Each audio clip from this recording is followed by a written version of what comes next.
Hey guys, this is Party Kid Elite here today. Alright, we gotta try to finish Amphoreus over here. So we're gonna start with this one right here. I was gonna do this one, but I think I'm gonna do one after this one. So yeah, we're gonna start with this one right here. I think this might be 3.2, I believe. So we're gonna start with this one. So where are we at?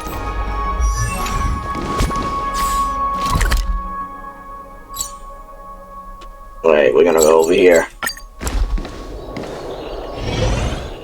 Yeah. Did we talk to them? More and more species are...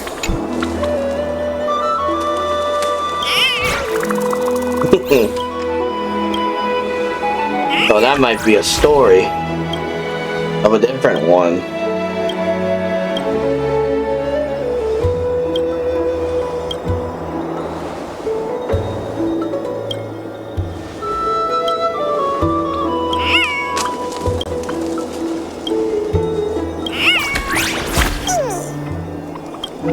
No, I'm skipping this.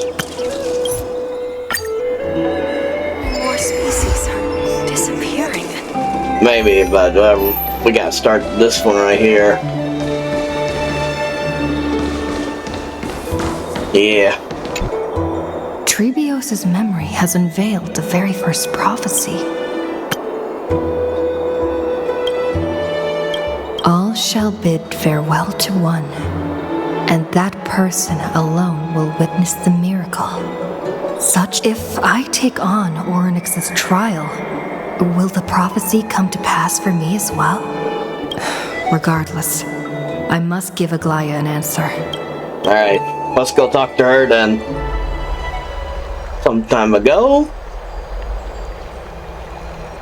Ah, it's you, Cass. I finished the anthology of poems you lent me. Here it is. I thought you'd be too preoccupied to find time for reading. Precisely because of these obligations, I felt compelled to read it swiftly.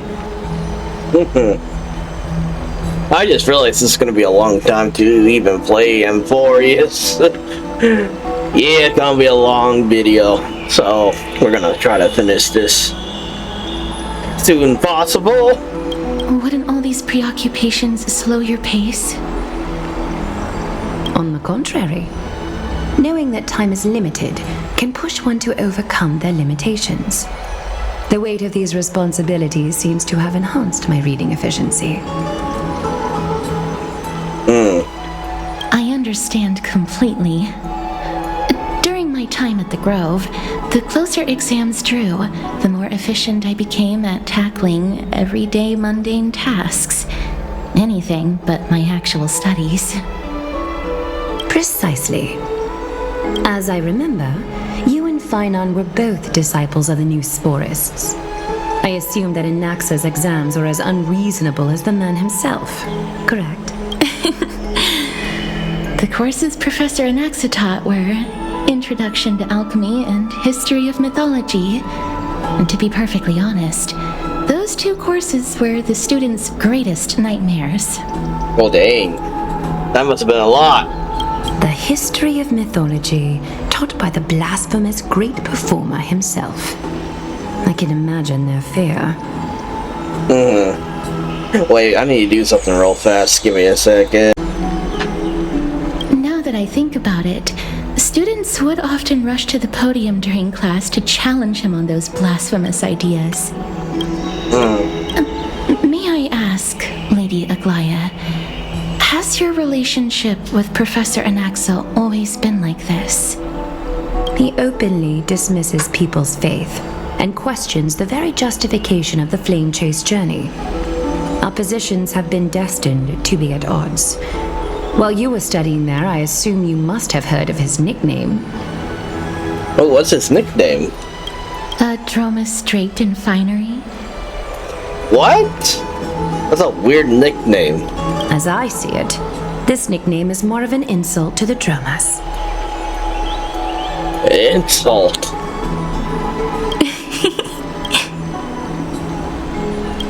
Despite his insufferable arrogance, I do hold a certain respect for his nature as a scholar. To remain true to his principles, he is unafraid to stand opposed to the world, and that requires considerable resolve. Anaxagoras' life is almost like a satire. As a Chrysos heir, he refuses to heed the prophecy, while he disrespects the gods. The gods have chosen him. Yeah. That is interesting. Even though he's disrespecting them. He was indeed chosen by Circes. Is something weighing on you, Cass? The golden thread is quivering. I sense there's more to this exchange than idle chatter. With all due respect, I'd like to know what you plan to do with him. In light of his assistance in the battle against the Flame Reaver, I am willing to grant him some time to find a way to remove the Coreflame.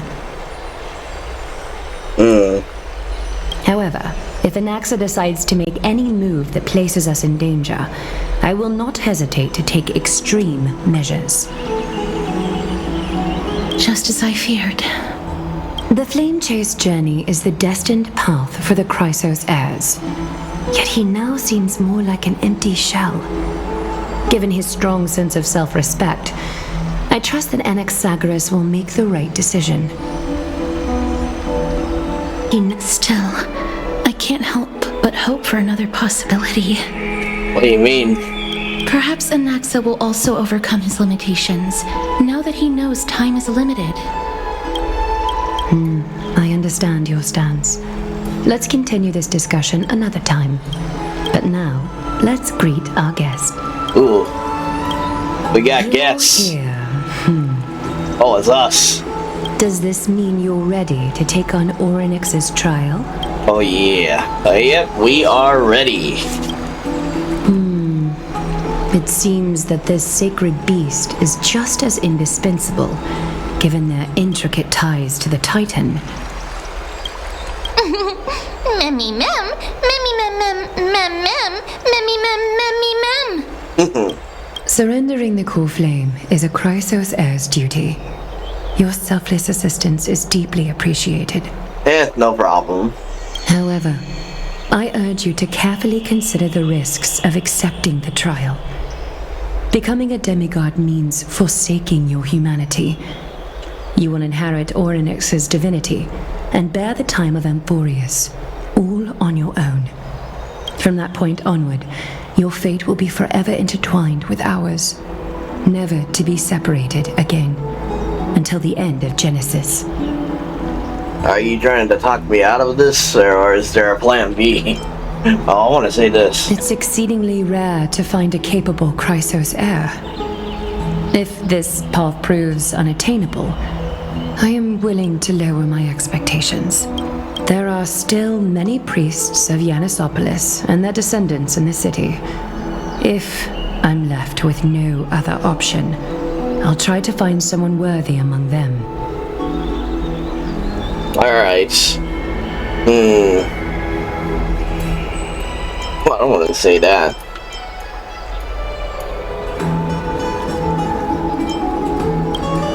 Mem worry. Memmy memmy mem, memmy mem mem mem, memmy mem mem mem.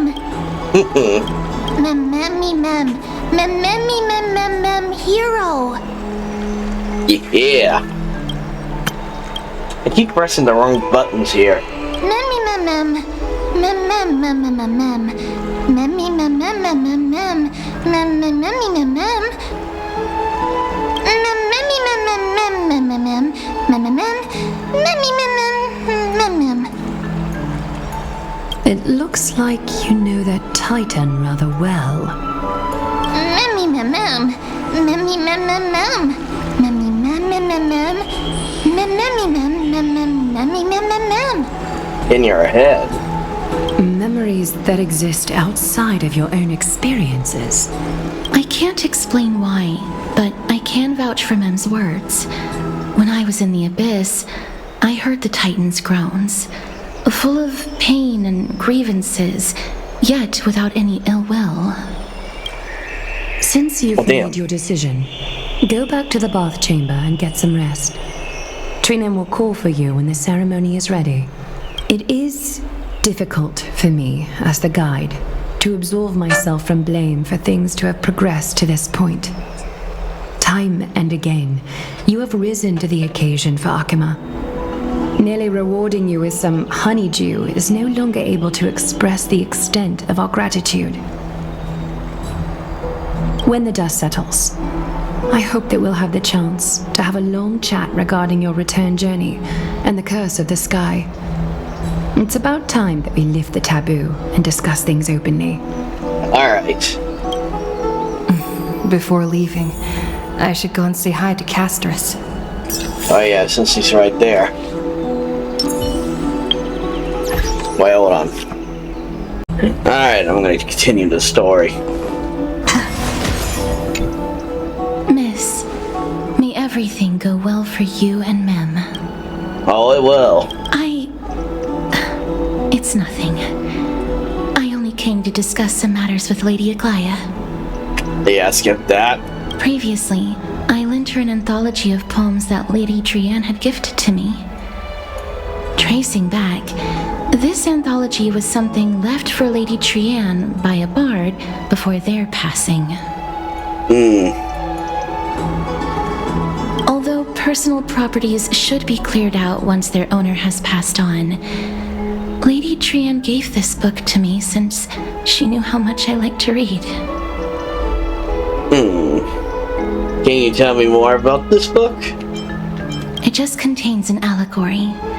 In a faraway land, in a city known as Styxia, a dragon corrupted by the black tide descended one day, swooping upon the city like death itself. It swallowed the princess of the city whole before it was suppressed. After taking down the evil dragon, the warriors discovered that the princess's life had already met its end. Aww. Overwhelmed by grief, the queen hired an alchemist to resurrect the princess using the dragon's flesh and blood. However, having lost memories of her previous life, the resurrected princess turned into an evil dragon herself and wreaked havoc on the city. Oh damn. That's a dark story. I didn't know it was over at one point. I didn't know it was still continuing.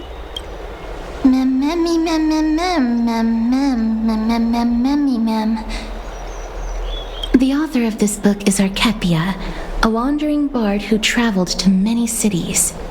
Among the things she left behind are poems, dictionaries, and many tragicomedy scripts. She even clearly underlined and took notes in books that covered myths with her elegant handwriting. While flipping through these books, I felt like I was afforded a glimpse into the life of Archepia. It felt just like I was traveling with someone that I'd never met before. It was as if she had yet to pass on and was still alive. That's right. Writing, drawing, and taking photographs. It seems like human nature to try and leave records of things.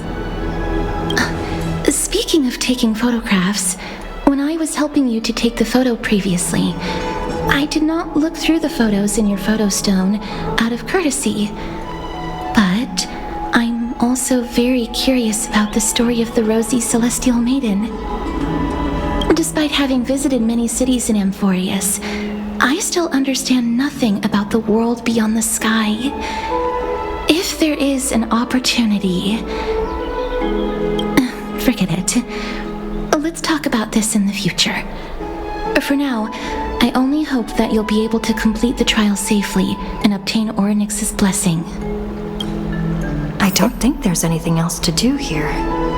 Time to go back and talk to Don Hung. Alright.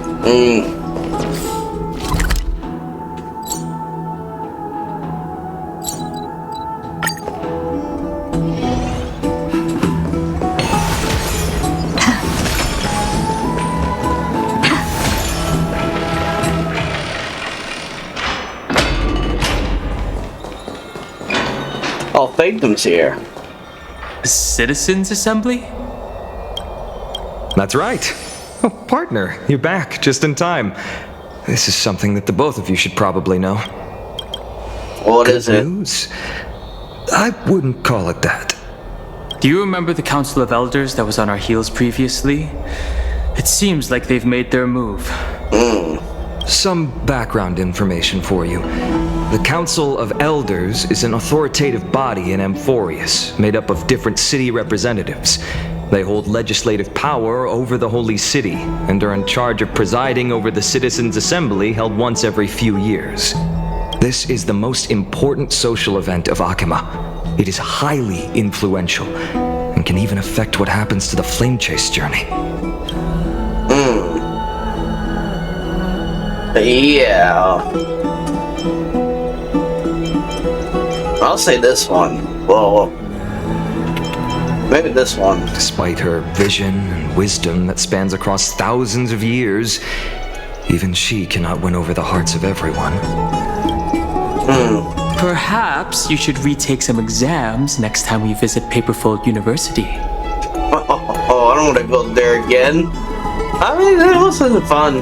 I mean, it was fun. Not gonna lie, though. Every 5 to 10 years, the Council of Elders organizes a citizens' assembly at Dawncloud. During the assembly, the representatives will vote on major issues such as whether the Chrysos heirs led by Aglaea should still hold the right to govern the Holy City, and whether the Titan's conquest should continue. I see. It sounds like some sort of system to balance the heroes and the mortals. That is correct. However, the problem lies in the fact that there are ill-intentioned extremists in the Council of Elders. They view the Citizens' Assembly as a way to restrain the Chrysos heirs, and hope to take complete control over the Flame Chase journey. We can refer to them as the opposition. During the assemblies held in the past 100 years, the voices supporting the opposition have been growing stronger in the shadows. It's only thanks to Aglaea that the Flame Chase journey has been able to continue to this day. The Citizens' Assembly is just around the corner, but this time, there seems to be a new variable to the situation. New variables? Is it us? I'm gonna say us. No. Although we might be mentioned, the Council of Elders has another target in mind. Oh, so it's him then. I'm afraid that the Council of Elders might want to take advantage of Professor Anaxa. Why him? Aglaea will surely take back Circe's Coreflame, but with Anaxa's current condition, it's so unique that nobody knows how taking the Coreflame away from him will affect him. He has always been someone that is only concerned about his own research. I'm certain that he must want to escape from the monitoring of the Golden Thread and protect himself. If the opposition were to offer an olive branch at this time... You suspect that he might betray the Flame Chase journey and defect toward the Council of Elders? Anaxa has never believed in the prophecy, so technically it cannot be considered a betrayal. However, he has taught many Chrysos heirs, and has long been considered an important ally of Akima. I truly do not wish to see comrades turning on one another. I have a better understanding of the full picture now. Is there anything that we can do? As I believe in his character, I plan to plead with Aglaea and try to buy more time for him. Then, the greatest way in which you can help is for you to know what I am fighting for. We understand. Thank you for being honest with us. Things are piling up again. You and Mem are tied up with Oronyx's trial, while I'm preparing to visit the Grove to uncover clues about the world beyond the sky. Alright then,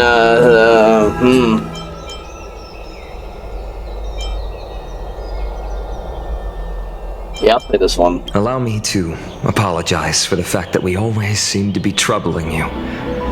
I hope that Oronyx will show more benevolence and be more accommodating. I remember that they seemed quite fond of you back in the Abyss. Yeah. Go and rest and regain your strength. We'll meet at the Vortex in a few days. Alright, we will. Oh, right. You can read this scroll if you want to find out more about the Council of Elders and the Citizens' Assembly.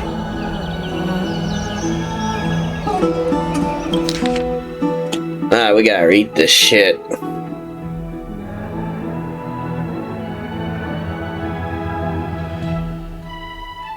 Alright, let me read this.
Interesting.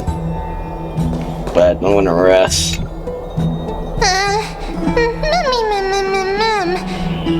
Mem, nervous.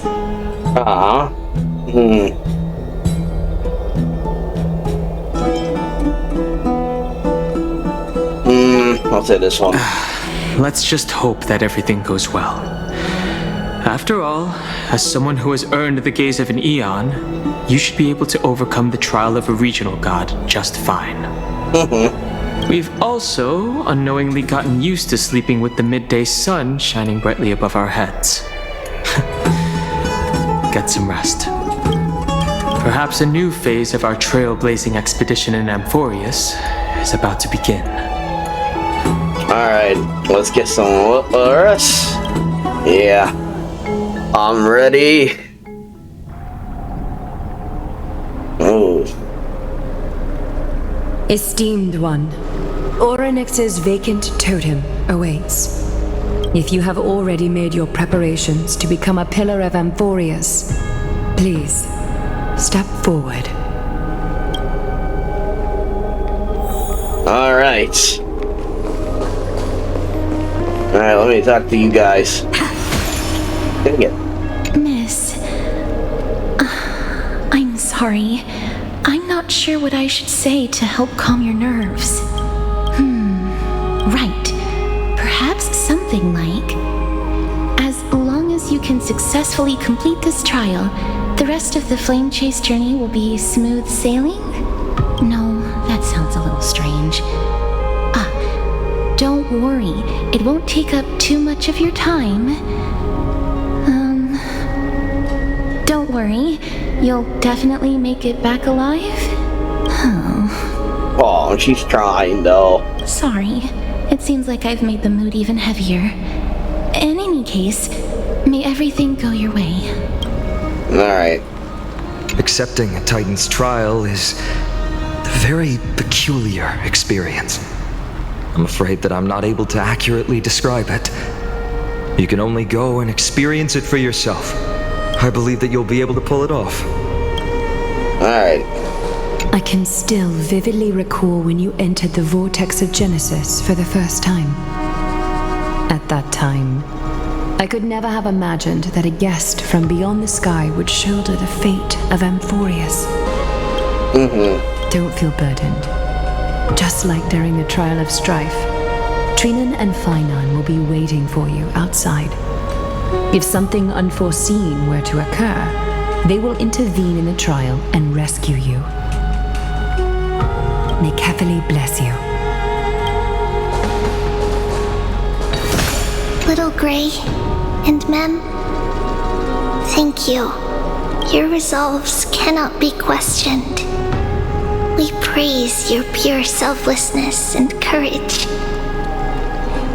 May Kefali light your path forward. Get ready to assume Oronyx's divinity, Trailblazer. Alright. The divine position of Oronyx has already been vacant for some time. We can feel the space of the trial closing. As there isn't much of their soul left, we'll have to complete the ceremony before their soul completely dissipates. Alright, let's begin.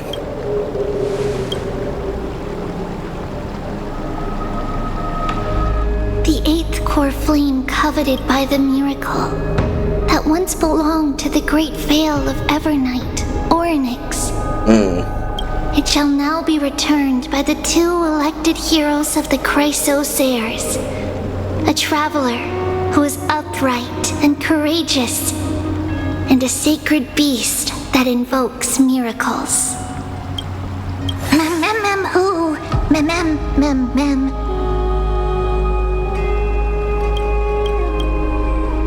Both of you, please, come forward.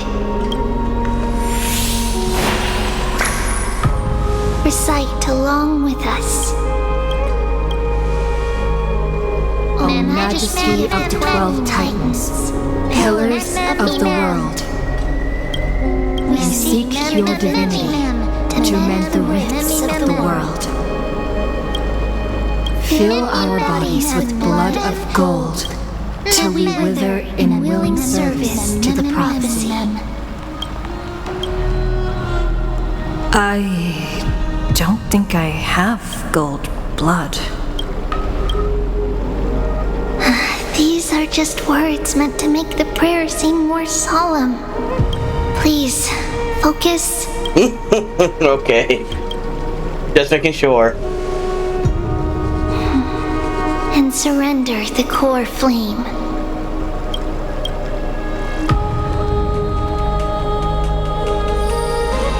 Alright.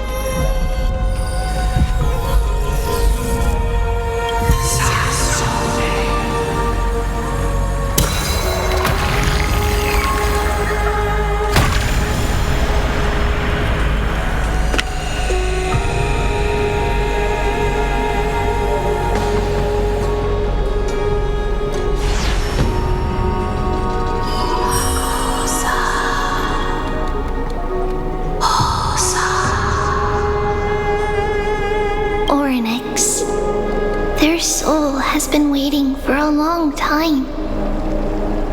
Perhaps they're also quietly waiting for the arrival of their successor. Alright. Alright, wait for my return, my friends. I'll say this.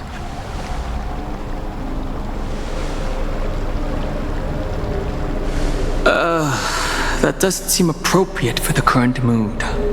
So let's just leave the farewells for next time. Don't worry, you're tougher than I am, right?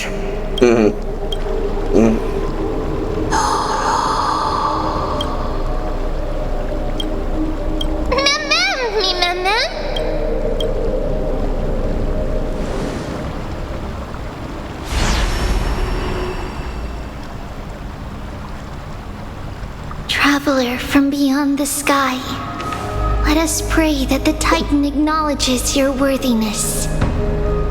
Although she loves cracking jokes at inopportune times, her determination is as strong as the Chrysosairs. She will definitely succeed. while she's away, I would like to have a chat with you, Aglaea. Cool. Yeah, this is gonna be serious. Speak. I'm listening. Alright.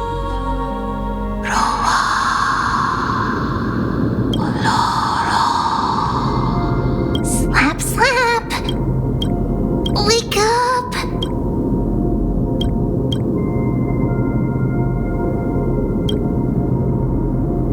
How is it? How do you feel? Yeah, has the trial begun? That's right. Look. I don't know what happened, but I'm able to talk. Testing, 1, 2, 3. Testing, 1, 2, 3. Yeah, you're able to talk now. Talk clearer this time. I have such a cute voice. It must be because of all the memories that I collected. They allowed me to grow beyond expectations. Also, listen. The words of the Titan are becoming clearer.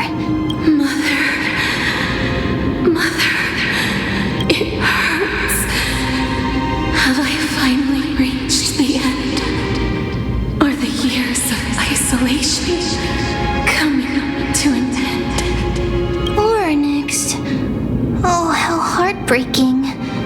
Ever since the figure draped in the black cloak robbed them of their Coreflame, they have been relegated to waiting in isolation in such a confined space.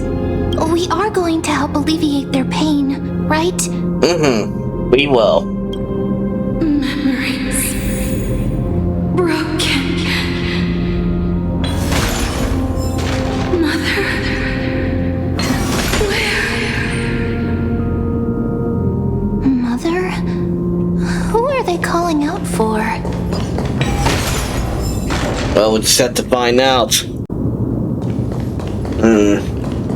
Guess we'll go this way. Wait, hold on.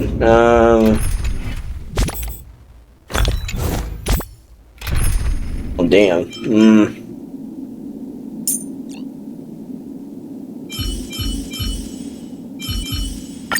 Ah, Miss Stelleron. Time for us to reveal our true value to one another. Shoot,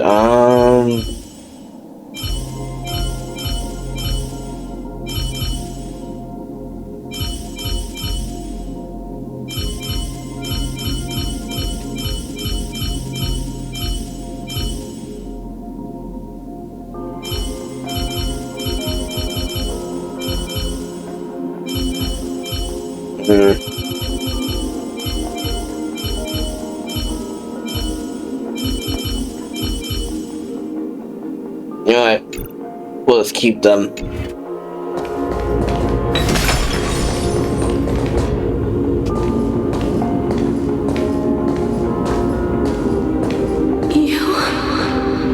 It's you. I remember you. Skyfather has gazed upon you. Mother is calling for you.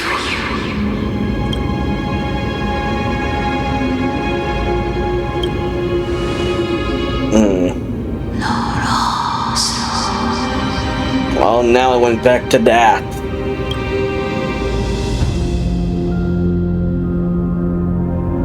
Skyfather has chosen you.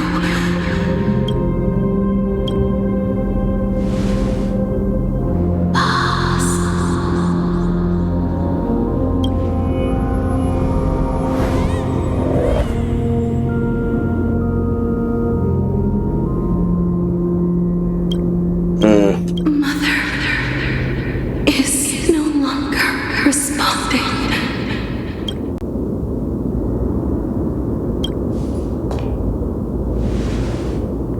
Something important. An important matter. Oronyx, listen to me. Aren't you tired? Throughout the long years, you have always been protecting the fate of Amphoreus. Each time people draw strength from within their memories, every single ripple falls onto your shoulders. There's no need for you to bear this any longer, Oronyx. From today onwards, someone else will bear time on your behalf. This is why we have come. Freedom. Freedom. I want freedom. Oh, poor child.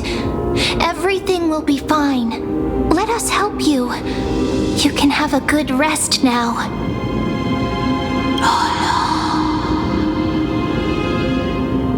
Alright, leave it to us, Titan.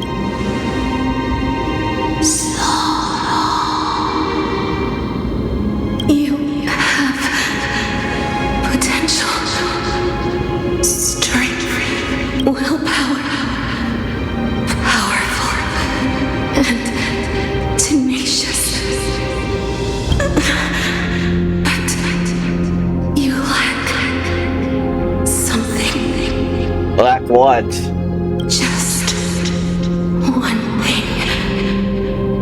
Lacking something. What is it?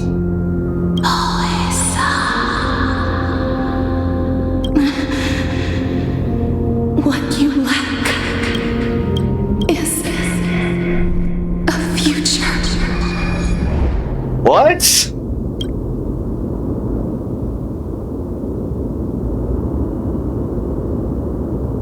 I'm gonna say this.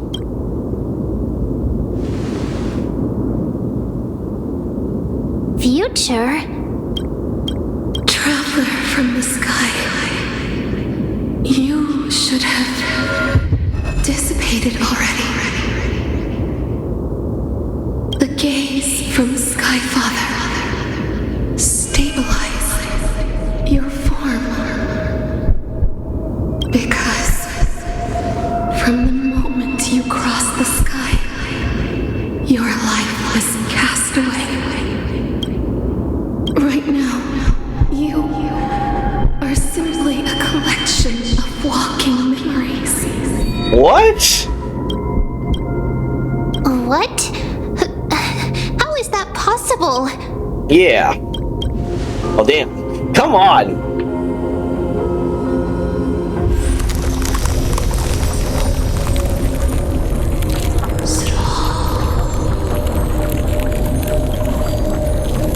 The space is collapsing.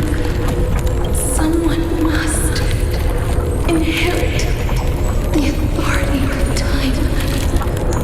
If the pillar is lost, the laws of time will collapse. Amphoreus will succumb to eternal disorder. Internal? But what about the trial? Time never compromises, never bears grudges, never forgives, never makes a choice. Child of humanity, Titans, Mother, Sky Father, time restrains everything that exists in this world. Oronyx's divinity is dissipating? Is the trial coming to an end?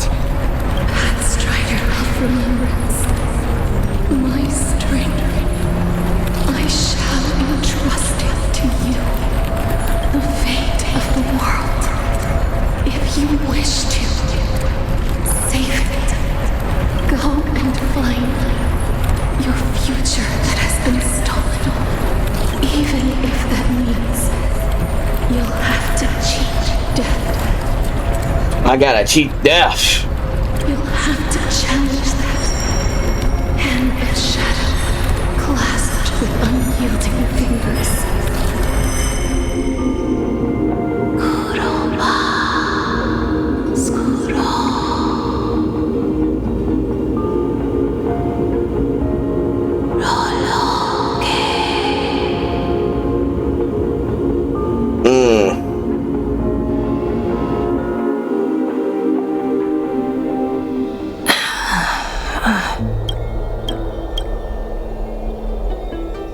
You're finally awake.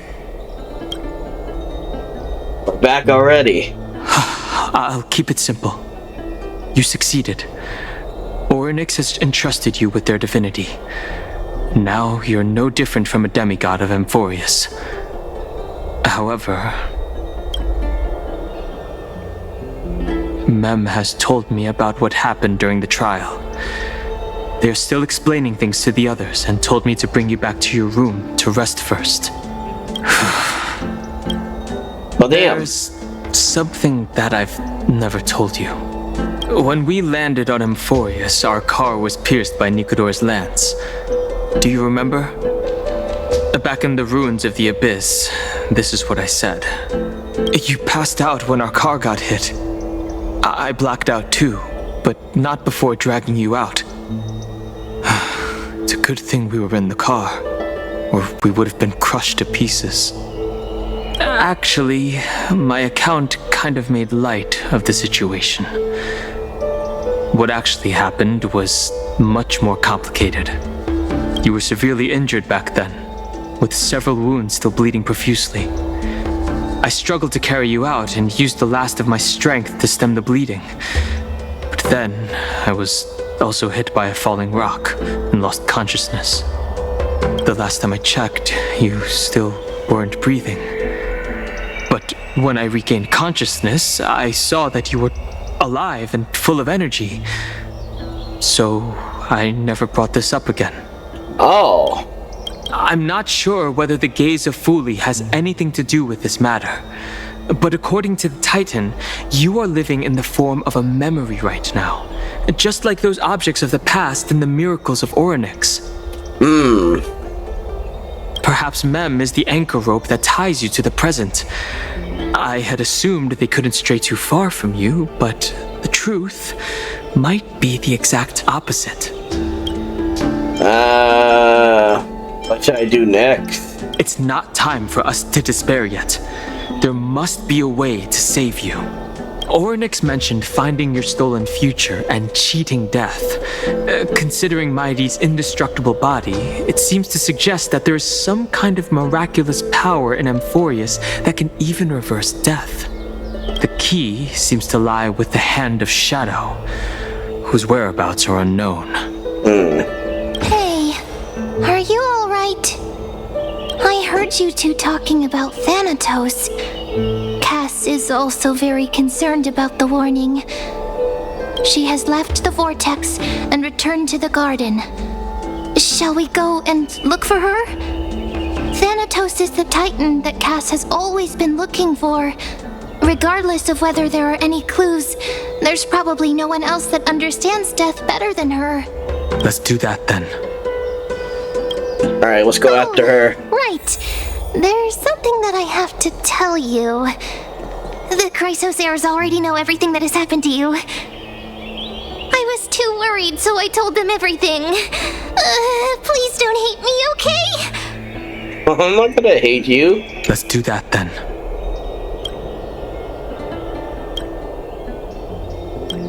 Alright.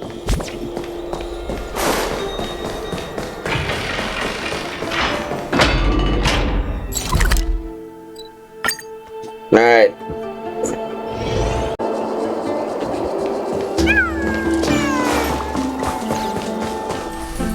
Miss, I'm right here.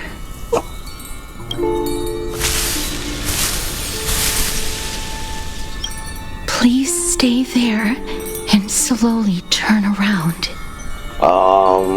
Yeah, what's going on?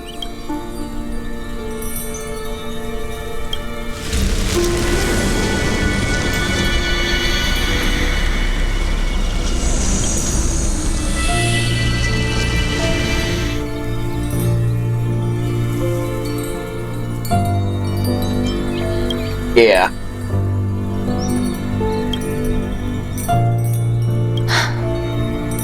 Please pardon me.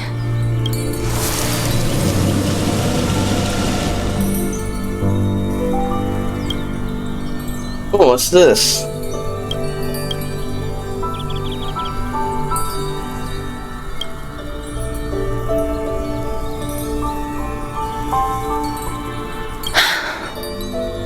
just as I expected. I cannot feel anything.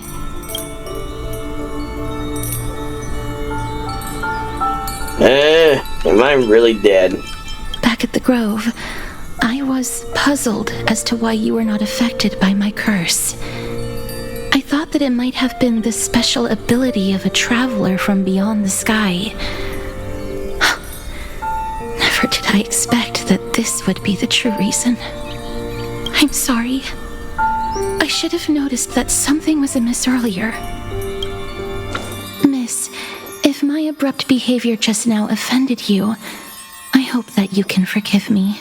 I'm just thinking, if your soul has really left your body, as a mortician, I might be able to trace where it has gone to. Cass, did you find anything? My apologies. Not as of yet. Perhaps I have overestimated my capabilities.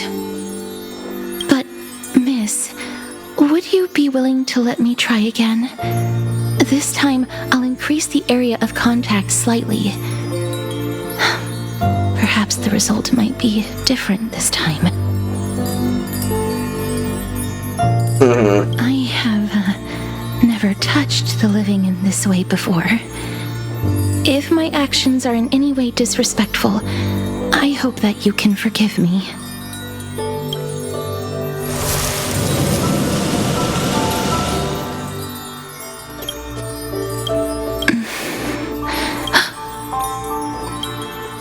Did you discover something? I seem to have caught a glimpse of something. Your soul is currently roaming someplace and cannot find a way to escape. But perhaps it might not be a bad thing. If your soul is still wandering around, it means that we still have time. We have a chance to find it before the fingers of Thanatos sweep everything away. Clues. Just a few more. I need more guidance. The connection has been severed. With my strength, I'm not able to trace it. It was me. I was a little too hasty. Don't worry, miss. Although we currently have no leads, I will do my best to search for the whereabouts of Thanatos, bring back their Coreflame, and personally return to you the life that you have lost too soon. I know that I'm lacking in confidence, but I hope that you can keep this promise of mine in mind.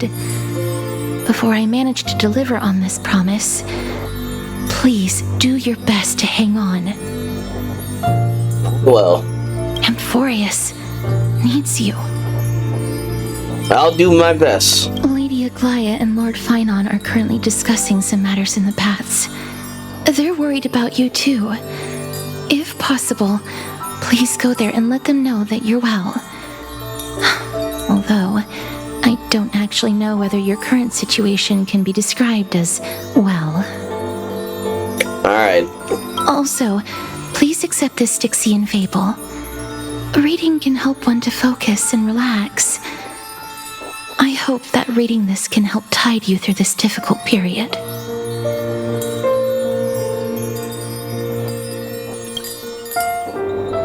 He sees her disappearing. Alright. Lady Aglaea and Lord Phainon are currently discussing some matters in the paths. They're worried about you too. If possible, please go there and let them know that you're well. Although, I don't actually know whether your current situation can be described as well. Alright, let's go there.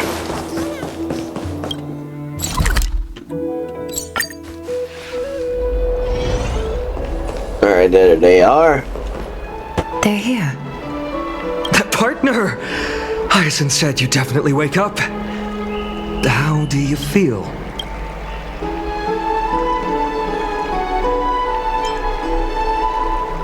That's the medical prowess of the Twilight Courtyard. Amazing, isn't it? You've completed the trial of time, and I have to admit that the process went better than I expected. Even in the end, that Titan's heart still showed a soft spot for humankind. However, I never expected that. Two people who have cheated death would appear in Akima at the same time. That's what we have been talking about. Mydei has been in Akima for such a long time, but has no one thought to study his indestructible body? If there were even any minor breakthroughs, we wouldn't be as clueless as we are right now.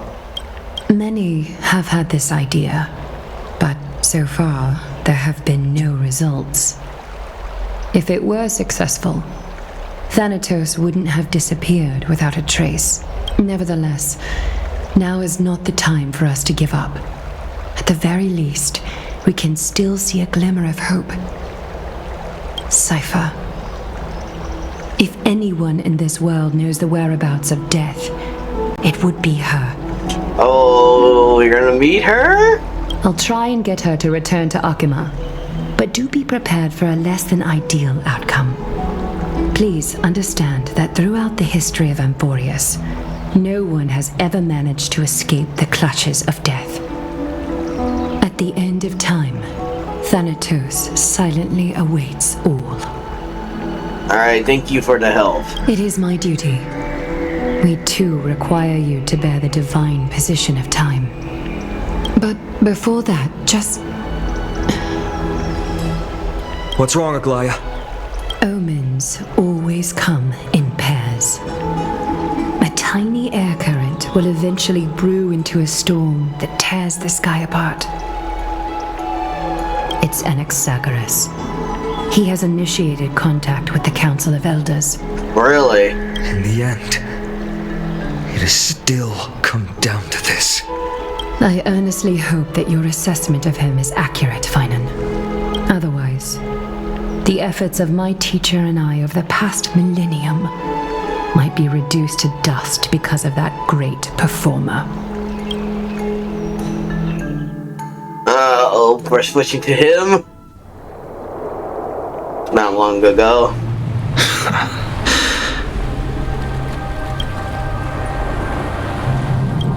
I'm back here again.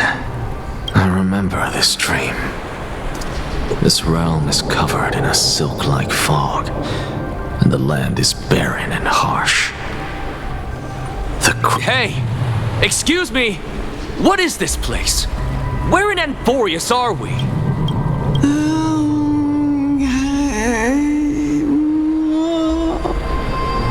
The mutters of the traveler are in a language I'm unable to comprehend. Or perhaps they're just distracted and ignored my question. Tell me, which Titan reigns over this land? And how do I find them?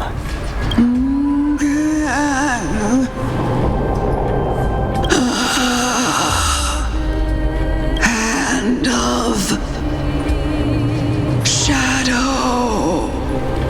Hand of Shadow Thanatos. Could this possibly be the Netherrealm? Not Netherrealm. Then where is this? River of Souls? The outskirts of the Netherrealm? Are you heading downstream toward the Netherrealm? The Netherrealm. Nothing but an illusion. Titan rejects you, me. Listen. What? The traveler lifts their wrinkled fingers and remains silent.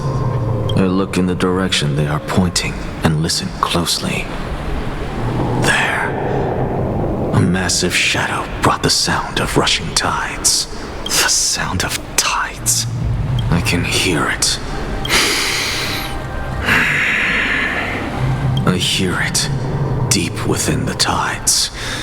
Beyond the closed gates of the void world. A voice about to recount something. Child of humanity, is it death's embrace you yearn for with such urgency? Oh, her. Oh, you have awoken. Welcome back to the mortal realm. Your consciousness is dissipating much faster than I expected. ultimately it seems like the Titan's Coreflame is incompatible with a mortal body. How much longer can my consciousness remain in the mortal realm? In my estimation, at best, you'll see 15 more entry hours.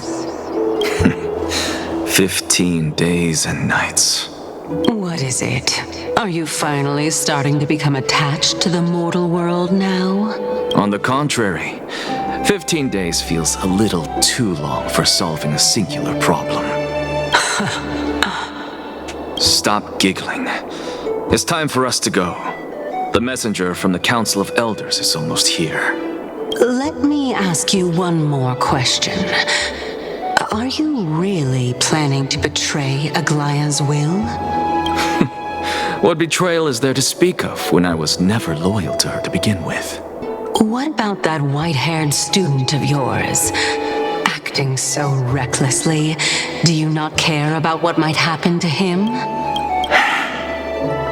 Well, now he smiles. There will be a price to pay for blind faith.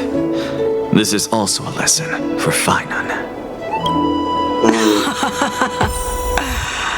You truly are a strict teacher. Of course. This is how I've always been.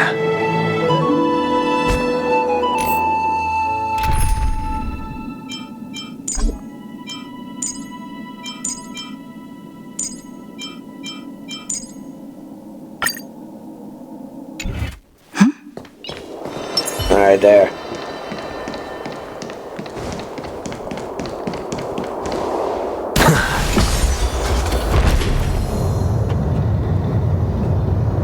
Alright, let's do this meeting. Hail the flame. I hail and flowers. Alright, we're here. Sorry to keep you waiting, Lord Anaxagoras. Oh, I know you bastard. It's been a while, Lord Anaxagoras. I greet you on behalf of all the citizens of Akima and express my deepest regret about what happened at the Grove of Epiphany. It's you. I never expected that you would personally come and meet me. By carefully into lantern above, I have come as a testament to the justice of the Council of Elders. There are anti-Catherians here? They have been a rare sight ever since the Chrysos War.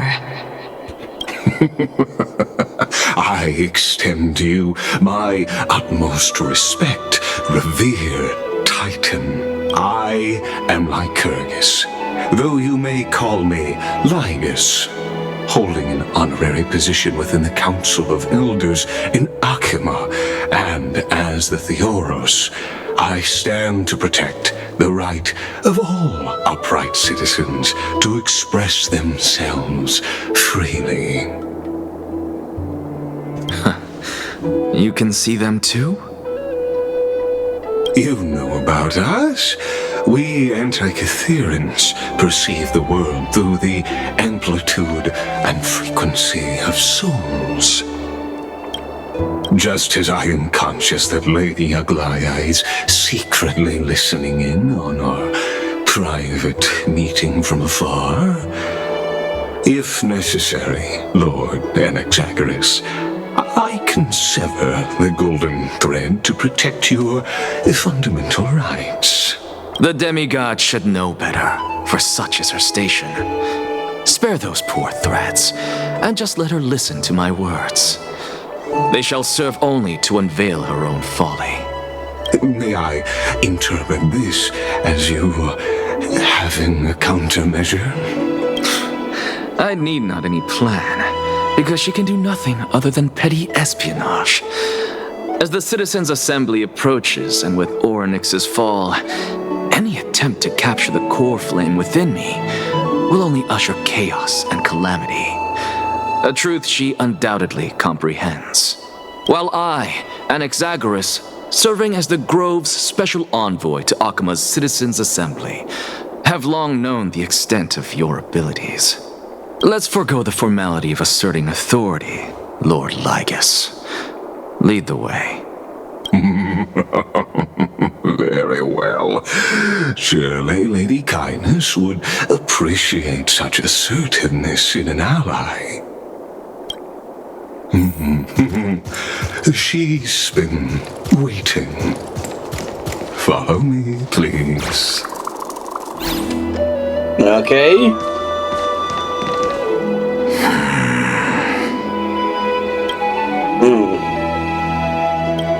Is there something on your mind, Lord Anaxagoras? Nothing, really. It's just a question that I contemplate every time before I ascend to Dawncloud. For the Titans, does the falling equate to death? A pondering truly deep. Time is on our side. Do you mind sharing your reflections with me? While all living beings must ultimately face their demise, Kefali has yet to meet theirs. Their journey continues unhurriedly along this long path. Are you suggesting that Kefali may not have truly passed? Yes. For dying implies an ongoing process, an action, whereas death signifies a static state, a definitive termination. In contrast to mortals, Titans exist on a grander scale of space and time, thus elongating their passage into death. The notion of their fall is but a misinterpretation born of mortal ignorance. An intriguing concept, albeit challenging to substantiate.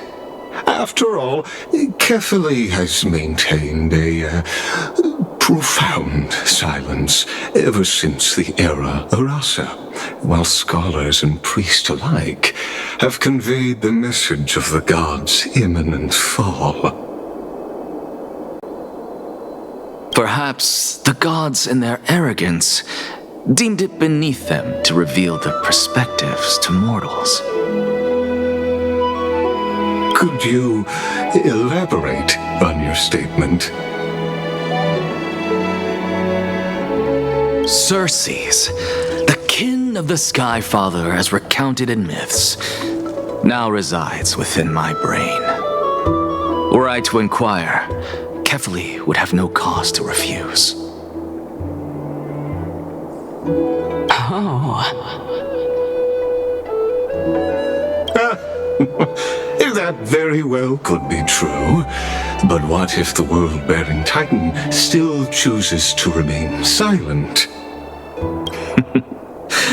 In that case, the myths crafted by the people of Amphoreus are nothing more than pitiful jests. It's worth a try. I believe, and I'd love to witness the fruits of your theory and the change it may bring to this imperiled world. Because I completely concur with you on this aspect. If the Titan has indeed met their end, any response from them would be impossible.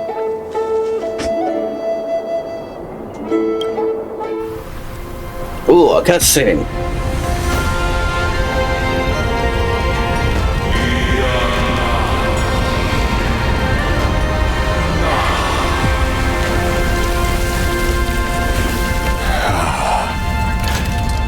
Please, Professor.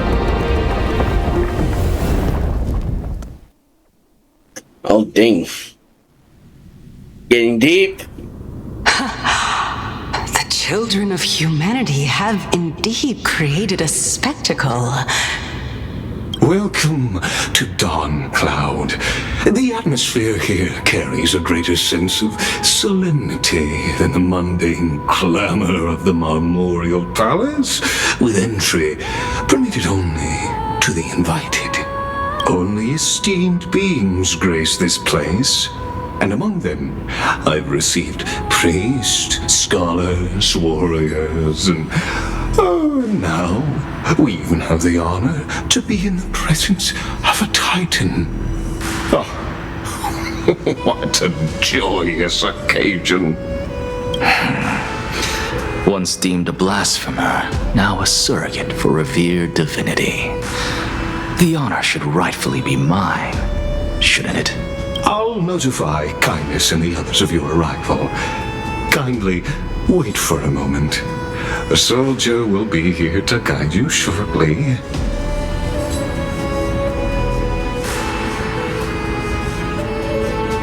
In the meanwhile, you're welcome to explore the vicinity, but kindly remain within the guard's view. Delaying the crucial meeting is something none of us wish to see, I presume. I'm well aware of Kindness's methods. There's no need to emphasize that.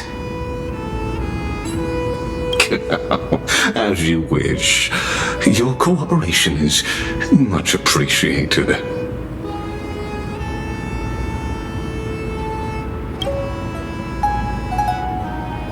Alas, I had hoped for a brilliant plan from you, but it turns out you just left one cage to enter another.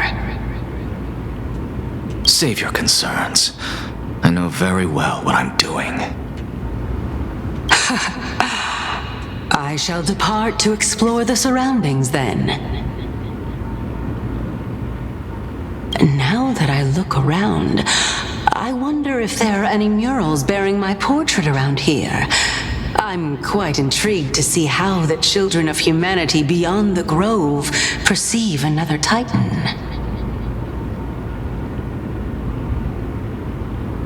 Off you go. I won't be joining you.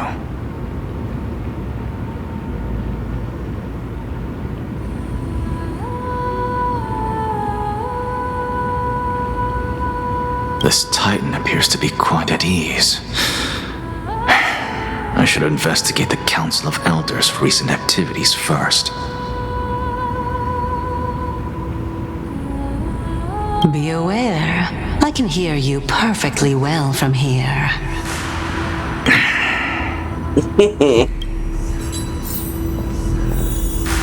He's like getting annoyed. Alright.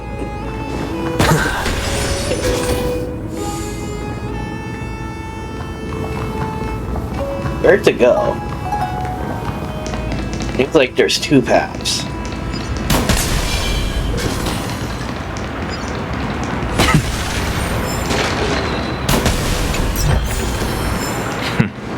Go melt it down.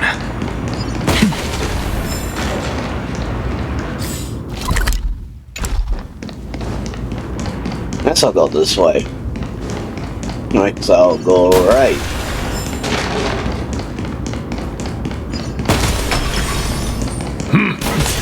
Even blasphemous scholars can come here, it seems. Looks like my presence here is quite unwelcome. But I guess this old guy. A priestess. Anaxagoras. I thought that you had died to the Black Tide, just like the other scholars. As Kephale's priest, are you not aware of the decorum of respecting the dead? Surely you jest.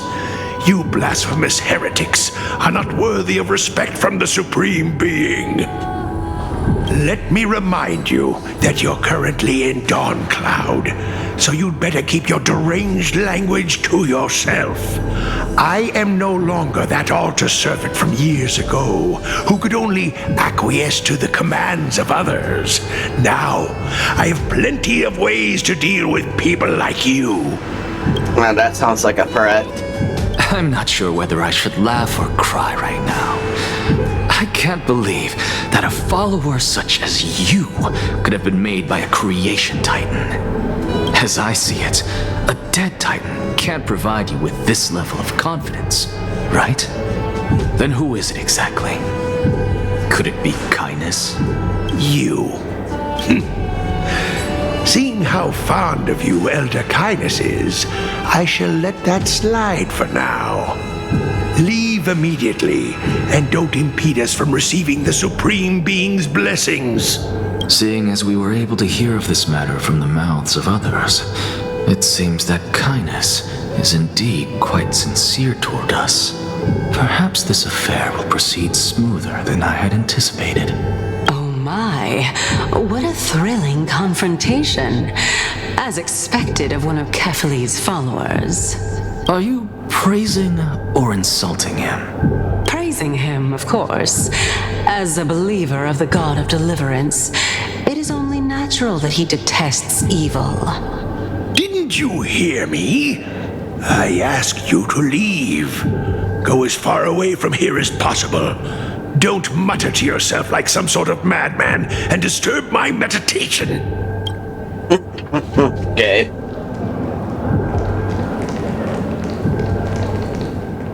No.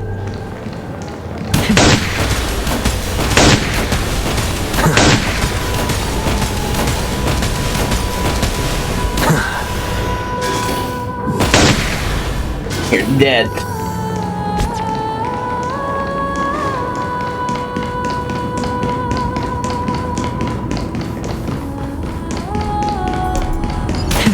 Professor Anaxa! Over here! What's this? Alright there. Alright. Oh, sorry. Professor Anaxa? Word has it that the scholars of the Grove valiantly perished resisting the Black Tide. To find you here safe and sound, thank the Fates. You could say it's the Fates toying with us. It's only the Crimnoans and Idonians who chase glory through death. But your survival is a victory in itself. I'd settle for that gladly. So, are you here to report the incident to the Council? I heard that after the Black Tide devoured the Grove, Akuma would be next in line, even with the demigod of strife standing alongside humankind. Tell me, how much does the Council of Elders know about the Black Tide? Once Kindness and her followers learned of Circe's and Oronyx's fall, they proclaimed in the council that the Flame Chasers could no longer stand against the calamity alone. Yet, when the Crown Prince ascended to godhood and repelled the Black Tide, she immediately altered her tune, declaring that all was resolved beyond Akuma, with the only remaining menace now being Aglaea and her adherents. They might well make their move at the upcoming Citizens' Assembly. No surprises there, those shifty opportunists. Thank you for your honesty, virtuous student. Being an opportunist could very well be a facet of wisdom. Shouldn't you be searching for murals of yourself? I've had enough of your prattling.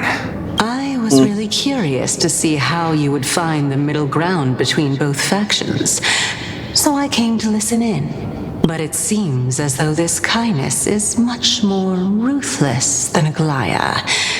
If so, why do you want to work with her? Could it be that perhaps you've decided to readily surrender this hollow shell of yours, just because you feel like death is fast approaching?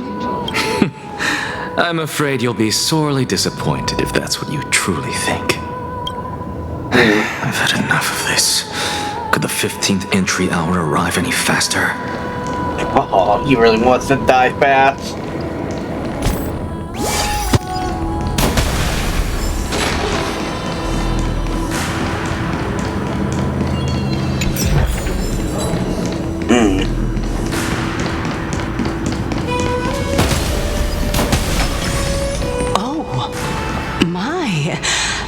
Could it be that the great tree painted in this mural is actually depicting me? Oh, you talking about this one right here? Every plant, every tendril, no, even every leaf could be the embodiment of Circe's. As a result, mere mortals who did not know what the Titan actually looked like chose to paint them as a giant tree instead. Their wisdom was portrayed as fruit, to symbolize how they shared their knowledge equally among the masses. Such exquisiteness indeed. This mural is quite abstract. I really can't tell whether you are praising or demeaning yourself. Now I'm quite curious whether the Reason Titan has studied figures of speech before. Of course I find such stylistic devices interesting. For all we know, this could be the answer to the question, what exactly are we? I, for one, am not willing to admit that I could look this ugly. Was this the reason why you failed in your attempt to refine my soul when you were ambushed at the Grove? Since you are aware of this, why did you save me back then? From my perspective, this point alone was enough to separate you from the average person. How do two lunatics coexist in the same brain? Therefore, it seems that your journey to Dawnfloud this time is not just to seek protection. What, then, is the intention behind your actions? The entire plan is stored in my memory, so why don't you look there? Then don't mind if I do. 1 year old, 2 years old. Oh my! Even a member of the preeminent 7 sages must hug his dromastol to sleep? How interesting. That's enough. How unusual. Your soul is actually trembling. This must mean that behind this toy hides a secret that nobody knows, right? Since our days are both numbered, I don't mind telling you more about it. This is a present that my sister gave to me. It's a doll that was made to look like our family pet. So there are other members in your family, eh?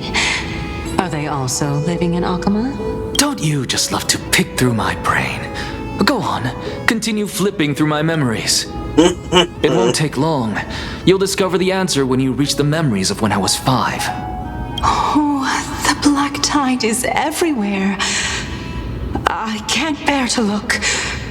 When I was young, I couldn't accept this outcome either. Georios, Aquila, Kefali, and you, of course.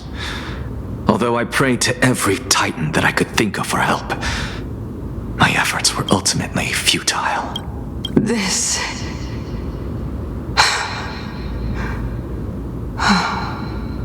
Could this be the inception of your research into alchemy?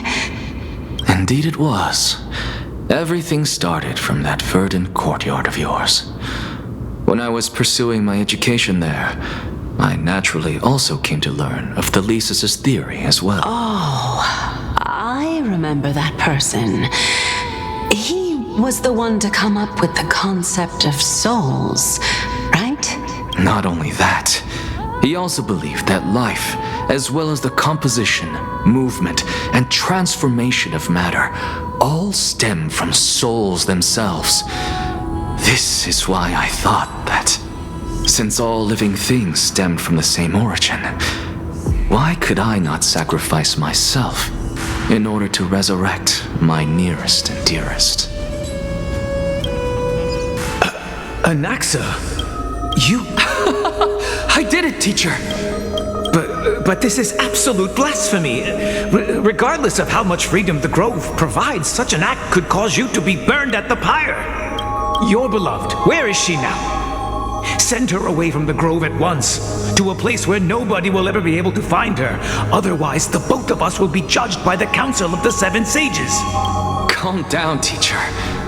My sister, she's still not in the mortal realm, even to this day. What do you mean? It was naive of me to think that I could snatch the deceased from Thanatos' grip by merely sacrificing one eye. Equivalent exchange. All I received for that price was but an opportunity to see her for one final time. Nothing more. Oh, let it go, Anaxa. As one of my best students, I cannot watch you go down the wrong path without doing anything to stop it. Never do something taboo ever again. Don't disappoint the deceased, and never harm yourself. If you can do that, this classroom will still be yours, and you'll have a chance to live out your own life. Since I was able to see her one last time, I have no other desires. You're right, teacher. It's time for me to start a new life. I am sincerely glad for you, child. Now then, what topic would you like to study? I wish to continue Thalesis' research. Continue the research into souls, but you know that the Grove has long since understood his philosophy like the back of their hands. Even if you continue digging into this subject, your efforts will likely be futile. No, teacher. After my fleeting glimpse of the deathly fog, I finally understood a single truth. Since ancient days, our understanding of the souls is but the tip of the iceberg. I may have lost an eye, but my view of the world has become clearer than ever. I have grasped the truth with my bare hands. Watch as I turn this farcical world upside down. Who would have thought such a secret lay concealed beneath that hefty eye patch of yours? However, this story doesn't seem to be connected to your plan. In fact, I'd say that they aren't related at all. The answer lies within the tale. If even you cannot understand it, perhaps you should relinquish the divinity of reason to me. After all, it'd be a waste for you to hold on to it. My story ends here. Now it's time for you to tell me your secret. After all, this is what equivalent exchange means, correct? As expected, you laid a trap for me to step into. Unfortunately, even if I was willing to talk about my past, I may not know more about it than you do. Oh? Are you saying that the renowned Reason Titan is now admitting a lack of wisdom? Your followers are going to be sorely disappointed by this. Child of humanity, remember this. Being cognizant of one's ignorance is the greatest wisdom of all. Now I understand. No wonder you asked me to answer your random, nonsensical questions.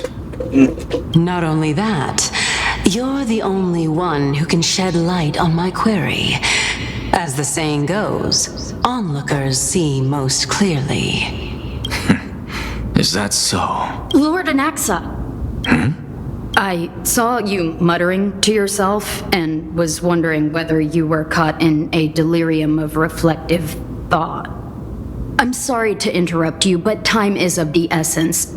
I have a message from Lord Lygus. Lady Kindness has met up with the Council of Elders and is awaiting your arrival, so please depart forthwith.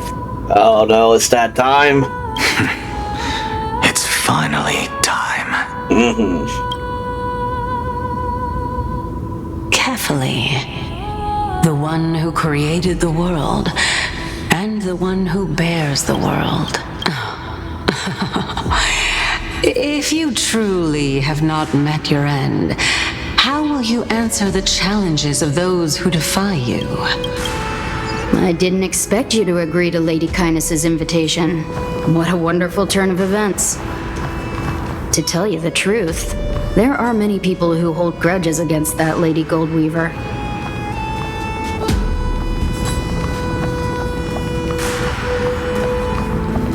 Isn't that the dromas draped in finery?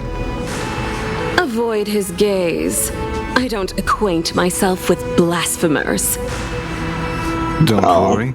He's too full of pride to pay us any attention. Your nickname is Dromus as well? You must really like those creatures.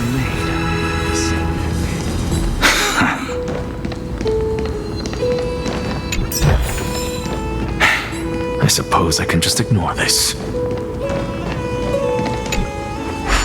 Oh yeah.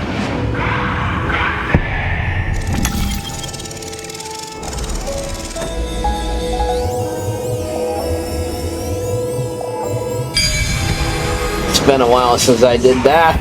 A student of Empedocles? I hear that his views run counter to the Venerationists. This is what being a scholar is about.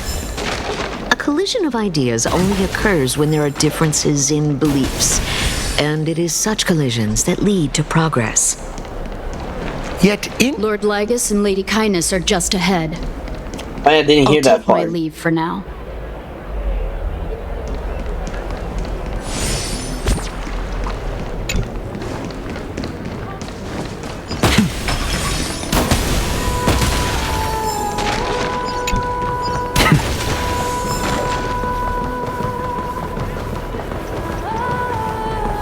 Welcome to the Demigod Council, esteemed guests.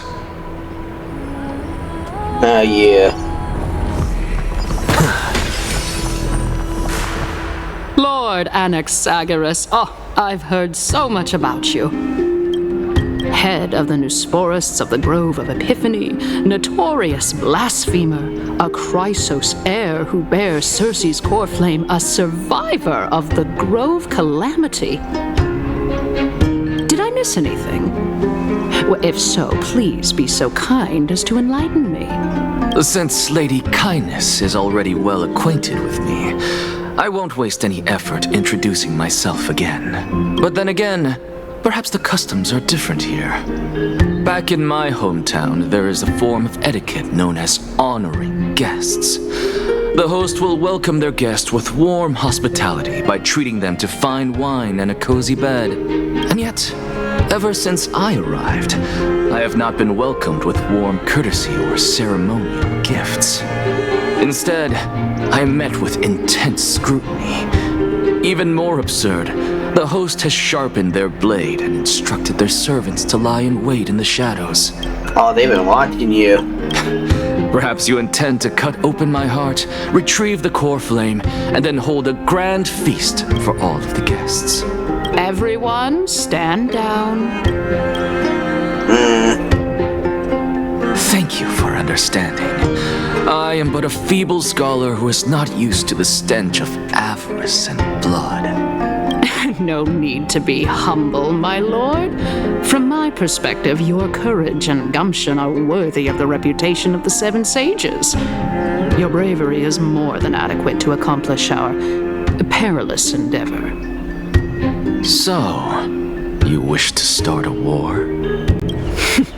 Well, since the Chrysos heirs are calling for war, we will respond in kind. Conflict is inevitable.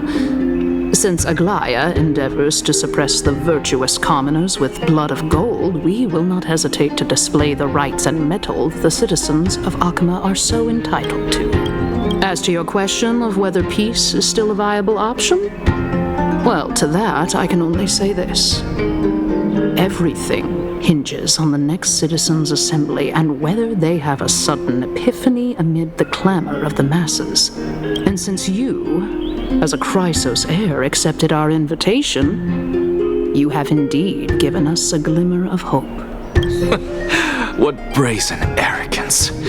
What you're saying right now is worlds apart from what you were saying before you retired your cleaners. I don't deny it. After all, they're responsible for cleaning up any threats, and just a moment ago, you were on the side of the Chrysos heirs. But now that you're an ally of ours, we can continue talking somewhere else. As you know, these walls have ears.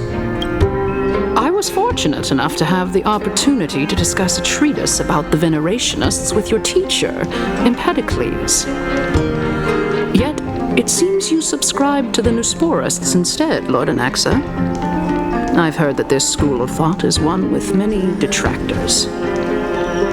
It's normal for ideas to have supporters and dissenters, just like how there are two types of people in this world: geniuses and dimwits.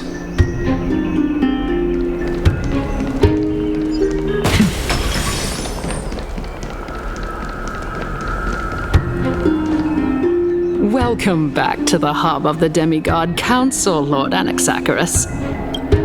Surely you remember that countless eloquent orators have stood in this spot before and emerged victorious by stoking public sentiment with their words. And yet there have also been innumerable blasphemous philosophers who set themselves up for failure because they refused to defend their actions.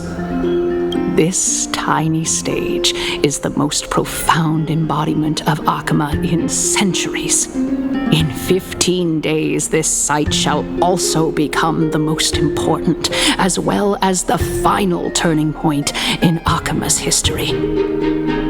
May the both of us carry out our duties with honor and lead the masses back toward the Erechrysia, a golden age with no death, strife, or trickery. Oh my, 15 days and nights. That aligns perfectly with the date of your demise. Could such a coincidence truly exist? Using death to prove myself fits my intentions perfectly. What strong conviction you have, as expected of the hero who dared to stand up to the Gold Weaver. As expected, she misunderstands you. That's enough, Lady Kindness. Dispense with the niceties. I only accepted your invitation so that I can serve the commoners alongside the members of the Council of Elders. Don't test my patience with such superfluous formalities. Well, you say that now, but surely you also require my aid as well, so that you can stay alive even when being pursued by the Golden Thread? You worry too much. She won't show her hand too freely, as she still needs to garner support from the masses at the Citizens' Assembly.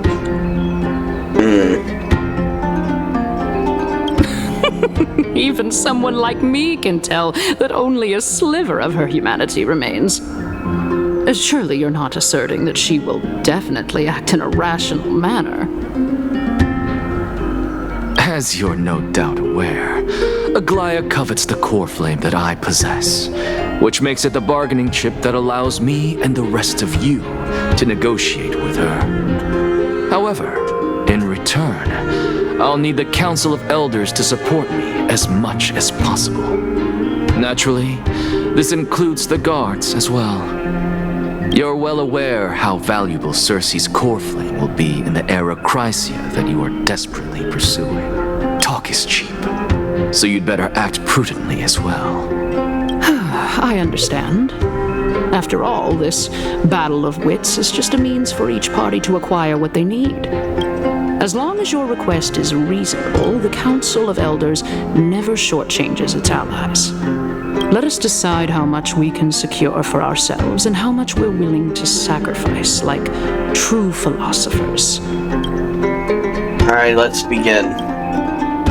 Continuing from the earlier topic, let us discuss our common enemy, Aglaea. She is the second most experienced Chrysos heir across the whole of Akama, who has gradually lost her humanity to the ravages of time and the ablation of the Coreflame. A formidable opponent indeed. Admittedly, there is ample reason for her to take your life. Yet your previous reasoning is quite sound. As a seasoned political animal, it's unclear whether she will actually cross that irreversible boundary. Moreover, she still needs you alive so that the Titan's trial can be completed. Is there anyone present who can swear by the sacred vow of Kefali and guarantee that you weren't in league with that woman before coming here? Are you just trying to pull the wool over our eyes and aid her in her savagery?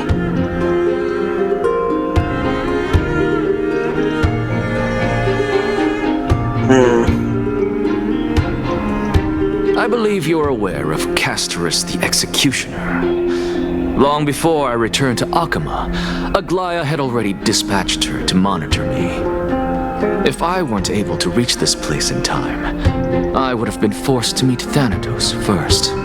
As compared to a comprehensive plan with uncertain results, if you decide to cut open my chest and remove the Coreflame, wouldn't that settle her nerves even more? Everything is in place. She just needs the right timing. I understand what you mean. At the very least, the both of us agree that this tyrant who wallows in extravagance and greed is the greatest threat to achieving peace in Akama. The Council of Elders is willing to defend your right to live, just as we defend every oppressed citizen. However, I regret to say that sentiments in favor of the Chrysos heirs and Aglaea are only growing in magnitude. The peace that we are aspiring toward, as well as everything that we hold dear, will be destroyed completely. Tell me, what are you willing to do for our esteemed citizens so that they can vanquish the enemies of our fine city?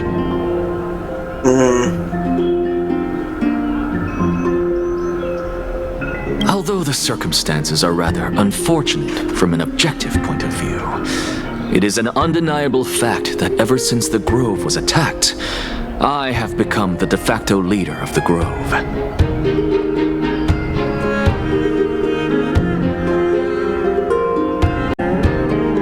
The Council of Elders needs more backing if it wishes to topple Aglaea, and it's evident that the Academy wields considerable influence. At the very least, I have served as the Grove's special envoy to Akama for a significant amount of time. Of course, this also means that I will hold a crucial vote at the Citizens' Assembly. In the name of Kefali, Akama thanks you for your sincere and valuable thoughts. At this stage, it's clear that you and I understand the benefits to be won from this discussion. Let me put it plainly. The Council of Elders has always been renowned for its fairness, and that fairness is built on a foundation of sincerity.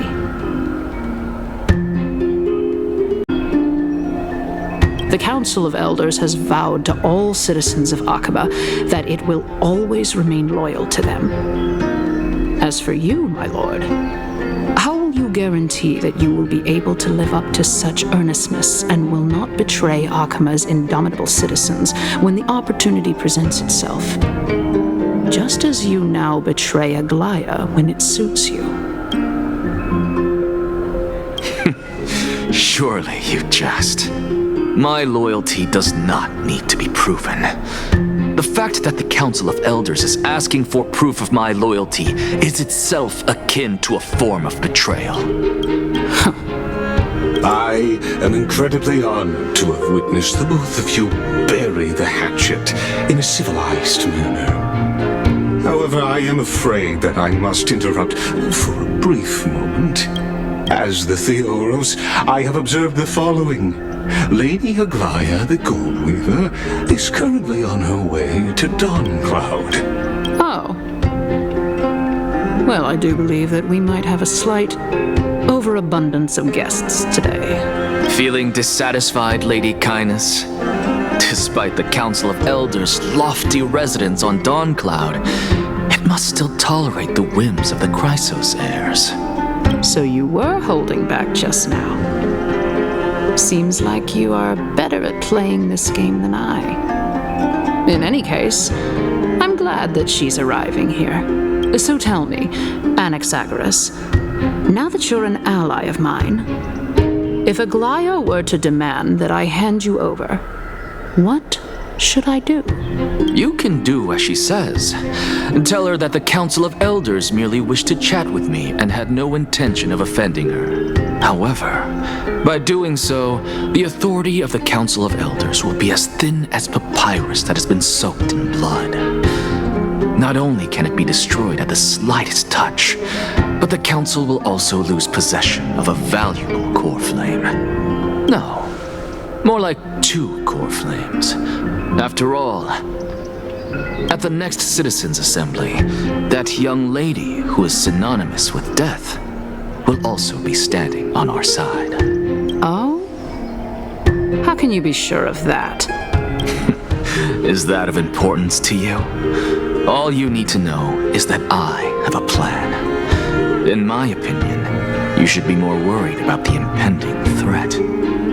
If Aglaea can seize me in full view of the masses today, she could also dismiss the entire Council of Elders in one fell swoop tomorrow. If that happens, the discussion that we've just had will turn into an utter joke instead. Is this the outcome that you wish to see, Lady Kindness? Fine. I will handle this matter appropriately. But you do best to remember this. Fool the people and karma will be on your tail.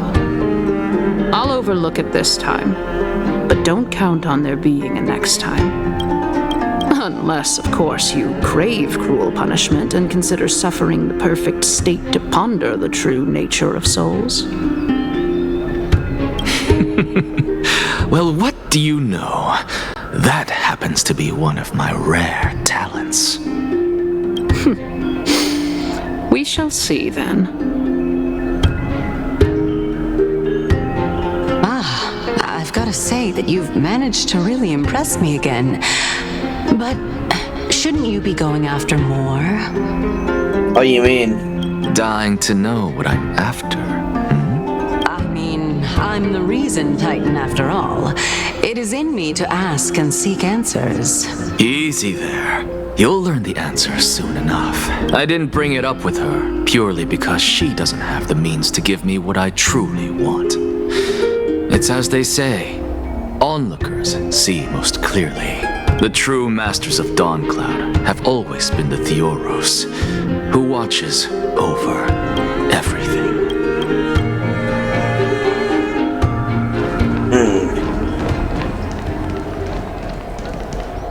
Unexpected visitor.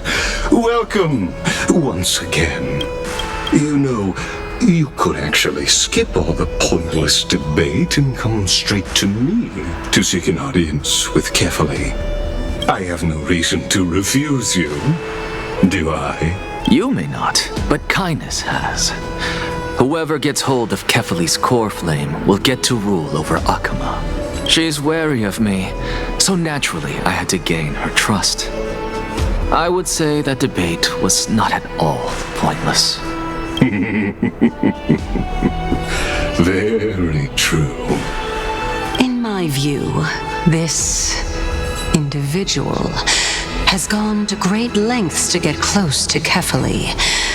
He might very well be plotting something nefarious against the Titan. Are you still willing to let him pass, knowing this? Yes, very much so. All living creations are always free to visit Kefali's transcendent vessel. This comes with being the World-Bearer. How convenient it is to be able to hear what they say. It is truly my honor to speak to a venerated Titan in person. Please, go ahead. Let me join you both on this journey. A bygone myth tells of an occasion where Kefali once answered their followers' questions on the peak of the holy mountain. Their followers have since believed that scaling this Titan cliff is one way of being with the god. Hear that? It's not every day that you get to climb a mountain with Circes. You should sing me a hymn of praise. Titan hymns are beyond me.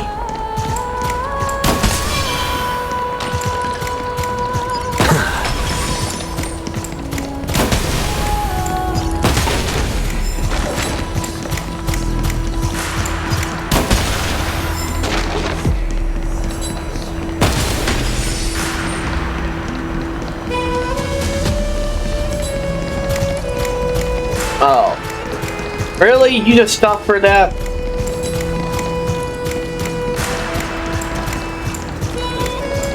go a little faster next time. Go on ahead. Take this Iannis shortcut, and the long pilgrimage stairway will be waiting for you at its end. I have to admit, I never expected you to not ask me anything. Not even my motive. Because I know very well what it is you are after. As the saying goes, a gentleman helps others achieve their goals.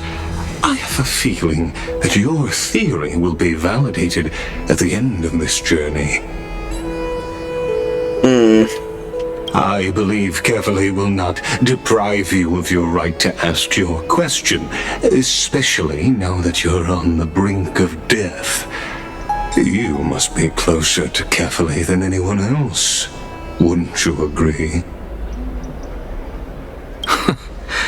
I hope things go as you say, then. Putting a child of justice into a farcical world is bound to turn it upside down. It is my hope that you bring a much-needed change to this world which is on the brink of destruction.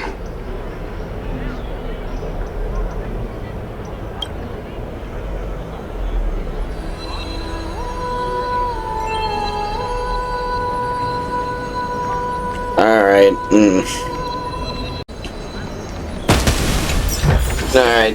Alright. I suppose I can just ignore this.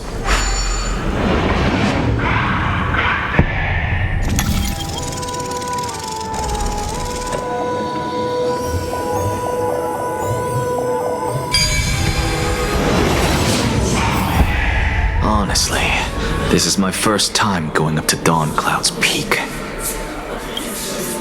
What a splendid view. Isn't it about time you recognize the magnificence of us Titans? Well, I don't see how this place is different from those temples in the city. All they have are magnificent facades. And even though I've come this far, I'm still doubtful about getting useful clues from him. I must be getting ahead of myself to be expecting to hear something nice from you. Oh? Haven't you been in my head for some time now? It's high time you get used to how I feel about things. Alright, we're just a short hike away from Kefali. No time to waste here. Uh-oh. So the intellectual debate from earlier was too draining for you, huh?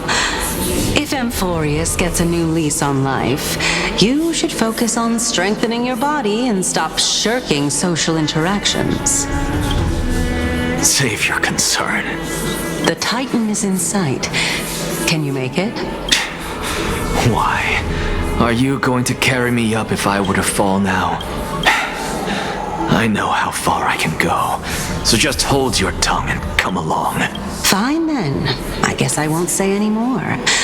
I'll just wait till your soul dissipates completely to gain control over your body. Wait. Is that Cersei's? Hey, look at that. Huh? What should I be looking at?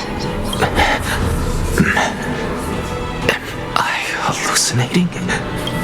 Or do we even get to see souls who are close to dying?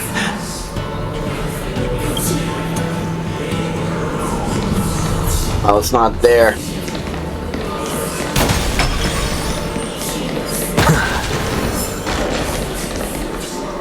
I wonder if they're praying to the Titan then, from the looks of it.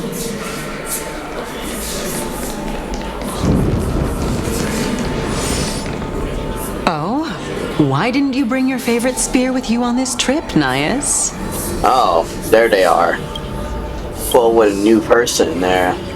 Nias. I know I've heard this name somewhere. It's unfortunate. The Black Tide destroyed every last inch of my calyx. Oh, it's him. I remember now. How could that be? Even a creation of Georios, from their prized ores and molten fire. couldn't escape the fate of destruction? Hey, Cersei's. Do you know a certain Nias? Nias? No, not that I remember. How did you even think up such a strange name? I just saw him. Nias. A warrior-like figure who was just chatting with you here. No, I have no such memory. Could you be hallucinating?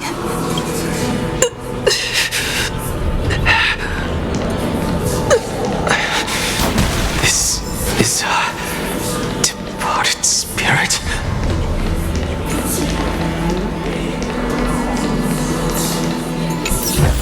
Oh, another one.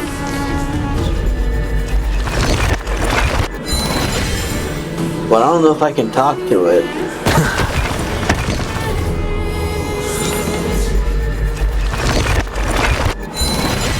Cannot.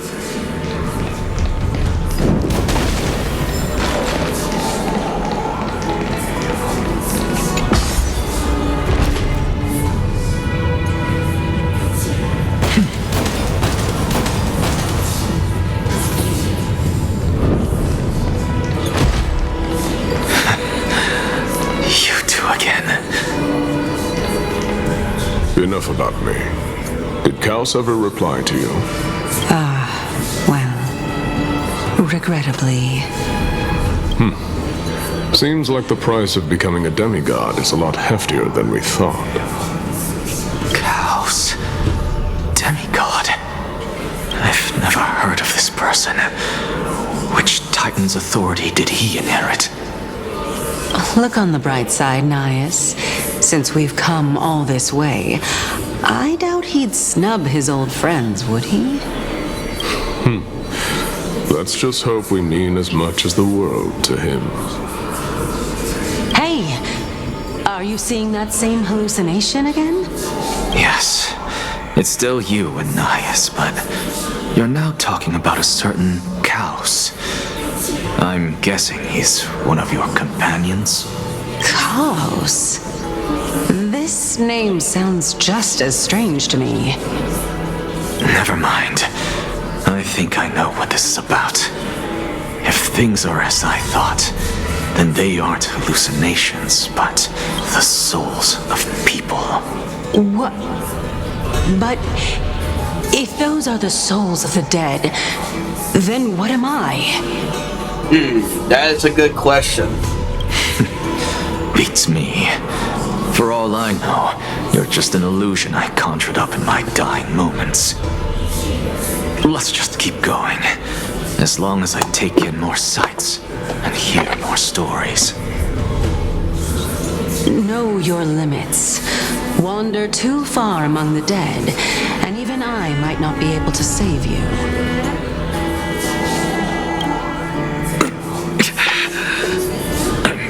Fine. If this is indeed as I thought, then this will be very amusing.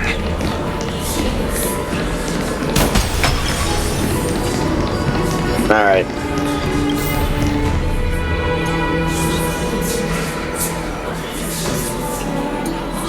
Oh, a lot of people.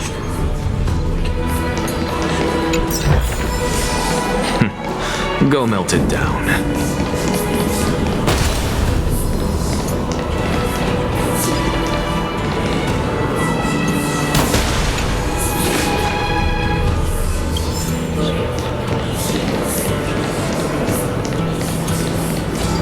So. Oh, damn. They keep doing this to me. Can you keep going? Of course. I'm just... If I knew we had to climb a mountain, I wouldn't have come along with you. I guess this also counts as one aspect of the world-bearing burden. If Amphoreus does have a next life, you may want to get your body in shape. Keep your sarcasm to yourself. I'm not getting anything of value from them. I would sooner throw myself off this cliff and hit rock bottom than exercise even a little. I am Calypso of the eminent Seven Sages, after all. Training would make me no different from those Helcalithist barbarians. Calypso. She's one of the Seven Sages. A member of the Grove? No, she can't be.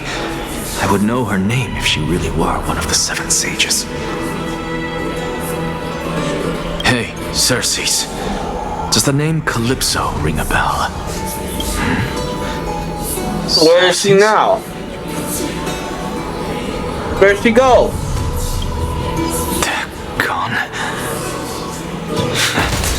Doesn't matter. I can do this myself. Looks like I'm nearly there now. The land of the dead.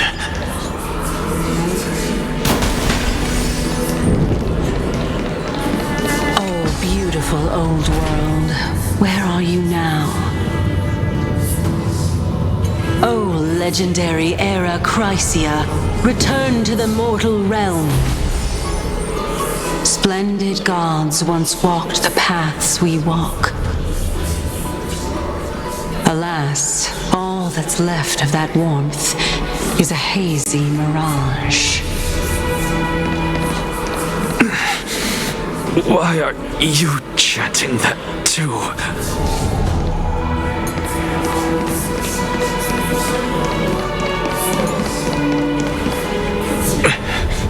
We're here, finally. So, I don't get to ask the Titan my question, but all of you make for a pleasant surprise, nonetheless. Very well then, let me uncover the truth for myself.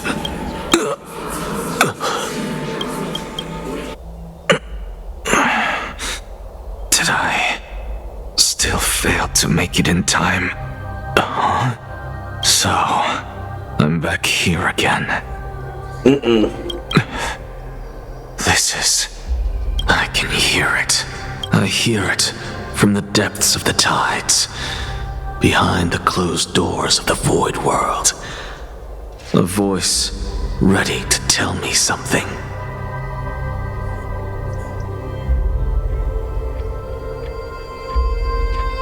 This time, the voice is a lot clearer than before.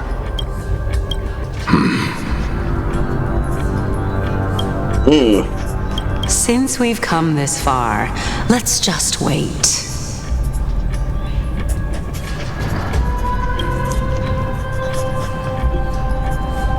Lord Nias and Miss Calypso, are you both here to visit Chaos too?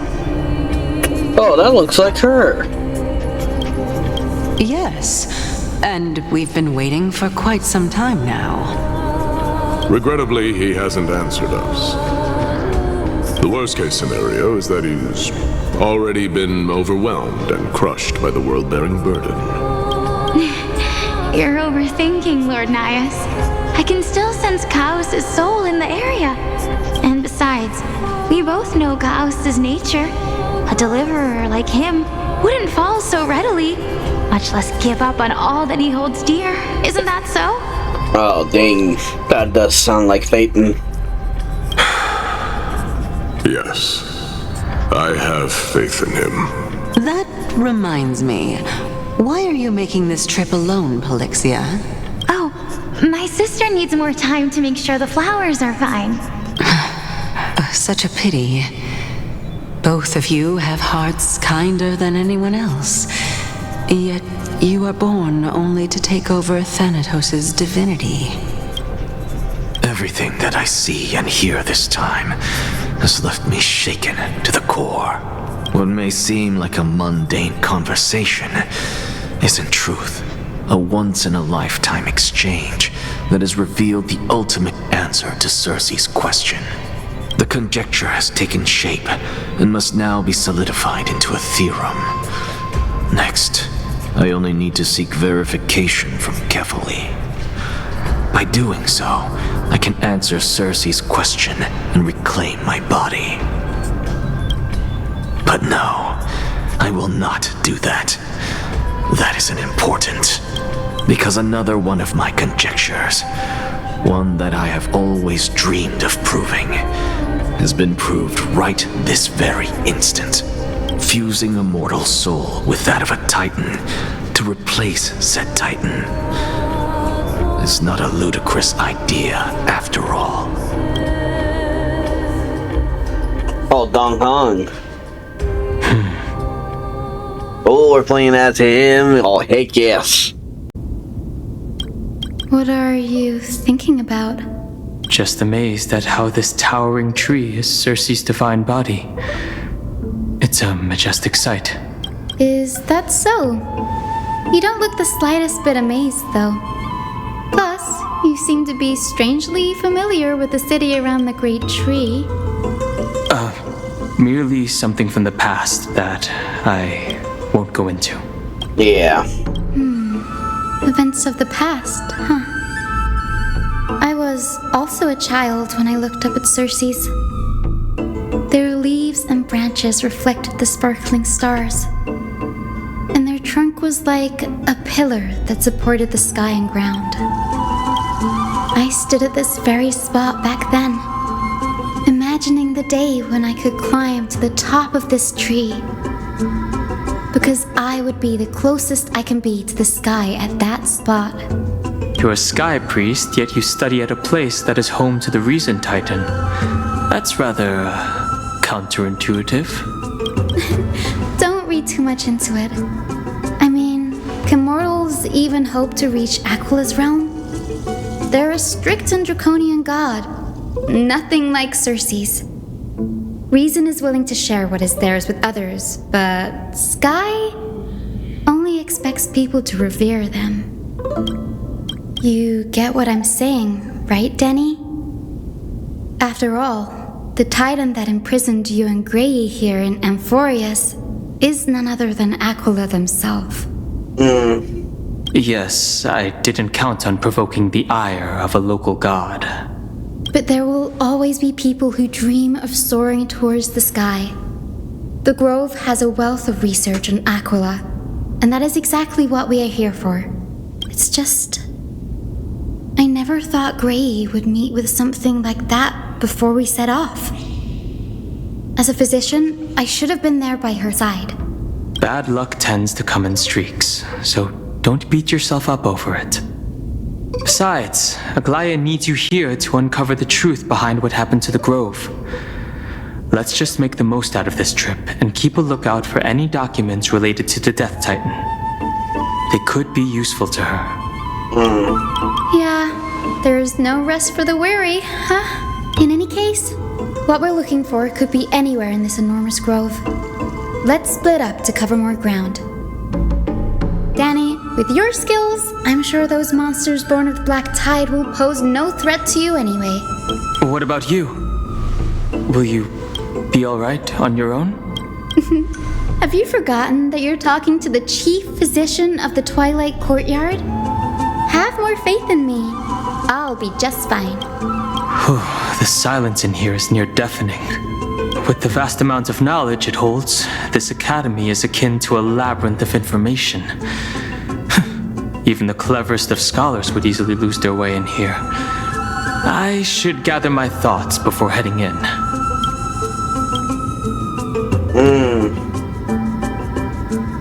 I'm willing to say something about that one too. How to leave Amphoreus. In the myths, Aquila, the Titan who reigns over the domain of the skies, is a colossal bird that overlooks the world beneath them with 100 eyes. As long as they continue to soar above the clouds, the people of Amphoreus will remain trapped on the ground. Hyacine's forebears were priests who worshipped Aquila. Nobody is more familiar with the taboos of the Sky Titan than her. Seeing how Aglaea has sent her here as a guide, it's possible that she has plans to have Hyacine take on a trial in the future.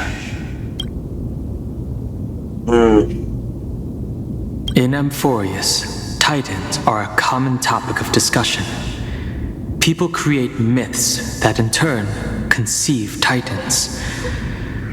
It's a tricky task to keep an objective view when among the people of Amphoreus. Is there a way to step out of the situation and look at it from a different perspective?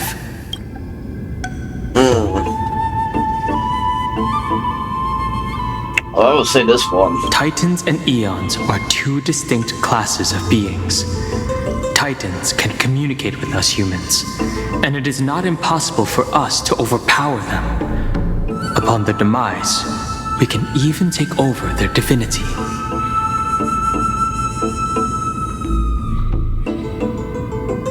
In this regard, Titans can be said to be a lot more similar to humans than Eons are.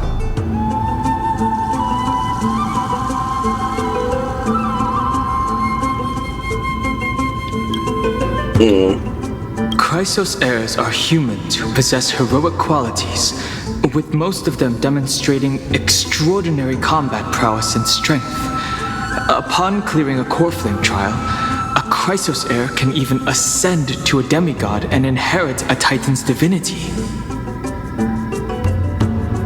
Wait, something about that feels off. Is this a selection process of some sort? Guided by the prophecy, the heroes are on a quest to reclaim Coreflames and usher in the Era Nova. Their efforts have seen gratifying results to date. As I expected, the prophecy is the hardest to make any sense of. But with barely any information to go on, no matter how much I ruminate on it, it won't yield any results. I should leave this for another time. I should probably turn my attention to something else. Nobody could have ever imagined that her life would be forfeited the moment we landed on Amphoreus. I should have done more to keep her safe. But it's not too late. We still have a fighting chance. The unique rules that govern life and death on Amphoreus might just work in our favor and save her. The Grove is a veritable library of knowledge. Maybe they'll have records on a similar case? Please let there be one.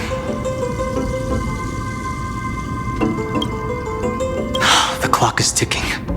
I should search for more clues as I move. Alright, let's do that. The night sky feels unusual, now that I've gotten used to the eternal light of Akama. Alright.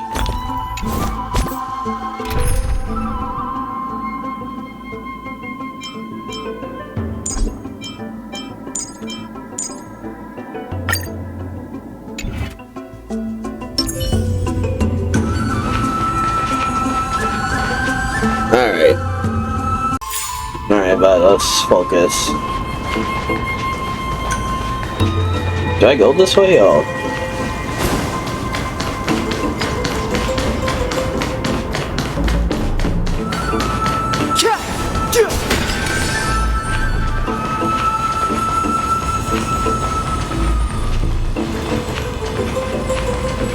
Oh, they're not gonna explain about that one?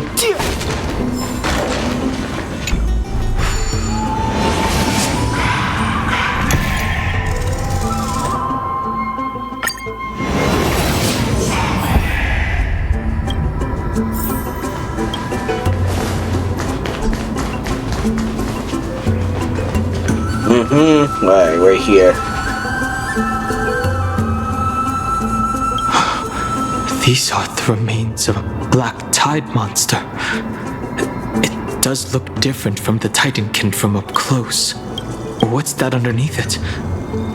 A scroll. Guess we're reading that.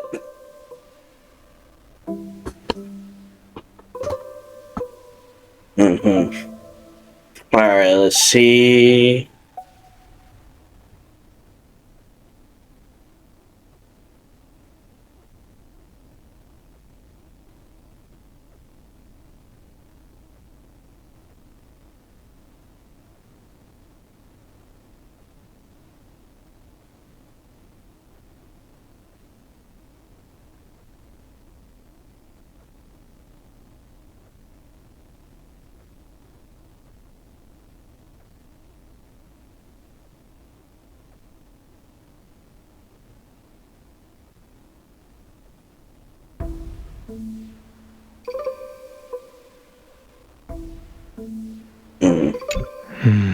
As I expected, the Grove doesn't forbid discussions about the sky.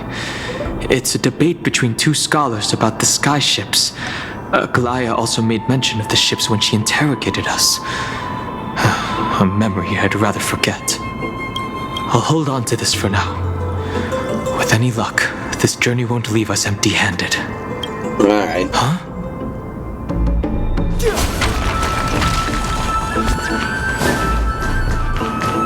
You saw something, boy?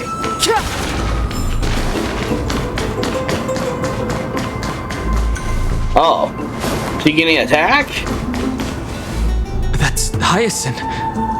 Why is she surrounded by so many monsters? As much faith as I have in her, it's probably a good idea to help her out there.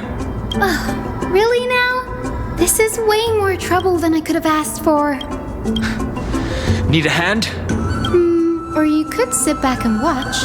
Oh, are you gonna fight? I can't tell if you're serious or not.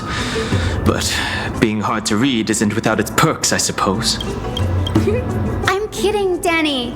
Lend me a hand, pretty please. All right, now let's get him. I guess so. Step aside. I have no interest in stoking conflict.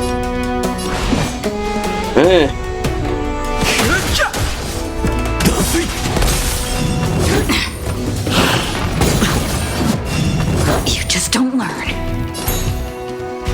I choose you. Sure, I'll play along. Spend freely.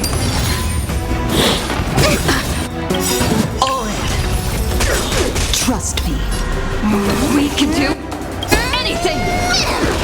The dice have been cast. Bust. Or maybe I'll take it all. Watch your head.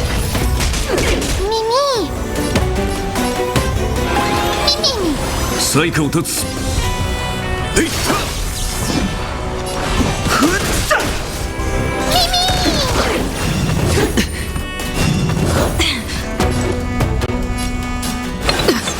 Hedge your bets.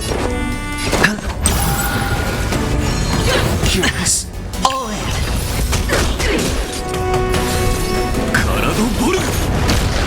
No interest in conflict. The truth of life and death, the sanctuary, is but a vision. Break!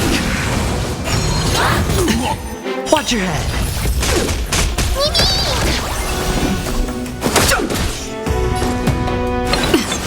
Sure, I'll play along. It's on me.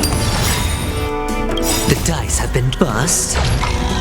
Or maybe I'll take it all. Fighting is meaningless. Alright there. This place is practically in ruins. What happened? There shouldn't be this many monsters here. The Black Tide is remarkably quick to detect the light of Amphoreus. So or rather, the blessings of the Sky Priest in me, might have unknowingly called them to me. Anyway, never mind that for now. Here, you might want to have a look at this. I found it around here and thought it might be of interest to you. Alright. Oh, looks like a debate. Another one. Alright, let's see.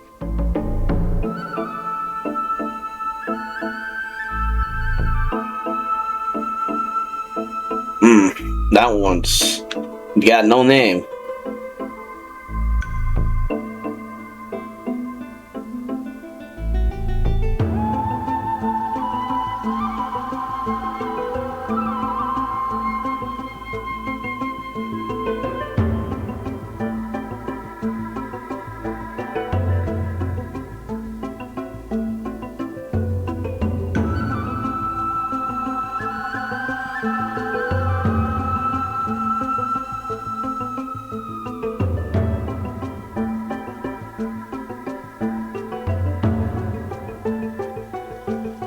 Oh, was it him?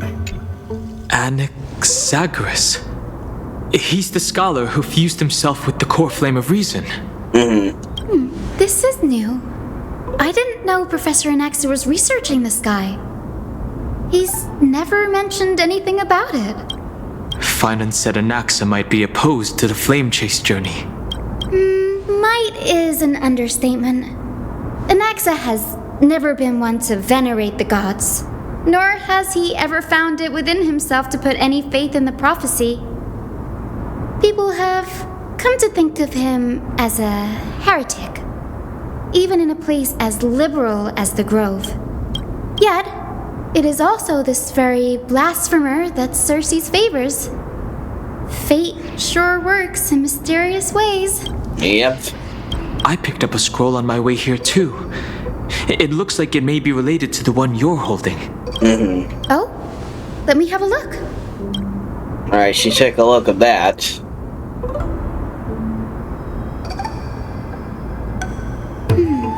By the looks of them, these scrolls are records of two conversations that took place in the same setting, one after the other. There's still much I don't know about the Grove. Do you mind if I ask you a few questions? Sure, go ahead. Alright, we'll start with this one. The Grove of Epiphany is home to 7 schools of thought. While all 7 schools are founded on the ideologies of Thalesis, the first scholar, each is unique in its own way. Among them, the Venerationists revere and worship the Titans the most.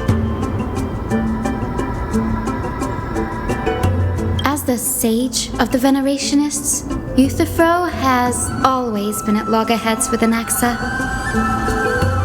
If we were to place the 7 sages on the scales of Talanton, Anaxa and Euthyphro would be placed on opposite sides to achieve balance. A very illustrative explanation. Thank you. Was it a mistake to build the skyship? Nearly everyone in Amphoreus has heard the story of the skyships by now. Aquila's stature is loftier than the heavens, and their divine retribution is merciless. That's why it's no use building giant skyfaring ships. Oh, but I do wonder if a supercharged mini tribbie cannon could slip past their watch. That was a joke. Right? I don't think so. Newsporists primarily study the application of alchemy in soul repair. Everyone considers Anaxa a blasphemer, but that has never stopped him from sharing his ideas, no matter how taboo. If you must say that he's hiding something, then it's likely what lies beneath his eye patch. Anaxa often says that every failure brings us one step closer to the truth. Perhaps, to him, the crash of the skyship carries a different interpretation. The firmament is not impenetrable. On the contrary, it was precisely because the skyship represented the first step toward breaking free from the shackles of the earth that it provoked the wrath of the Sky Titan and brought divine punishment upon itself.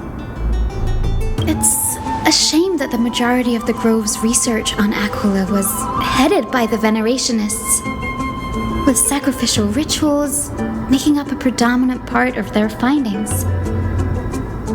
Discourse about more esoteric subject matters in relation to Aquila dwindled even further after the skyship incident.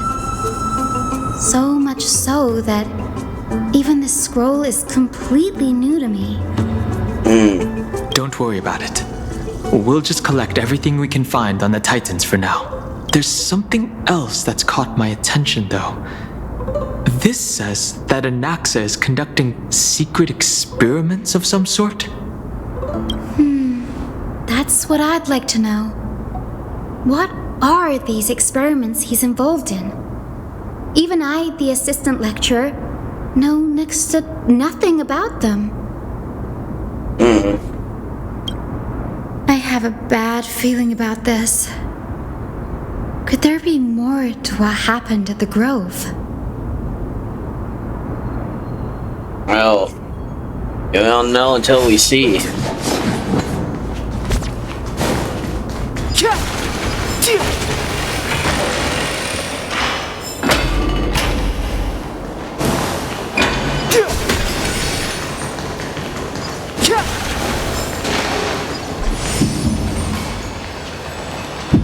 This is the Library of Philia, a place where the Grove stores its collection of tomes. Other than books written by the 7 schools, you can also find philosophical texts, ballads, and religious writings from the Outlands here.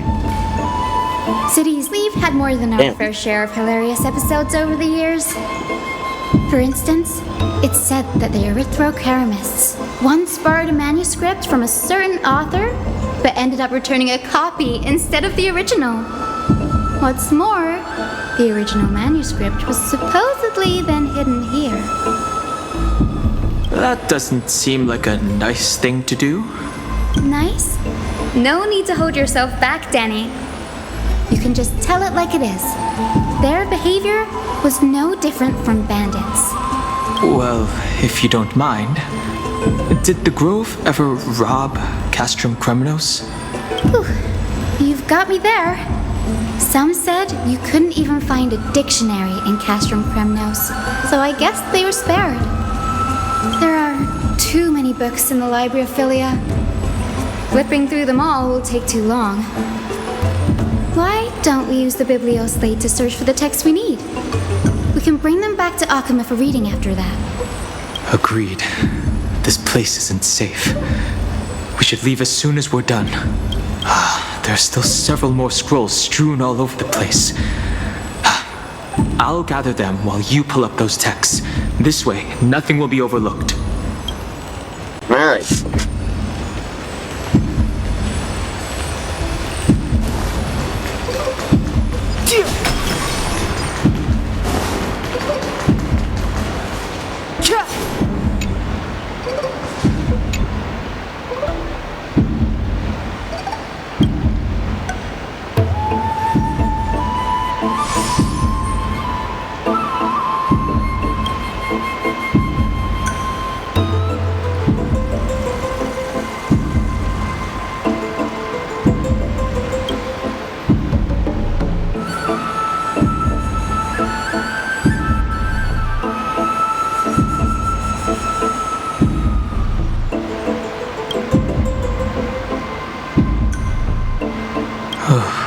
Impressive tenacity.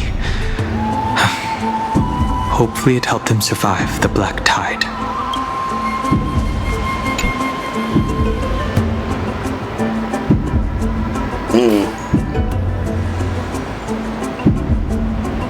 This is about Anaxa. I should read this. Hyacine, you should come have a look too.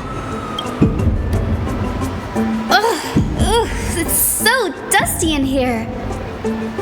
Whoa. Are these all complaints about him? I can already see what they must have written. Anaxa has no respect for the gods. His very existence undermines order in our society. They're probably all things like that. Does Anaxa hold that much influence?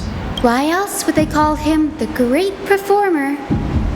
When Anaxa established his school of thought, the first thing he apparently did was read his own work to everyone. Are the Titans truly an accurate reflection of what humans think gods should be? Worlds created by gods are indubitably perfect, but what of Amphoreus? Only foolishness and insensitivity everywhere you turn. An uncanny impersonation. What happened after? They marched him straight to the seat of judgment before he could finish. Though what he took on in the end was more of a debate than an actual trial. He had to address every one of the scholar's allegations, or face expulsion from the Grove. The first allegation was... Do you agree that since the Titans created the heavens and earth, so the mountains, rivers, and seas must likewise be their creations?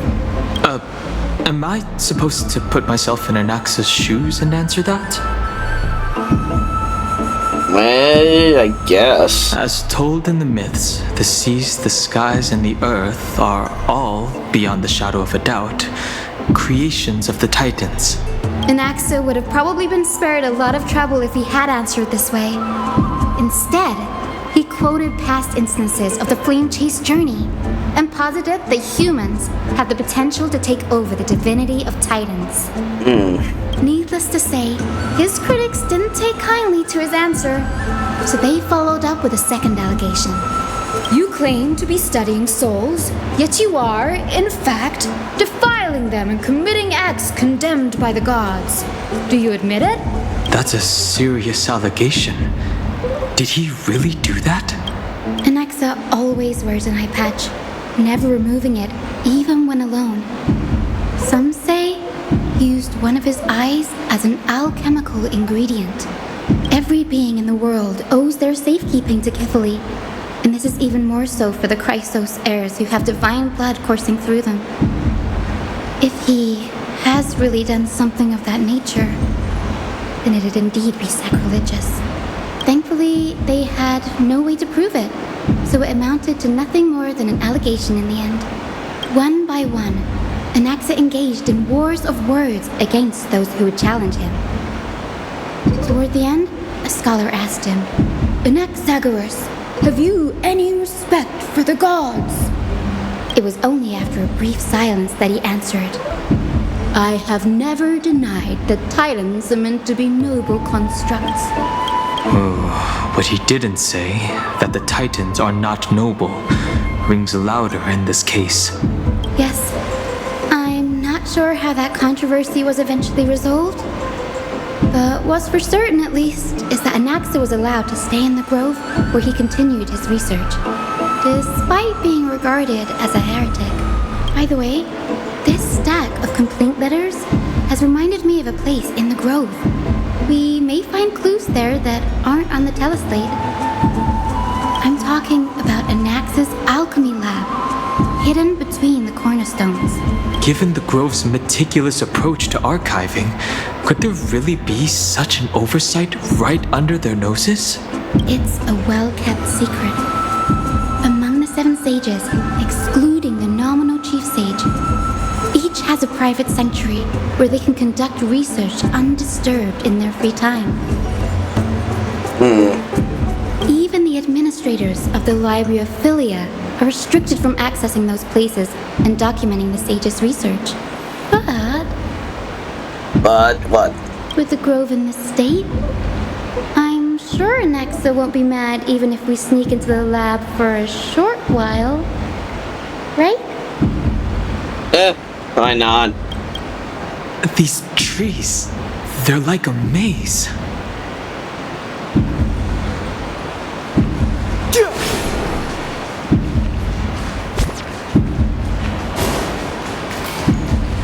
It sounds like a heart beeping.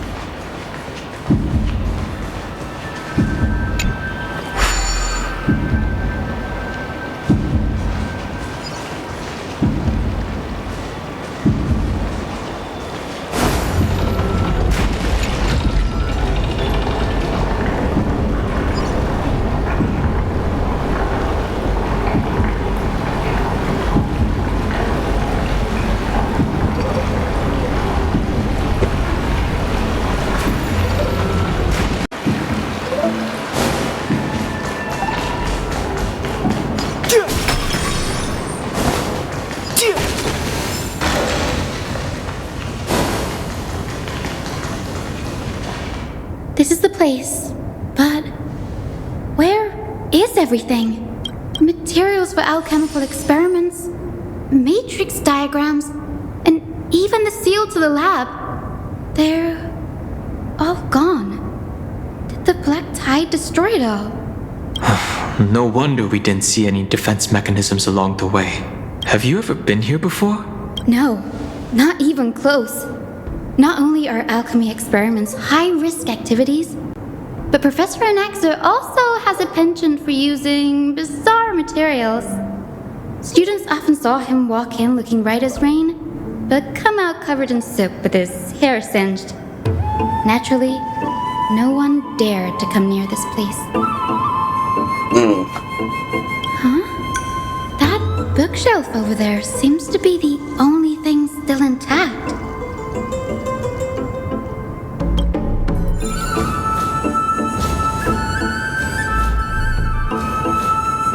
Alright, let's go over there.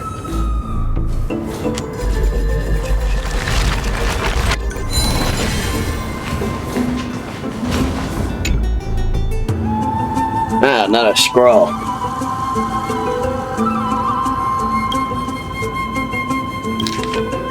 Alright.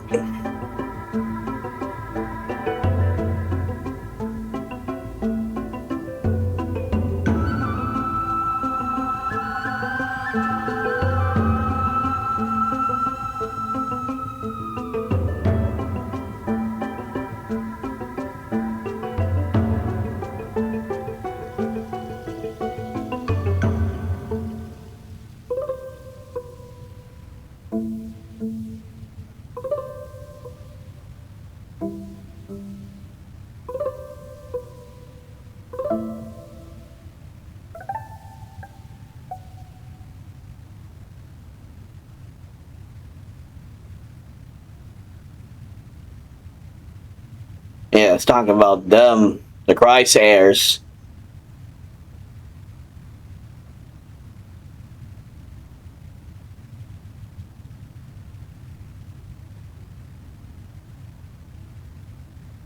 What's going on? Anaxa is conducting research on our friends in Alchema and me? This journal contains several intriguing points.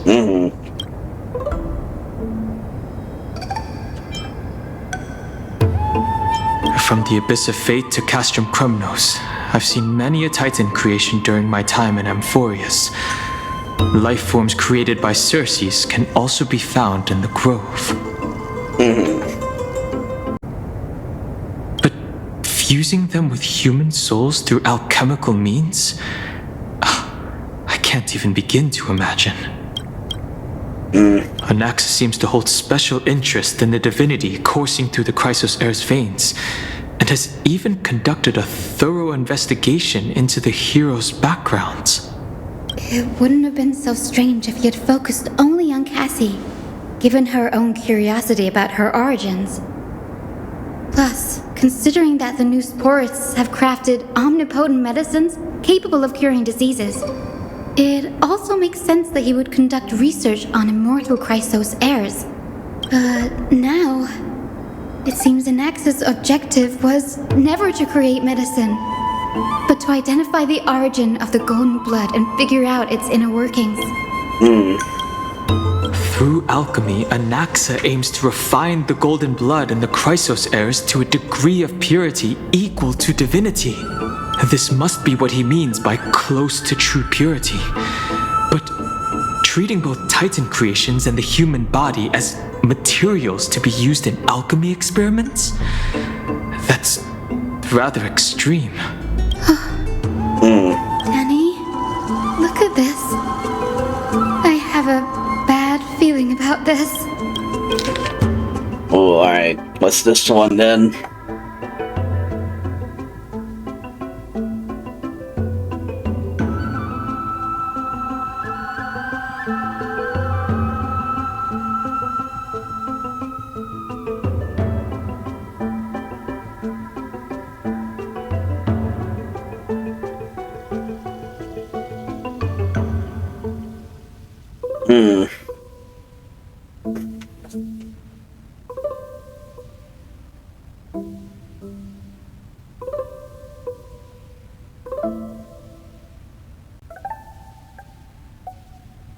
Closer to Titan themselves. Ooh.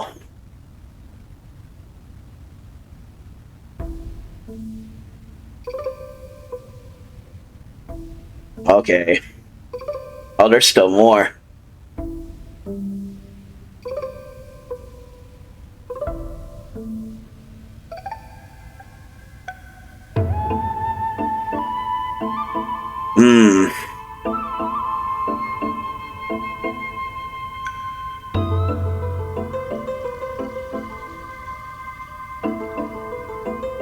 My biggest fear.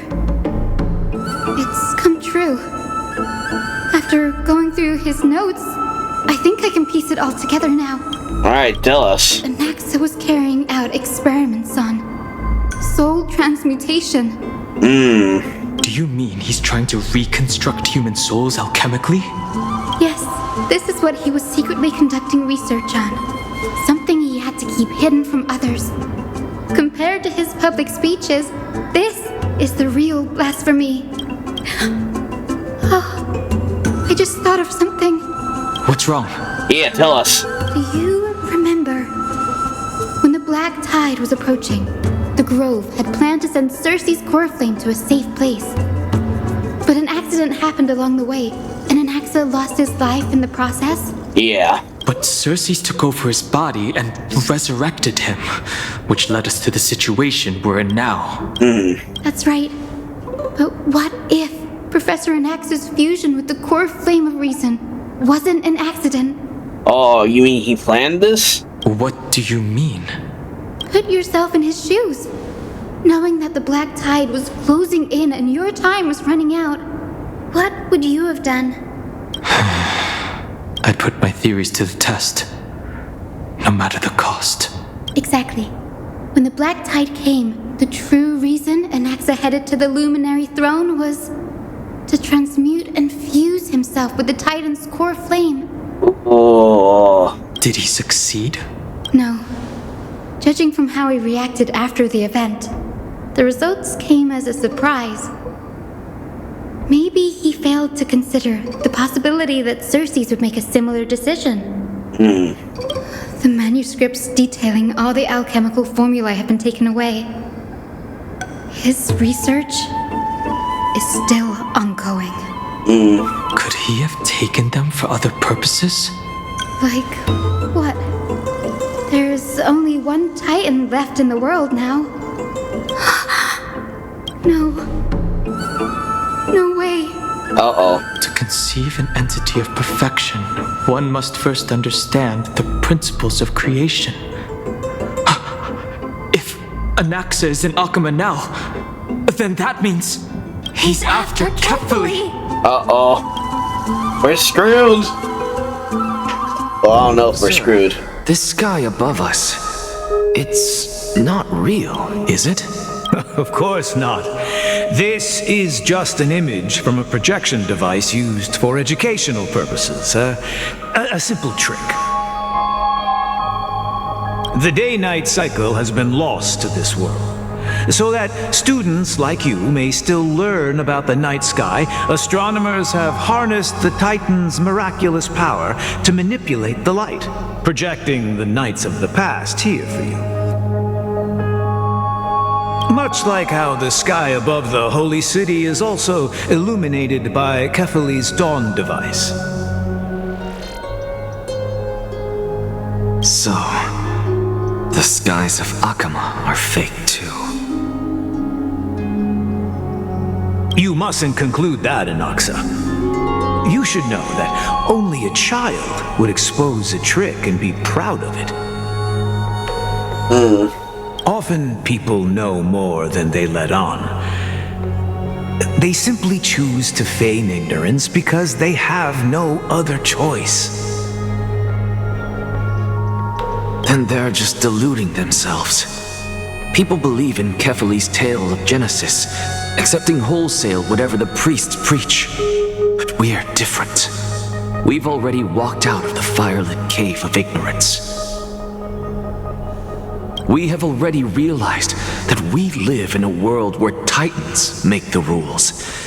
Even when we look at the sky, we're only seeing what they allow us to see, rather than gazing at this mockery of a night sky fabricated by them for the rest of my life. Why shouldn't I be the one to take control of the projection device instead? So much time has passed since you sowed the seeds of doubt in my heart, child. Many a night, I find myself penning down all my theories and wild ideas, only to burn them to ashes when I open my eyes in the day. Why? Because we'll face death by burning if word gets out?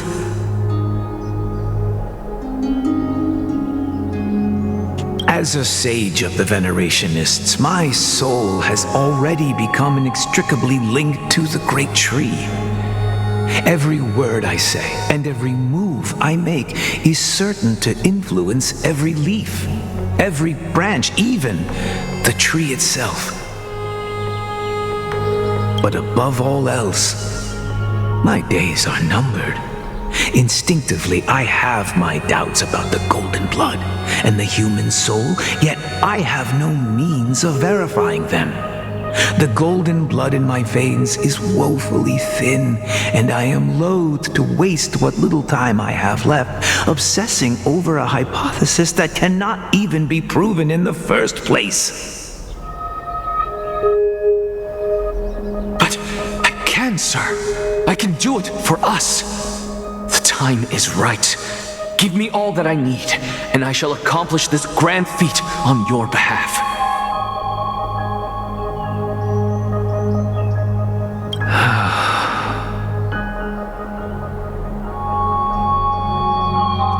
You're right. I shall do just that. In the next meeting of the sages, I will spare no efforts fighting for the rights you deserve. Go. Establish your own school of thought. Find out what we are. Become the one who conquers the ultimate truths of the world. Child of humanity. You didn't go to such lengths for an audience with Kefali. Just ask him a few questions, did you?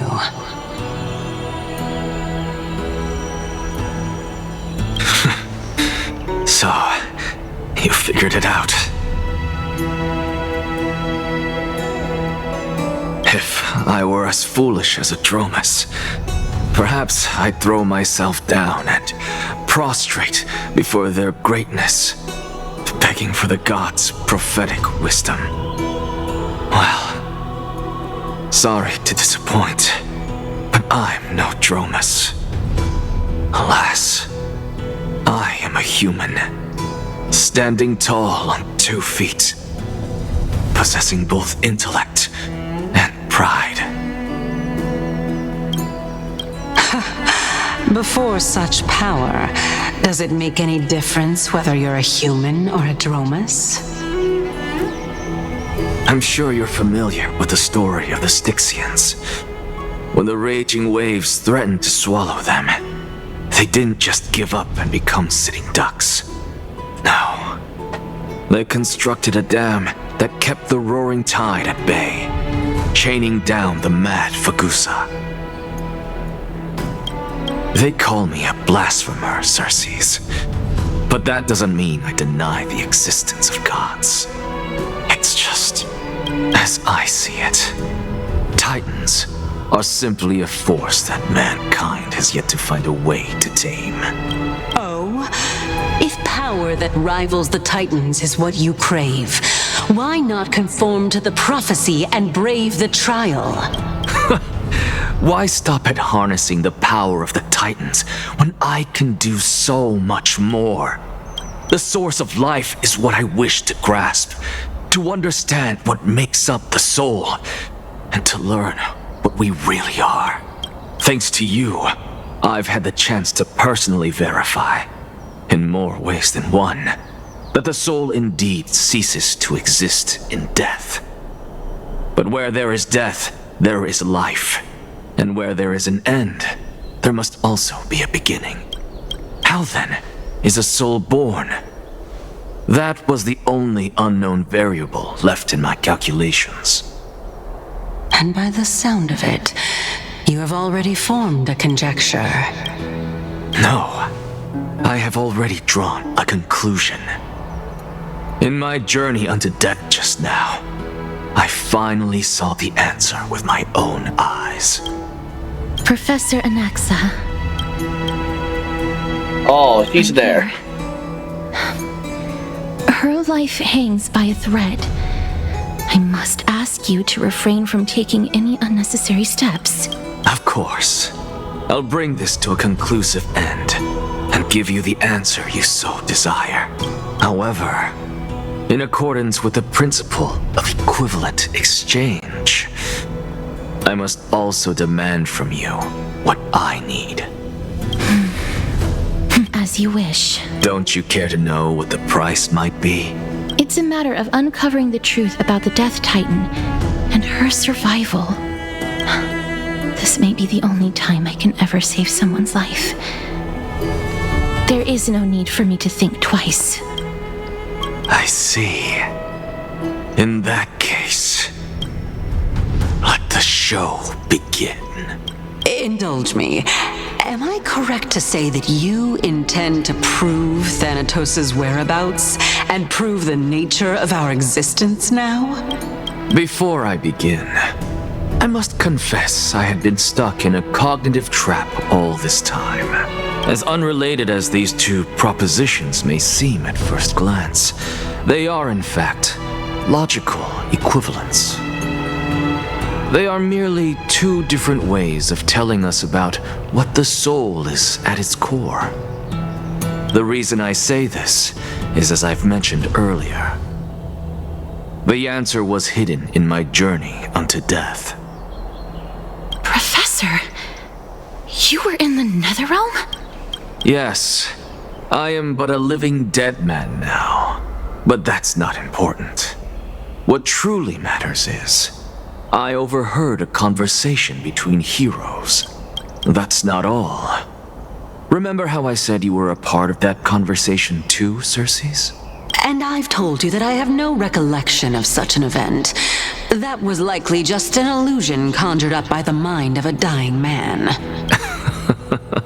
Of course you would remember, because that wasn't you. That was Calypso, one of the 7 sages of the Grove. Calypso? Huh? That's the name I made up on a whim when speaking to this girl. How do you know of it?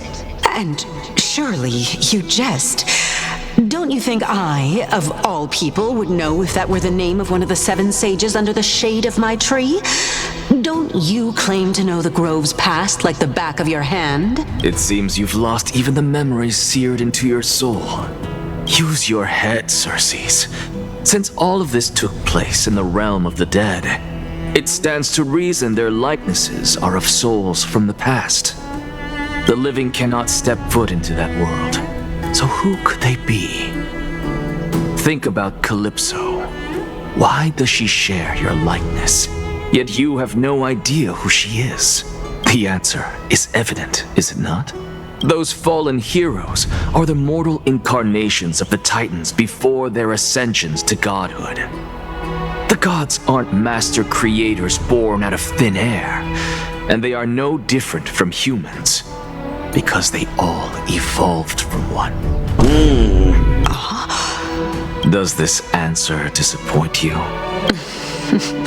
Yes, because you've answered nothing.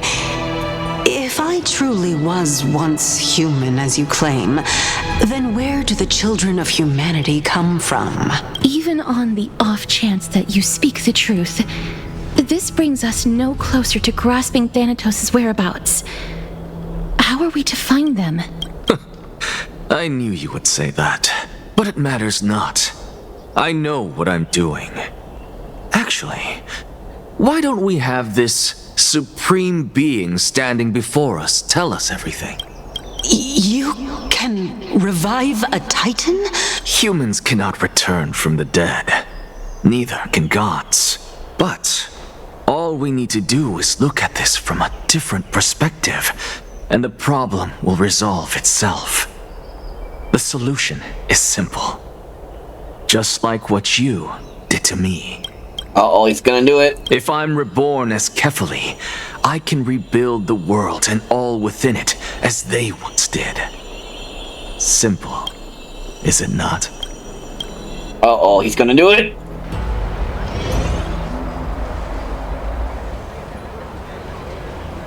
I have news from Hyacine and Dunhung. Anaxa might be trying to do something with Kephale's divine body. Oh no. Kephale? But what could Anaxa want? Is the Council of Elders going to sit around and let such a sacrilegious act unfold? That is not possible. He is indeed the great performer, capable of fooling anyone and everyone with his tricks. I'm sorry. No need for guilt, for this is good news to us. The Council of Elders has found themselves a traitorous ally. Anaxa's ambitious desires will be something we can exploit. What we should be doing now is to keep our eyes peeled for whichever trickery Cainus is up to, and react accordingly to thwart her plans. Being Akima's political center, the Demigod Council holds just as much significance as the Vortex of Genesis. Someday, after my duty is over, this site will take the place of the battlefield where you hunt gods. Become the next challenge you ought to overcome. Till then, it's best to get used to this place as soon as possible. We will wait here for good news. I'll say this, yeah.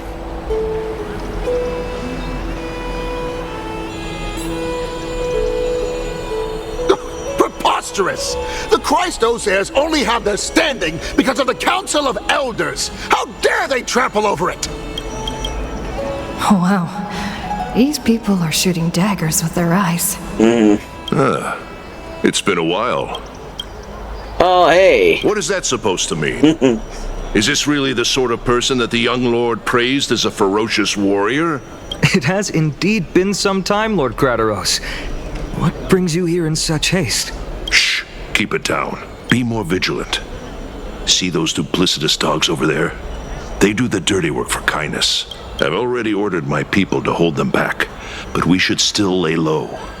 Unless you're itching for a bloody fight to get a workout in. My bad. So, did something happen? Oh. Did you hear thunderclaps last night? Thunderclaps are beacon signals of strife. They are a message from the young lord. He threw a spear bearing several words at Akama. Watch out. The Flame Reaver is back. Uh-oh. I guessed as much. We didn't actually kill them back at the Kremnos Arena. I figured this is something you would want to know. We Kremnoans never back down from a fight. So if you plan to take that thing down in a battle, reach out to me anytime. You have my gratitude. I will let Aglaea know about this right away. Remind her to be on her toes while you're at it. That vicious Cainus has been unusually active lately. Those lackeys she keeps under cover have been going in and out of the city a lot more frequently these days. Some even seem to be getting Kremnoans to defect to the council. Get off the Out! How dare you! No place there! Shut up! That's her. Looks like you can see it for yourself. We should get back. Thank you for the intel, Lord Gradaros. Alright, we're back to us.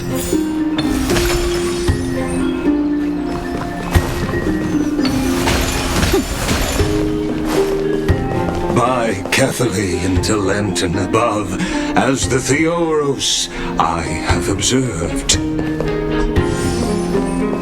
Virtuous citizens of Akama, Phainon, Vides, Elysiae, and the Outlander are heading toward us.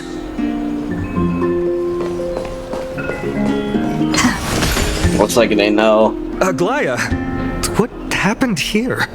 I know about the poisonous fangs of that king snake through the golden threads. In the past, I would be confident about keeping her in check, but I admit I am now unable to do so. Oh, really piss you off. What do you mean? It is no longer about eloquence or arguments. I have been a demigod for far too long that I hardly have any humanity left. Before I realized it, I have become no different from these hypocrites, no longer capable of relating to the people. The This has come a lot sooner than I expected. But perhaps it is time. I need you to step up, Phainon, in order for me to retreat behind the scenes. Yes, this is my duty, but... It is far easier for the Council of Elders to fool many than just fool one person. Their so-called more support is no more than a ruse to distribute power using words instead of lances. There is no glory in winning this debate, but that makes having respect for humans so much more priceless. Phainon, you are a Chrysos heir without flaw, capable of relating deeply with humans. I appreciate what you've taught me, Aglaea.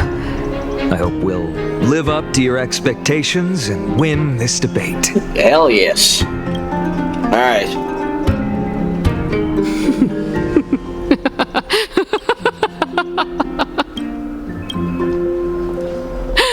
Oh, you've done well, Lord Calictus.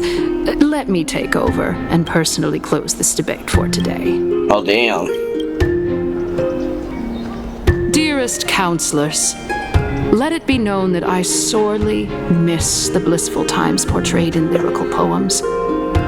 Back then, Amphoreus was home to nearly 1,000 cities, each with their own local faith, while gods walked the earth and shared close bonds with humans. Yet, in the present, people from all over are forced to leave their homeland to seek refuge in the holy city where they hope to rest under Kephaly's protection. All of us have long been in the same boat with no way out of this plight. We didn't have a choice in the past, but now the Council of Elders brings to the table a new possibility. All I have left is one question for you. And that is? Would you rather strive toward the unheard of Era Nova, or return to the prosperous Era Chrysia of our past? Make your choice. Now, which of the two would lead mortals to an ideal future?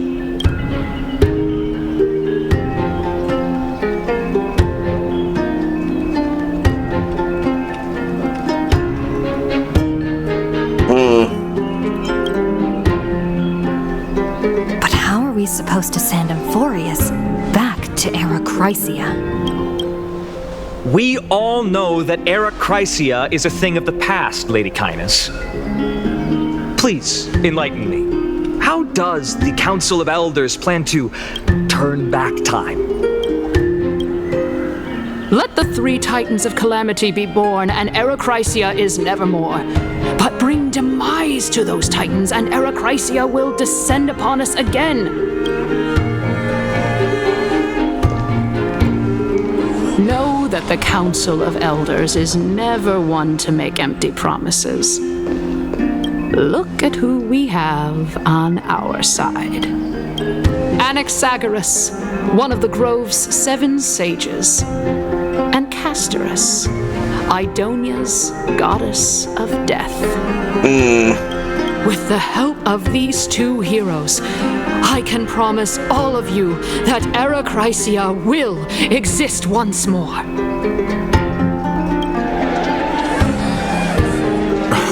Aren't they Chrysos heirs? They're supporting the Council of Elders instead? It's clear from the start that these heroes do not get along well in their group. All the more proof that Aglaea is unfit to speak on behalf of every Chrysos heir. I am in favor of Era Chrysia. Era Chrysia! Era Chrysia! Era Chrysia! Era Chrysia!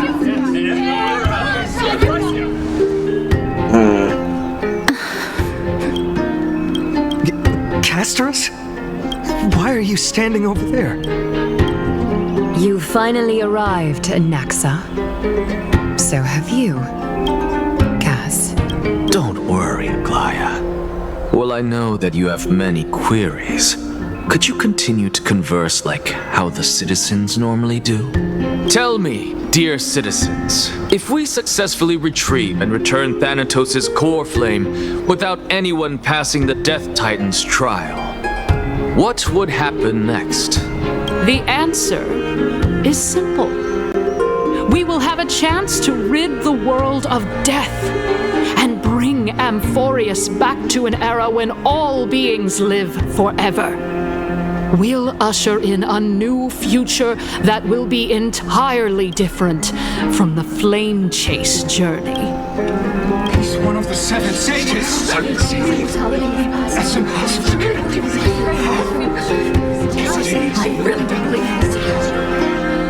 Your proposal is much too idealistic.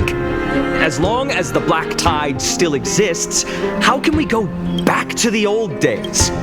Remember what I previously said? Kefali's Coreflame is guarded by the secret power of the Council of Elders. Plus, Bagusa's water curtain will be able to block out any external perceptions. Tell me, dear citizens, have any of you ever seen even a glimpse of the threat that this person is talking about anywhere within the walls of this majestic holy city? Yeah. Oh. Could it be that you heard that from the Flame Reaver themselves? Citizens, let's loudly sing the blessed hymn. Oh, beautiful old world, where are you now? Oh, legendary Erechrysia, return to the mortal realm. After the destruction of the 3 Titans of Calamity, the Flame Chase journey will have to end. I was getting deep. Yes! Yes! It has to end! It has to end! It has to end! It has to end! Oh no. This is bad. The masses are now totally riled up. Anaxa, pray tell. Everything that you've mentioned hinges on the premise that we can find Thanatos' existence, right? Thank you, Lady Aglaea, for still caring about this city. However, dear citizens, we are truly fortunate and blessed. For Castorice, Idonia's goddess of death, will surely find Thanatos under my guidance. What? With that, I solemnly promise that the Coreflame Lady Castorice brings back will be personally managed by the Council of Elders. Thereafter, if we are able to garner the support of all of you at the Citizens' Assembly, we shall spare no effort in ensuring that the Erechrysia will return to our world once again. Please, the Erechrysia!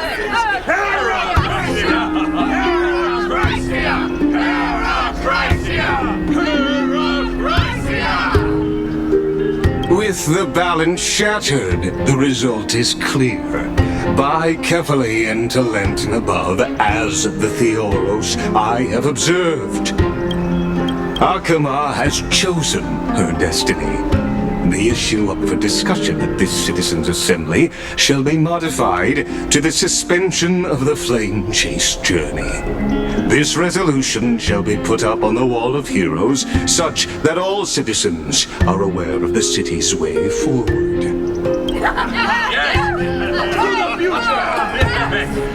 Yes, like this. Fantastic. Yes. Aglaea, dear Aglaea. What has caused your heart to soften? You also don't seem to be as quick-witted as before. Wag your tongue as much as you like. Since the Flame Chase journey has been preordained by the prophecy, our failure has never been on the cards. Well then, I guess we'll find out if that's true at the Citizens' Assembly.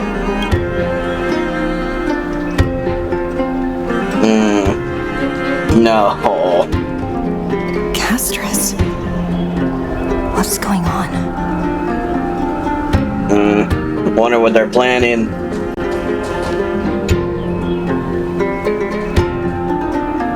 Well, it seems that when I sent you to look for Anaxa, I unintentionally facilitated your partnership with him instead.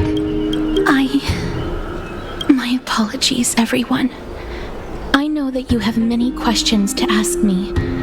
I will answer them to the best of my knowledge. In that case, please tell us as much as you can. In actuality, he showed me a past that was both long and heavy. The reason I say this is, as I've mentioned earlier, the answer was hidden in my journey unto death. Professor, you were in the Netherrealm? Yes, I am but a living dead man now, but that's not important. What truly matters is, I overheard a conversation between heroes. Oh no, we're switching to her. Have you heard of this tale before? A tale about the ocean god's treasured pearl, our hometown. It was a seaside town which enjoyed the ocean breeze and glorious, peaceful times, thanks to the wisdom of its ruling queen. Oh, that dragon. Until one day, an evil dragon descended upon the town. Its wings were large enough to blot out the sun, while its claws were sharp enough to rip the waves apart. It barged into the tall tower and devoured the queen's beloved daughter. It even settled itself in her bedroom like a tyrant king. The queen assembled 300 warriors who managed to subdue the evil dragon by chaining it up. However, when the queen slit open the dragon's belly, she realized that the princess had long since been digested, and all that was left of her was a pile of bones. Devastated, the queen wept for several days. It was then that a devious, smooth-talking scholar arrived at the palace and suggested that the princess could be revived through the use of dragon bone and dragon blood. That liar called this process the secret art of alchemy. The princess was reborn! The queen was overjoyed, blissfully unaware that the evil dragon's soul still lurked within the princess's body. As revenge, the evil dragon swallowed the poor queen, the glib liar, the courageous warriors, and all of the town's innocent civilians in a single gulp. Worse still, the souls of the deceased refused entry to the Netherrealm because they were filled with regret.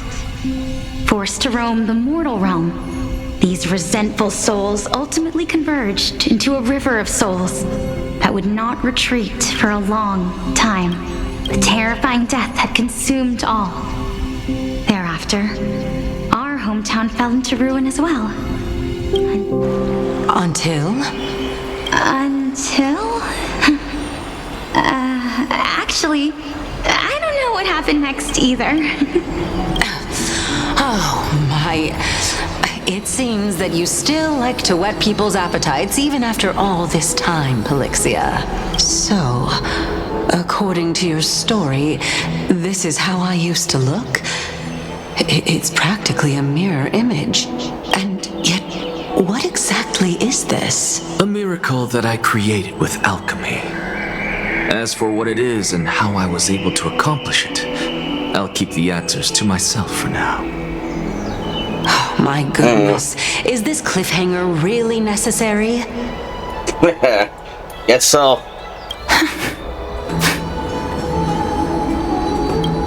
Quiet, Titan.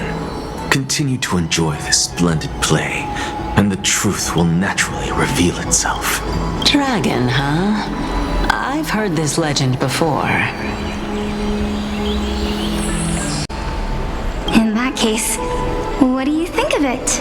I think that this so-called alchemy was a tenuous analogy added to the story by future generations. After all, you've never heard of a tradition of alchemy in your hometown before, have you? Indeed. Before I left home to pursue my education, I never even knew that anybody was looking into this area of study.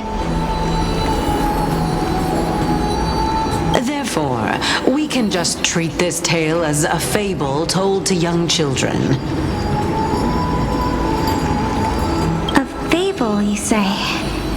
If so, what moral is it trying to impart to the kids? I guess it might be the concept of equivalent exchange? Oh? I thought the moral might be closer to something like honor the dead. Huh. What? At a loss for words? No. I merely realized that we're both thinking of the same principle. If life is priceless, then there is hardly anything else in this world that is of equal weight to it, right? Indeed. As expected of the wisest scholar in the land. You flatter me. Why don't I ask you a question as well, as a form of equivalent exchange? Of course. What is your question? If I imparted my knowledge of the art of alchemy to you, would you use it to resurrect someone you loved? What? What kind of strange question is this? I got it. You're just trying to get me to tell you whether I like anyone, right? Let's just leave it at that. That was rude of me.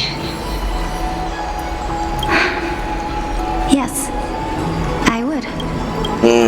Oh? Death is inevitable. In the days to come, I'm certain that someone whom I cherish deeply will leave me for good. If such a mighty power really existed, I think I would use it without hesitation. After all, you, me, and the rest will all have to face that fateful moment eventually.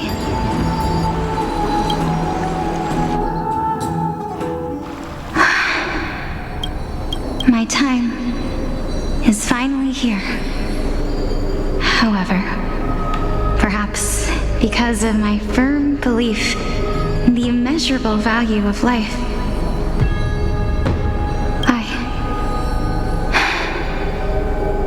I am unable to complete the trial.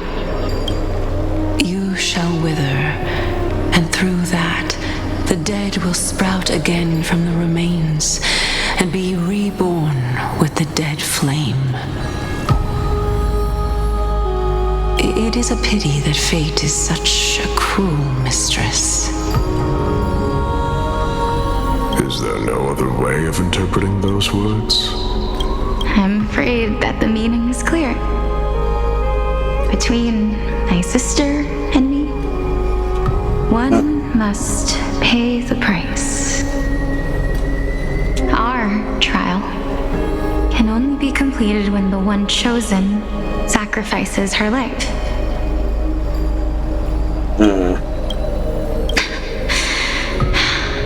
I'm afraid that the prophecy might even have selected a pair of twins for this exact purpose.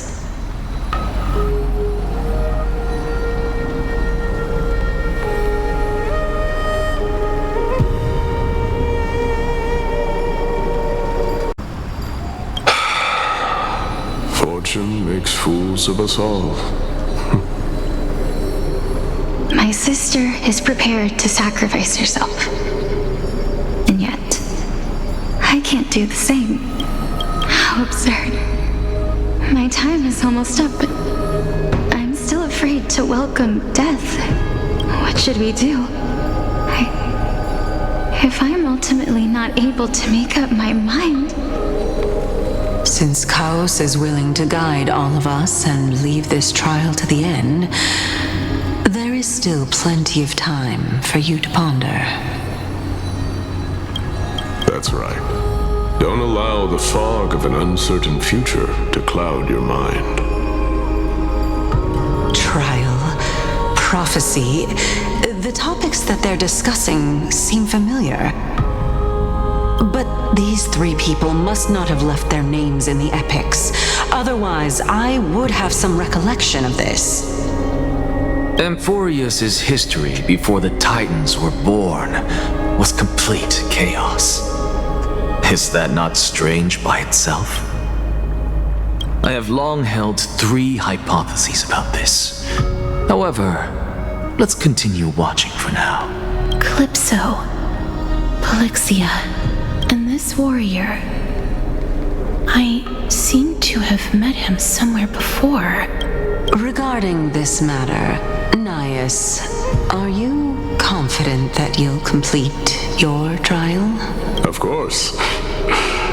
Though, I am worried about what will happen once I've emerged victorious.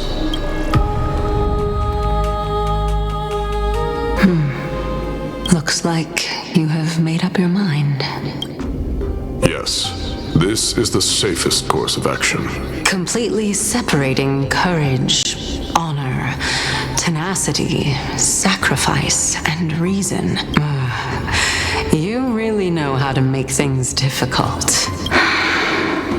Please, young lady, witness my fall and demise. Lady Calypso, you shall host the soul-rending ceremony. I do not understand.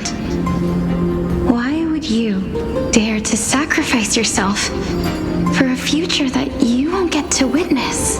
Because this is our destiny. The power that resides within me is so intense that I will one day be engulfed by it. Furthermore, a valorous death before glorious return has always been the path I chose to walk. A journey I began long ago. If your sister or Chaos were in my position, I believe they would make the same choice as well.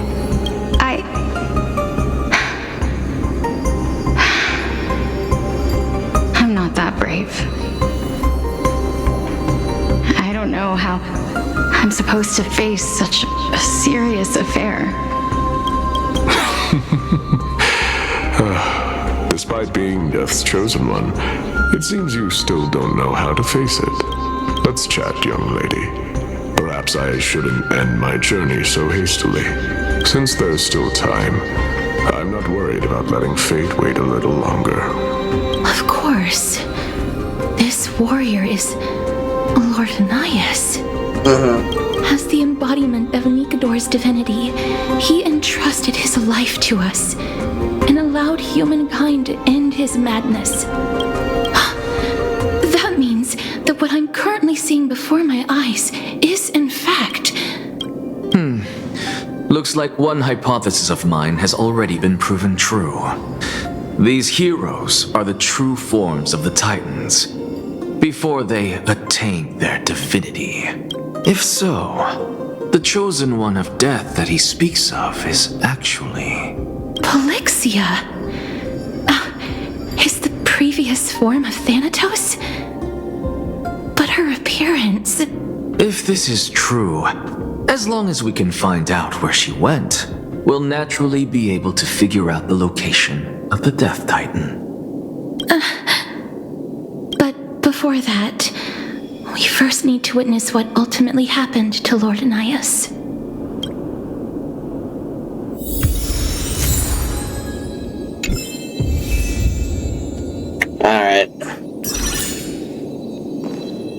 Alright, let's just see.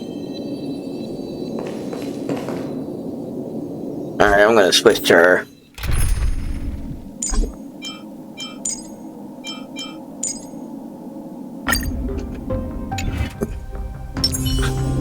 Alright.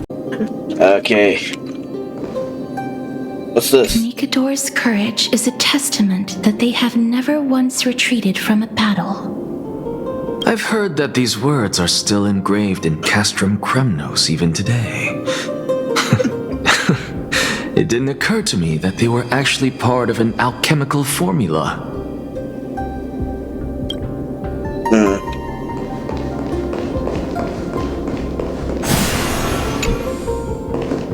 Sealed within this statue is undoubtedly his sacrifice. What are we looking at? They use their own body as our city walls, keeping out and protecting us from the pervasive spread of madness. They are acutely aware that if the end times were to arrive, there would be nothing left in this world to conquer.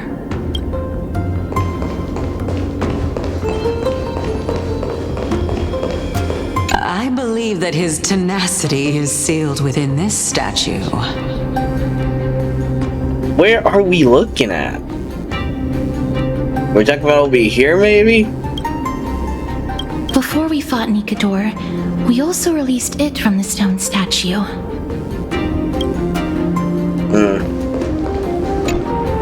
Honor, courage, tenacity, sacrifice. And finally, the only thing that remains is reason. Cheer up, young lady. There is no need to shed tears over a glorious death. All farewells in this world are sorrowful, Lord Nias. No, young lady. As a warrior, I have witnessed too many bitter deaths. But now, all I feel is peace. I did not know until this moment that mortals could live their lives in such a way. Although only a sliver of your soul remains, you remain so optimistic. Or maybe the truth is that you aren't able to feel sorrow anymore. To be honest, I don't know either. But I am certain of one thing. That is... This is not an acceptance of death nor apathy toward it. It's not even a feeling of despair.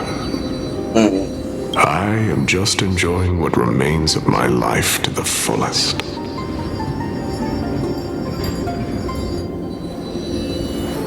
Enjoying? Indeed. Along this journey that we've taken together, not only have I changed the world, I myself have also changed in the process. And now I have reached the journey's end. When I look back and see the grand epic that I've personally written, how could I not revel in that fact? But when you depart the mortal realm, won't all of your accomplishments be reduced to nothing? Separation and death are two sides of the same coin. Reconciling this doesn't come easily for a mortal.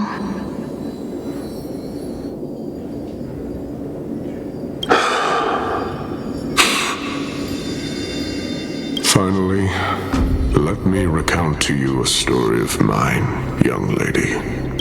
The first time I returned from the battlefield, I felt extremely hollow. The calamity had devoured everybody on the battlefield but me. When I returned to the city alone, the citizens held a banquet for me that was far from pleasant. I felt as though I was still on the battlefield, and the person who had returned was nothing but an empty shell. It was late into the night by the time the banquet ended. My head still reeling, I returned alone to the barracks. On the way back, I encountered someone. It was a crazed scholar looking at the night sky and muttering to himself by the side of the road. Although I tripped over him and fell, I wasn't angry in the slightest. And maybe because I saw myself in him, I inexplicably asked him a question. Do you think that it'd be better if we just died on the roadside like a couple of stray dogs? To my surprise, he shrugged his shoulders and sighed. How does someone who is currently experiencing death, dying and living, afford the same amount of bliss? Now please go away and don't block my starlight. Are you trying to say that there is no difference between living and dying, for they are both journeys that lead toward death? That's exactly what life is, and death is, but a scale to measure how valuable the journey was. Journeys and epics are only glorious and magnificent because all things eventually fade to dust. Therefore, young lady, don't detest your fate. Instead, willingly and respectfully embrace it. The embodiment of strife telling me about the majesty of the world. Indeed.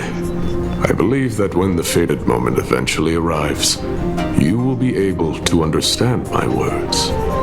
It is time for me to knock on death's door. I will set up a long table at the end of the road and humbly await your arrival. When that moment finally comes, let us drink and be merry then.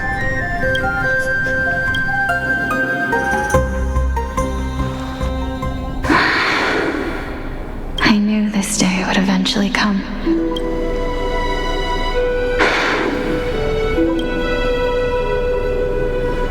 Are the both of you ready? Alexia, Oh, I'm here. what, is that her? What? This... This is quite interesting indeed. Yeah, this is an interesting twist. Is this... Alexia's sister? Is it... me? Now, it's time for us to fulfill our promises. Are you afraid? What are you afraid of? That I won't be able to do it. You shall wither, and through that, the dead will sprout again from the remains, and be reborn with the dead flame. As foretold in the prophecy, and according to our vows, once it all ends, we must face our fated moment head-on. Even if it was prophesied, do we have no say in the matter? It's so unfair. Why are we the only ones who are forced into mutual destruction? Let me do it, sister. Let me be death's sacrifice. I was never long for this world anyway. But you're different. I was the one who wasted your life after all. You're wrong, Polixia. I don't think that my life was wasted. Just the opposite. When I finally arrived at this destination and looked back at the journey I took, I discovered that flowers had long since bloomed along the path I walked. It was you who sowed the seeds for this sea of flowers, one that is more beautiful than the promised land at the end of the world. Besides, I have lived a fulfilling life. Even though I was fated for sacrifice, none of the things that I've experienced will dissipate. Instead, they'll forever live on as memories inside your head. Will they not? How could my memories of you ever compare to the actual you? Well then, tell me, what exactly are we?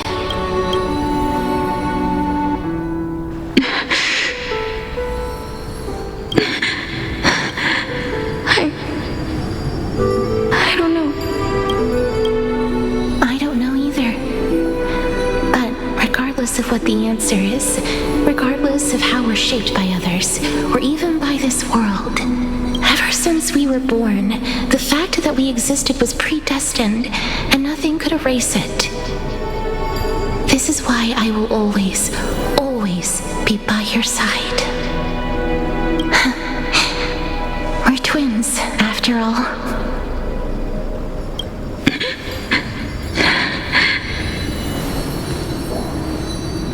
All right, my dear Polixia. It's time to extract my heart and light the flame of death. After that, use it to plant the first bud in the prophesied new world.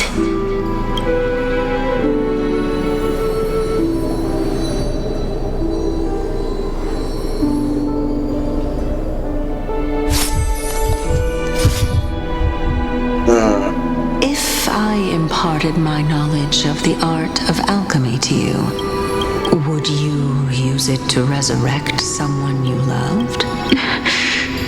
Death is inevitable. In the days to come, I am certain that someone whom I cherish deeply will leave me for good. If such a mighty power really existed, I think I would use it without hesitation. Even now, my answer remains the same. This is why, sister, I promise you, in the prophesied new world, I shall plant the first bud on your behalf. Go now. Return to the ocean god's treasured pearl, our hometown. I shall open wide the entrance to the Netherrealm and grant you a second life. The living beings on this earth shall respond to my call and lead you to the sacred daylight. Remember, do not look back on the land of the dead, and do not stop moving. In the new world promised by the prophecy, march toward your new life. As for the price of our equivalent exchange, let me be the one to pay it. Everybody, we've come to the end. Unfortunately, I am not compatible with the Supreme Being, so I was unable to completely fuse their soul into my own body. However, being able to glean all this from them is exciting enough. I'm certain of this now. Before the Titans that we are well acquainted with were born, a group of heroes roamed the land. These heroes followed a prophecy and took possession of divine authorities one by one, until they eventually became the pantheon of the new world. Just like the flame chase journey of today, Amphoreus' history is cyclical in nature. What a startling revelation. This means that the demigods, who bear the Coreflames, will also become the new Titans at the world's end, thereby shaping a new world? I believe that this is the truth behind the Era Nova as mentioned in the prophecy. This is utterly unbelievable. Besides, those twins in the past, even if they really are Thanatos, their whereabouts are still unknown even today. Are their whereabouts truly unknown? Didn't Polixia mention that seaside town, the birthplace of alchemy and the tale of the dragon? In our world, there exists a city which perfectly matches that description. Styxia. But the people there worship Vagusa and bear no relation to Thanatos. I've also never been to that place, as in the time of Idonia, it had long turned into underwater ruins. Take this. This is... the Nusporist masterpiece, the Philosopher's Stone. It was made by transmuting all of the sages' wisdom into a single entity, with their flesh and blood as its foundation. Oh, damn, that reminds me of Full Metal Alchemist there. Oh, gosh. Remember? I've mentioned before that the art of alchemy is all about conversion, tempering, and ascension. This process also applies to the pursuit of truth. Regardless of how unbelievable this sounds, the truths of the world have been refined from the impurities.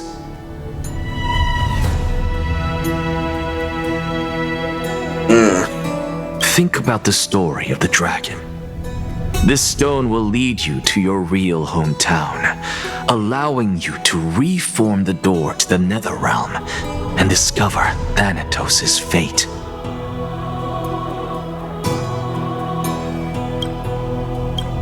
You still look as confident in your victory as ever. But what if your conjecture is wrong?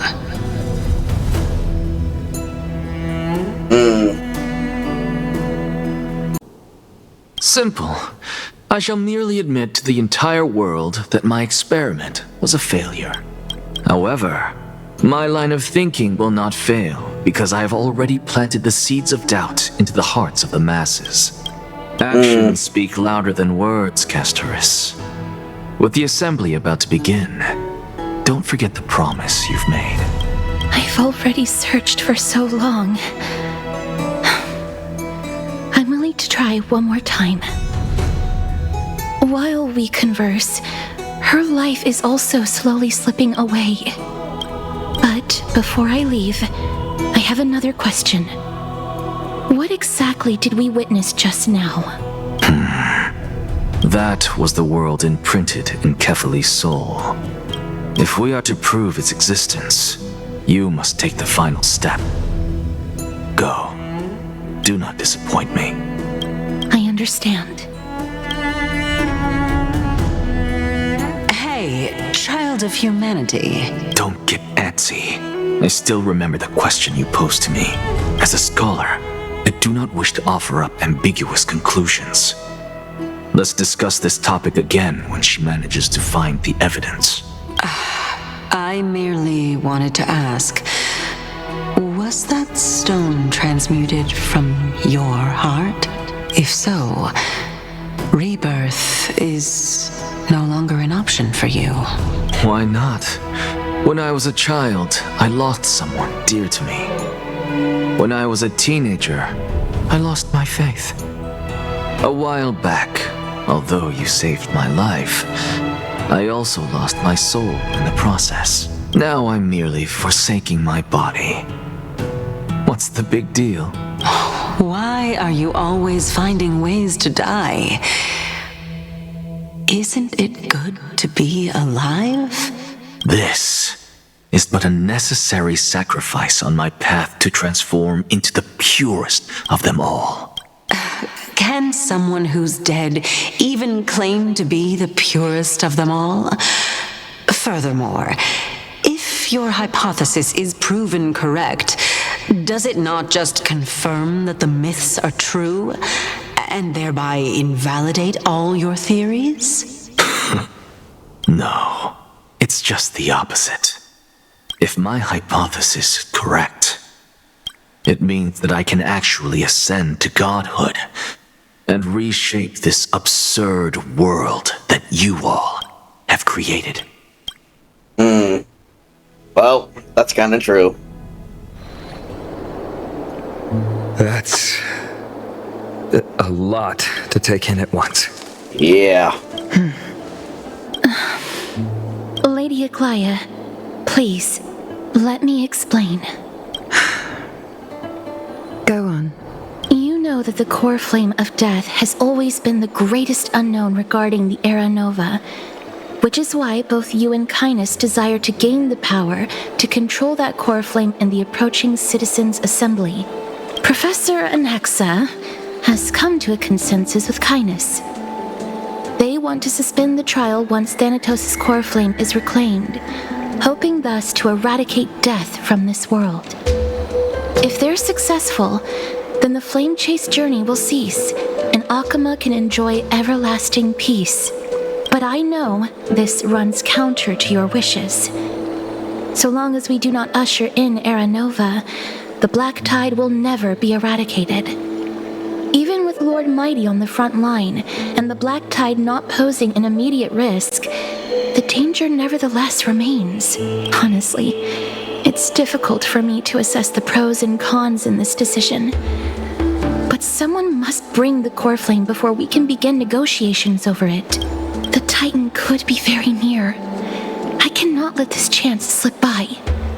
Besides, someone has to make this trip to bring back Mrs. Soul. Well said. You already had every reason to seek an audience with Thanatos. It's that great performer who has weaponized your wishes and placed us in this difficult situation. A world without death. Do you desire that too? If fate dictates that my path must oppose yours, I will do all I can to resist it and protect what I aspire to achieve. Lord Mighty showed me that without taking the first step, all talk of what follows is moot.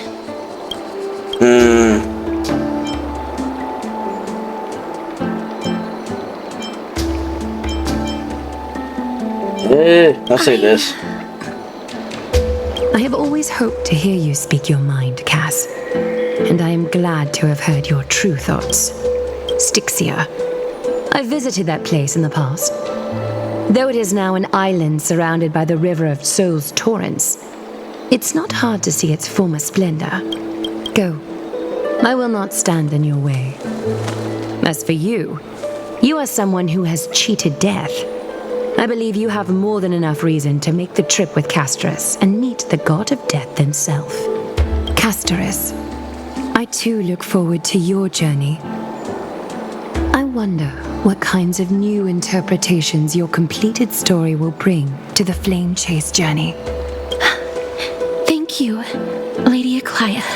I hate to put a damper on this heartwarming moment, but if Styxia is now an island surrounded by the river of Soul's torrents, then how do we find a way in?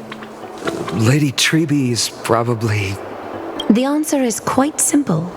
In the myths, Zagreus once made the domain of the dead their treasure vault. That is to say, they could enter and leave the nether realm as they pleased.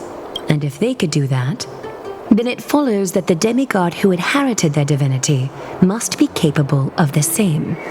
I'll see you at Memorial Palace at Action Hour tomorrow. Cipher shall be your guide to finding that ancient city. Ooh, she's gonna come.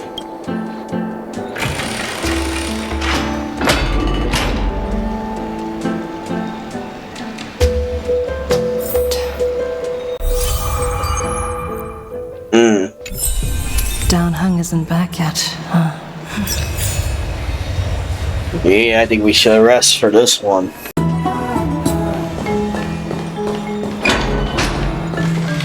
Hey, friend! Is the debate finally over? Did you win?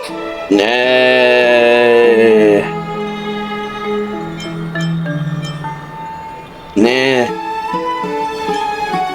I'll say this, really? yeah. But the look on your face says otherwise. Well, moving on. I was hard at work even while you were at the debate. I borrowed a mountain of books from Cass to see if I could find a way to solve your problem. Let's see. I still have only 32 books to go. Oh, dang. It's okay, Meme. We'll find a way. Really? Oh, that's fantastic news. I knew it. Hard work always pays off. Especially if you're as diligent as Mem. Man. I feel like a huge burden has finally been lifted off my shoulders. Why are my eyelids so heavy all of a sudden? You're probably tired. Yeah. You're right. Then I'll go back to...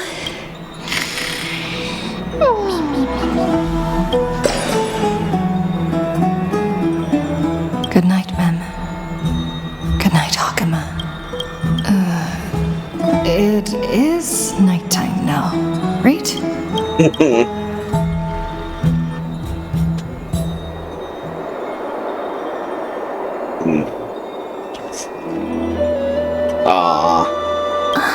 Cass? What a surprise. Lady Tribbie. Is something troubling you? I just wanted to speak to Lady Trianne for a bit before I set off. No matter how breathtakingly beautiful Stixia once was, the place is now the domain of the departed. There is no telling what we'll encounter there. Yeah. Gonna be hard. What a journey. I don't want to have any regrets.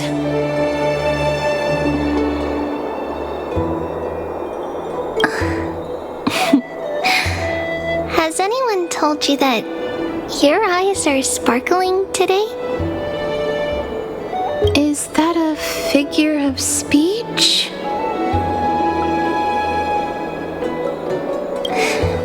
In the past, when you did smile once in a while, all of us could see that your heart remained troubled even as you smiled.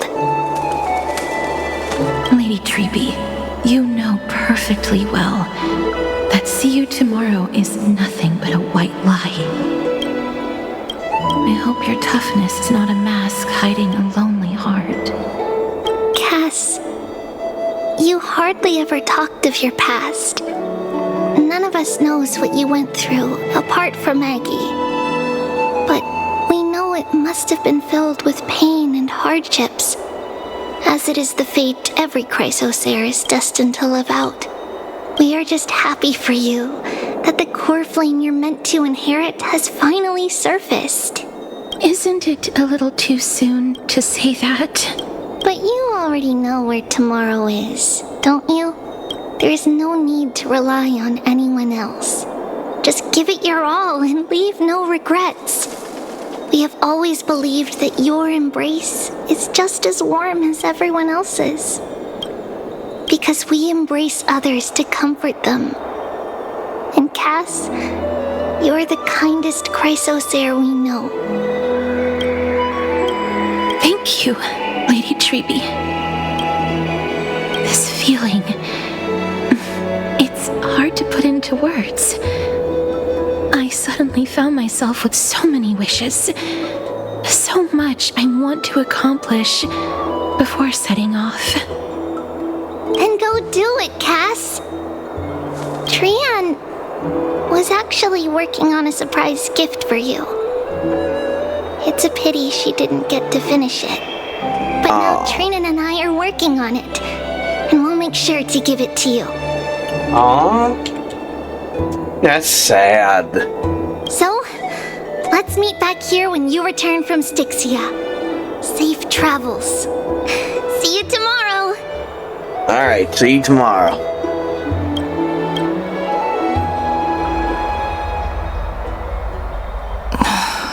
I can't sleep.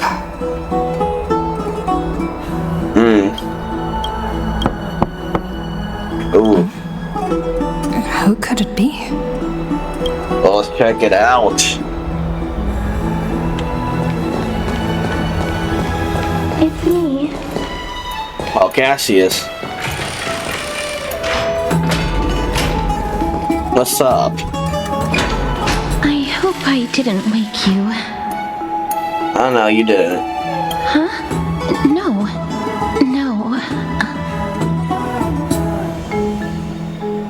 I'm here because of private matters, actually. If it isn't too much to ask, I'd really like it if you could come along with me to retrieve something. Well, alright then. Aren't you going to ask me what it is? It isn't a long way from here. Shall we?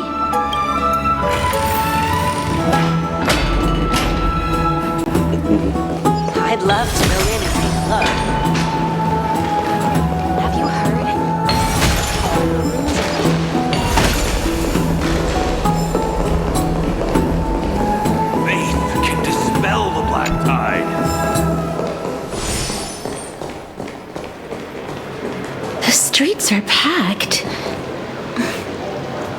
seems the vote to pause the flame chase journey has begun. I want to vote! Tell me how I can vote! Take your ceramic shard, engraved with the Kefali rune, select the Council of Elders in your heart, and pray silently until the shard registers your choice. Then toss it into the Dolium. The Council of Elders? More like the Council of Buffoons! The Black Tide took my hometown long ago! Who are they kidding with bringing back Erechrysia? It's all a sham to create their own Erechrysia in Akama! The Titans are just. So long as we do not overstep our bounds again, we will not incur divine wrath. Oh, please. The time when these deranged Titans should have vacated their spot to the demigods is long overdue. You'll see soon enough, you old bogey. And I pray that Talanton smacks some sense into you with their scales. We shall see how this turns out. That was quite a spectacle.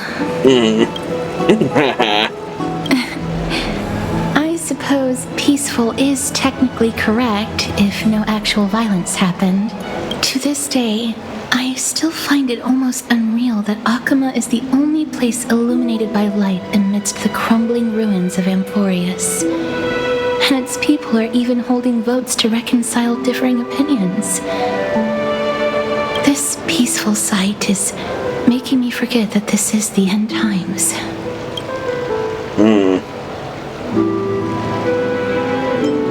I'm gonna say this one. Before coming here, I had lived for many years in Idonia, a city of rime and frost. The people there were devotees of Thanatos, and were well known for their unique burial rites and traditions. Traditions that I played a major role in. You got the curse on you. Yes. You now know me as the Mortician of Akama. But back in those days, I was Idonia's Maiden of War. I was trudging across the frosty plains on my own when the Idonians found me. They saw the curse in me as a blessing from Thanatos, and believed that my hands could correct the Erechrysia's mistake and lead them to meet the great god of death. They provided me shelter, but in return, I was expected to grant merciful deaths to war captives, prisoners bound for execution, and heroes alike. Is that how you see it too? But no matter how kind or cruel the means, nothing can change the essence of death. Taking away someone's life is never worthy of religious worship.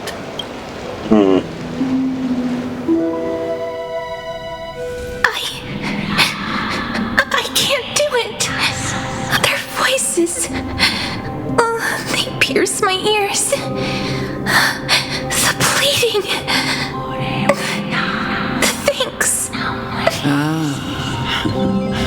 I know that feeling, child. I was once as lost as you are now, but you must respect those walking towards death, just like how you should respect yourself as the Holy Maiden granting humans glory and liberation. What you're asking me to do is no better than the task of an executioner, and yet you want me to respect myself. No matter the titles, I am still taking away human lives. This won't be the first time that Idonia's fanatical nether warriors have faced death. On the contrary, recruits new to the battlefield often run away from their first fight. Death is the mightiest and gravest power in this world. The fact that you can wield it means you are deserving of respect. That's such a twisted reason. Then let me tell you a story. In Idonia, the great swords commonly used by executioners are called Draconian, in memory of Drakon, an elderly executioner. The sword has 3 air holes along its body. If the sword is swung down swiftly and accurately, the holes would make no sound, and the executed would also depart this world quickly and painlessly. But should the executioner have any hesitation, the holes would produce a piercing whistle. On that cue, the screams of the executed are sure to follow. Every executioner after Drakon is to hone their sword skills every day in preparation of future executions. Every swing of their blade must be more resolute than the last, for failing to do so will bring pain. Pain for the dying, as well as pain for themselves. No. I can never get used to this. You misunderstand, child. I am not telling you to get used to it. I'm asking you to consider the source of the dead's suffering and use that knowledge to fortify your future touches with more and more determination. Go, walk with the dead and love them as you love life. Then you'll no longer hear those noises. Please, don't kill me. I don't want to die.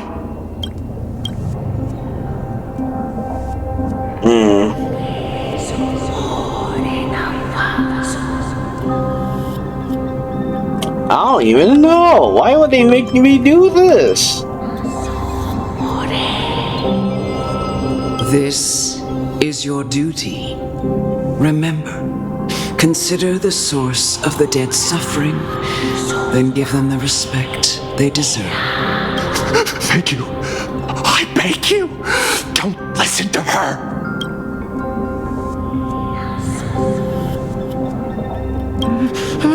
No!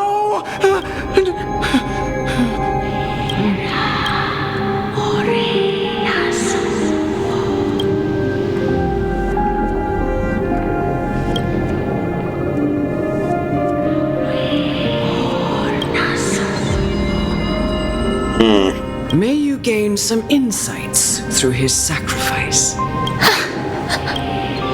Is this all? No. Come with me. This is just the beginning of your life as the Maiden of War. You executioner!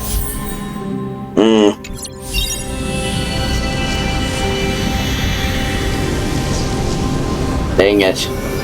I was not expecting that.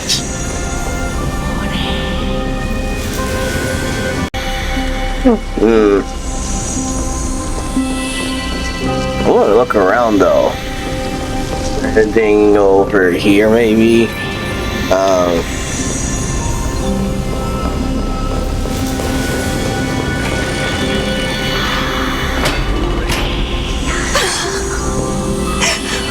Holy maiden!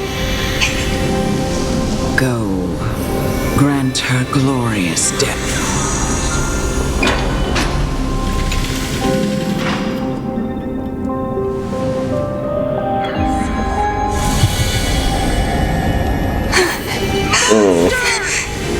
Thank you. They're a monster? Do it then, executioner. You heard him.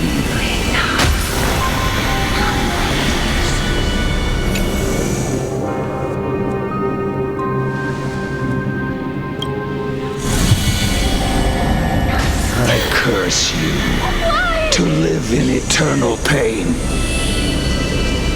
I'm gonna fight these people. So give me a second. Oh, even the child too? Aww. Please, grant me release. You know what to do.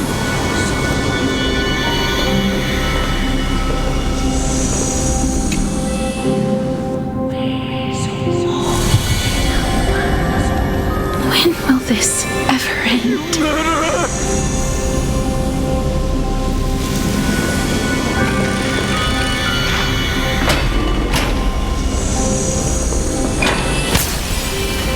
Dang. Come. Fulfill your duty. What?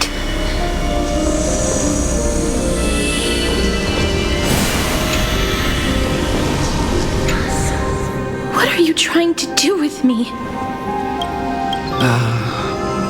I have aged. The time has come for me to heed the summons of Thanatos and journey to their domain. The final resting place of every Idonian. You're not that old yet. You still have many, many years ahead of you. No. I'm already dead.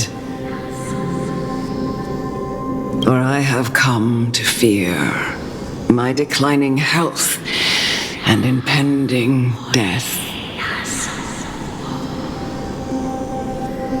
Ah, Castorice, will you give me one last chance to charge towards fear and prove that I am no coward?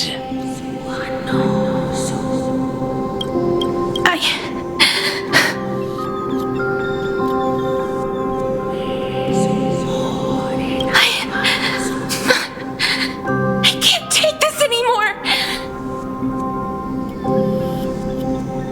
Child, it was I who brought you here from the frosty plains and set your farcical fate in motion.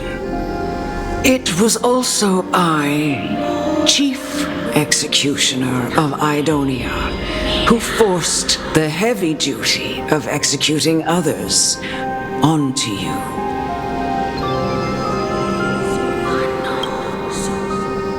I've always known that you have doubts and even anger about my faith and about me. I never had a choice. Indeed. We essentially abducted you. What?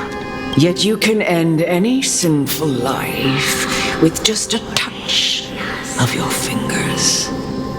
Shouldn't it be easy for you to escape from here? I'll never do that.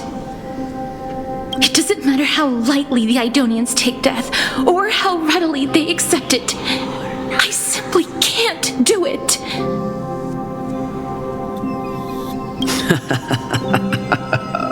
I knew I was right about you.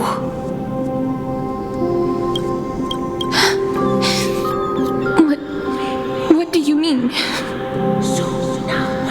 I've taught you and cared for you as my own daughter all this time because of this blessing that's been with you since your birth. I know no one else in the world would understand the weight of life and death more than you do. In the eyes of an Idonian, death is the end of all life, a destination we will all eventually reach.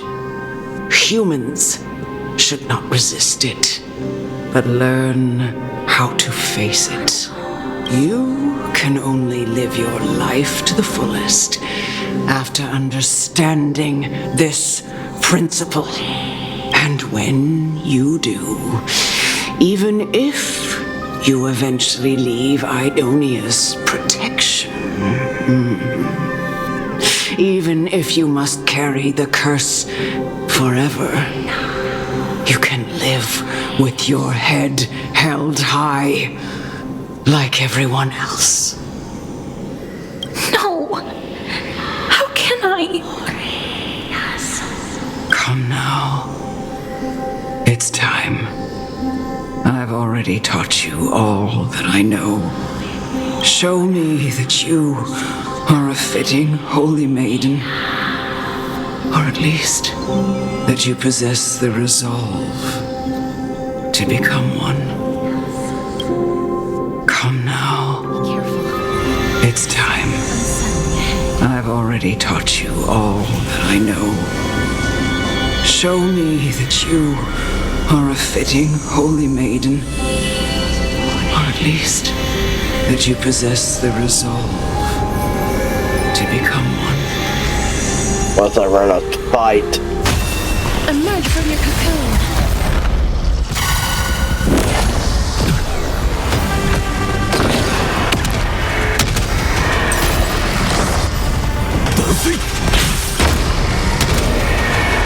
May death protect us! Trust me. We can do anything! Danger approaches. Welt here. I'm still here. Please cherish this time. As you wish.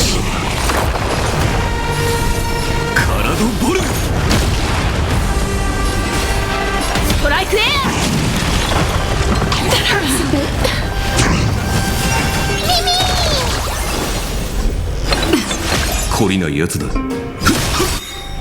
I am the unlimited. Blade works. 決める。前。先ぞ。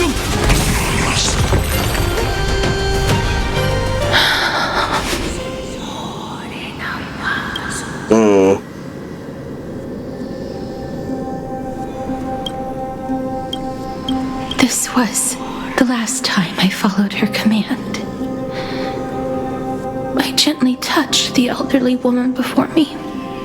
The executioner, who had seen too much death, died the same way as everyone else.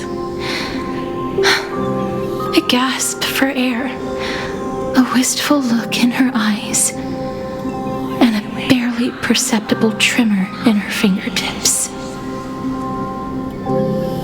Elder Amunet, the person who tried to teach me about death, ultimately vanished like dew in the morning mist. She spent her life embodying the beliefs of the Idonians, and when death finally came, she embraced it exactly as their doctrine had taught. I have nothing but respect for her. I erected a cenotaph in her honor in the marshes outside Idonia's city walls with the others I had laid to rest. Then, I set out once more in search of Thanatos. It was a long, long journey. I heard so many discussions about death along the way. Life finds meaning in death. The world improves because there is an end. It seems the most terrible darkness in this world. Everyone talks about its heavy weight.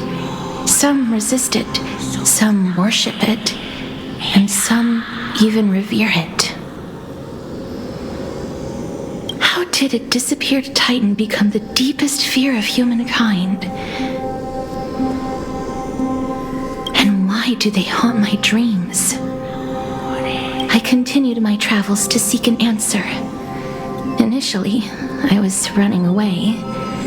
Then, I started searching for it. And now, at the end, I embrace can do more than taking things away.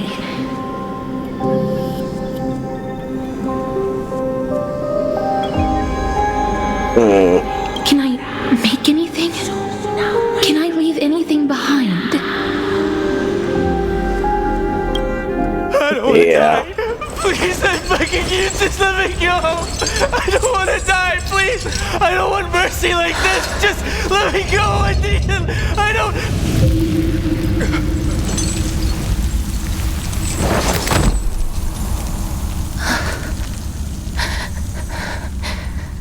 I hate these icy hands.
The Reaper has blessed your hands. Only you can grant them peace.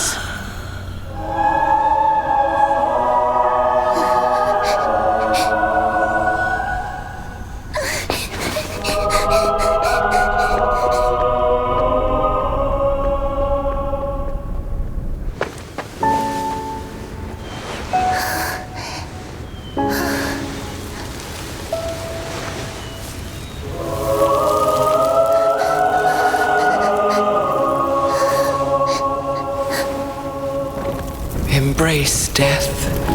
Walk alongside it.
Is that you, Castorice?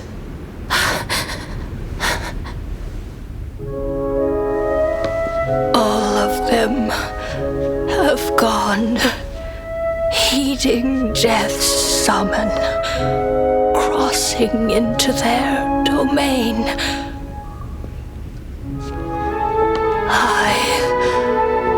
must go too.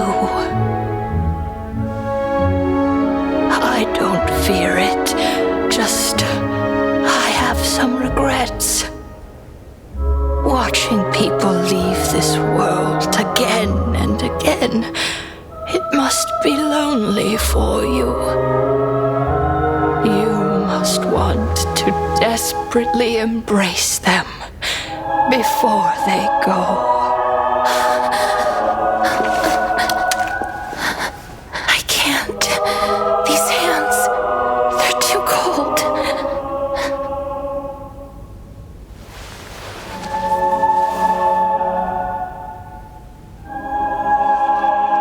But Big Sister Castorice, your hands are so warm. Just like anyone else's. So go on. Don't hold back. Give me a warm hug.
Like these really be warm?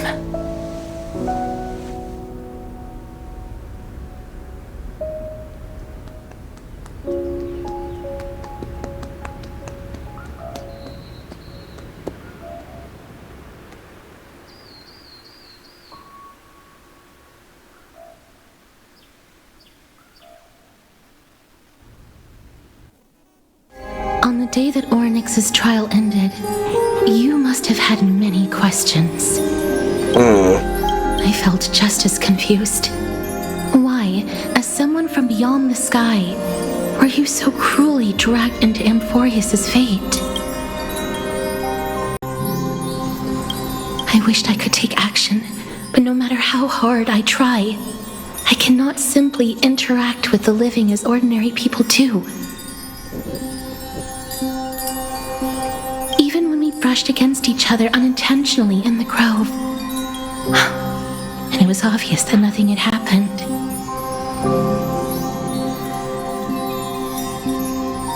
When an almost unattainable hope finally welled up in my heart. When I thought that perhaps my touch would no longer bring sorrow, declared to me, it wasn't that the curse of death had finally been lifted, but that your soul no longer belonged to this world, and there was nothing left for my hands to take. Nothing. And did I really think this time would be any different? It's not that I don't understand this reality, just that I'm unwilling to accept it. Having walked such a long road, I am still unable to find the answer to life and death.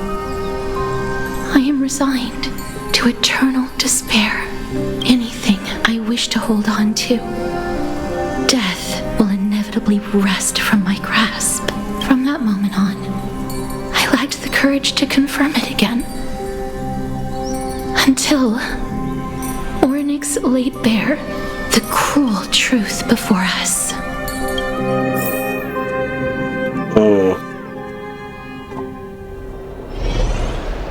But now, perhaps I might have one last chance.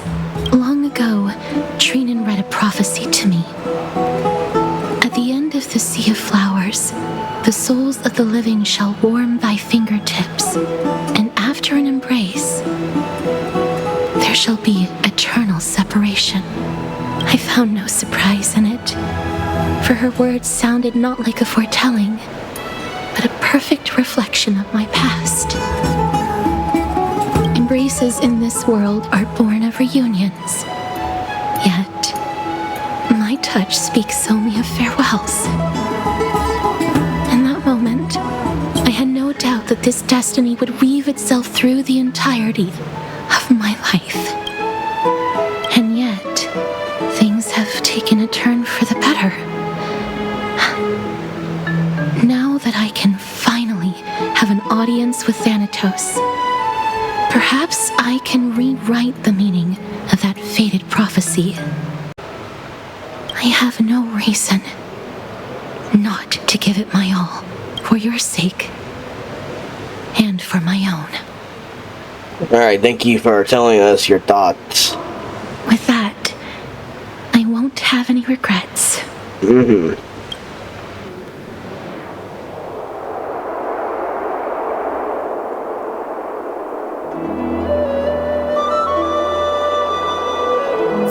Let's put that aside for the moment.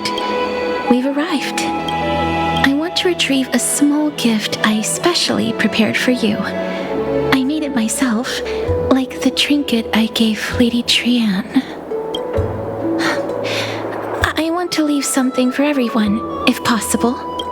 The journey to seek an audience with the Death Titan cannot be an easy one. I want to make full use of every moment I have before we depart, so that I don't have any regrets. Alright, No, it isn't. You'll know when you see it. Look, it's right there. The scrolls? Huh? Where did it go? What's going on? Looks like someone left something behind. This is Oh, there must be her then. Cipher. the coin of Zagreus and a slate. So it's her. Let's see this. No doubt about it. This is her favorite symbol. It's a Lady Cipher, the demigod of Zagreus whom Lady Aglaea had spoken of. She's a master thief who's left legendary tales all over Amphoreus. So many years have passed, yet she's still announcing herself in such a crass manner. Let's just do as the slate says and look for Lady Cipher. Okay,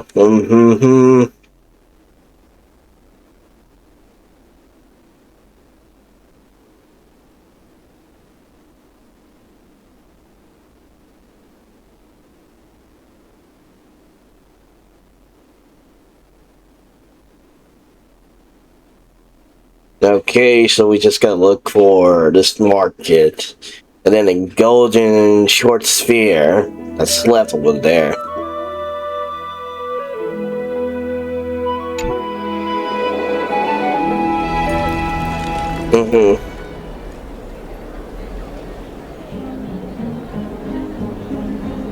Look, it's right there.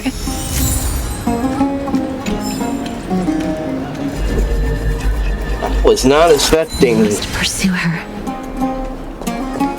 Okay.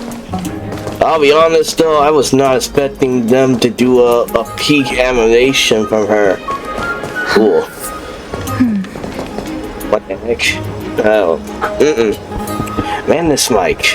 Alright, alright. What the heck? This is a trick she left for us.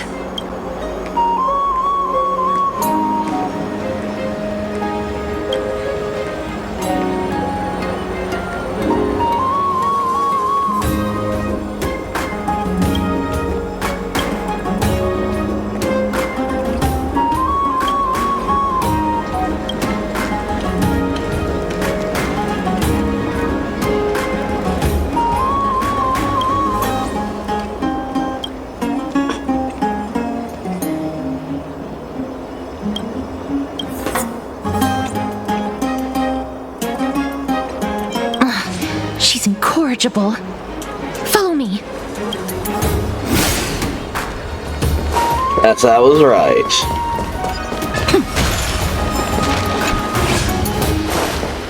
Never save for tomorrow.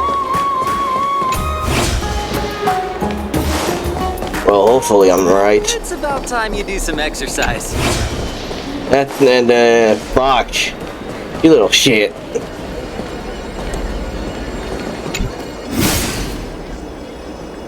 Exactly the kind of thing she would do. Fuck. This is the right one.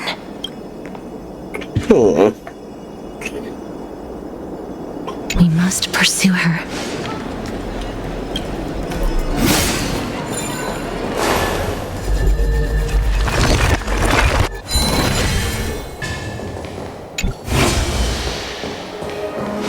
Dummy motherfucker. Wait, hold on. Alright, where you at?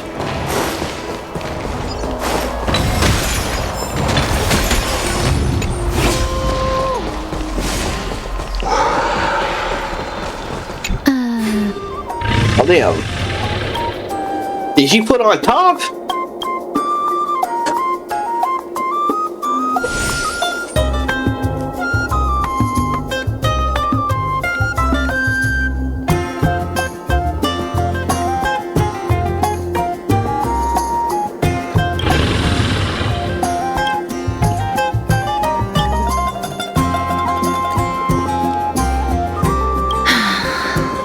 Cipher, please come on out.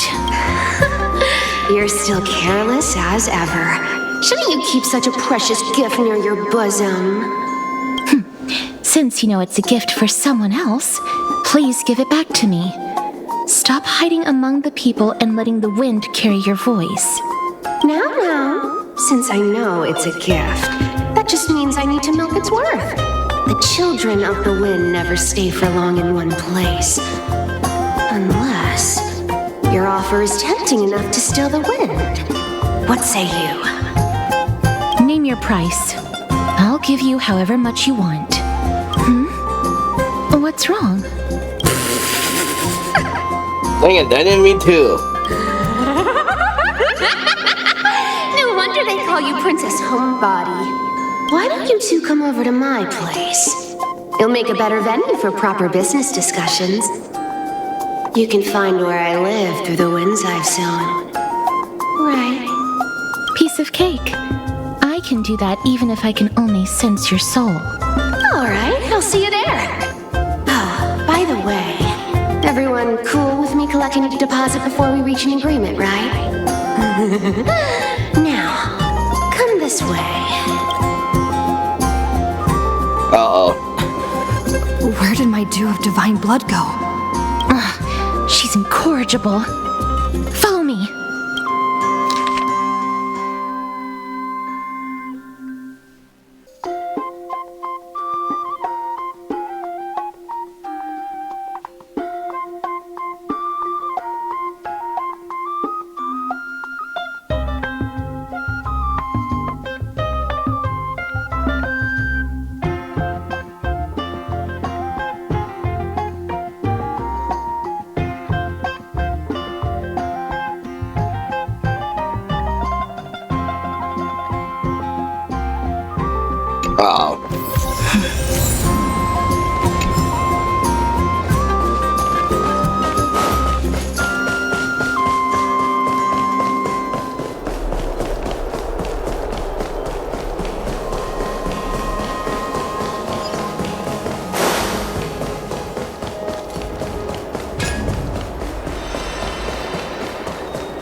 It's about time you do some exercise. I get up there.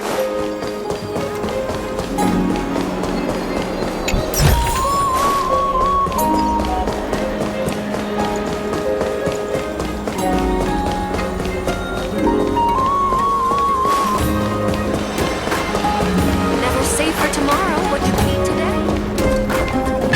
I forgot how you get up there. I'm just gonna do this. No, I can't. God damn it.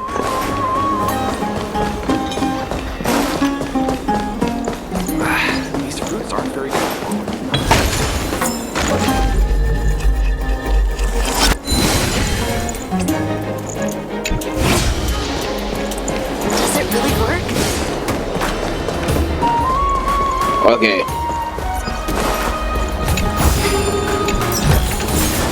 Is that all? Here we are. Alright, where are you at? Over here! Over here! No, not that way! This way! Come on. If I really wanted to hide, you'd never find me. Uh-oh. So relax, you two. No need to get your hackles up. I'm not that scary, am I? Meow. No. No way. Some people might have been into that a millennium ago, but it's long since gone out of style. Loosen up, buddy. Shall we get down to business? Give me the jewelry piece first, or everything's off the table. Oh, come now. Oh, damn Don't it. be so upset. Relax. Relax. Look, isn't the view here just great? You can see what everyone is doing and where they're going, and they won't even know you're here. Now that we've broken the ice, let's get to the point. Everything I've said so far has been a joke. I'm inviting you two here for 3 things. 1, the seamstress found me and wants me to take you to Styxia to look for the Death Titan. 2, the Council of Elders also found me and wants me to make sure the Coreflame of Thanatos ends up in their hands. And last but not least, come on! I'm telling you that I'm not interested in doing either of those things. Don't go look for the Death Titan. The end. Sometime to go. Wow, this is some high quality stuff. And this room is full of it. How much are these worth, Did you get all this through that Aranova gimmick? Some of it is family fortune, while the rest came from my business as a dressmaster. Don't liken the flame chase work to your shady dealings. Wow, I should have busted down your door instead of going around like a thief. Well, spill. Why are you giving me so much money? Payment for doing work. You're worth this much. Did you forget my stance to all this? I thought I made myself very clear. You wish to run away.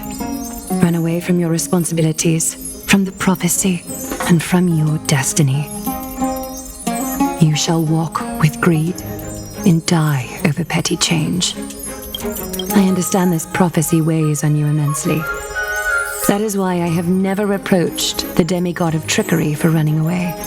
But I need you right now, so don't turn me down.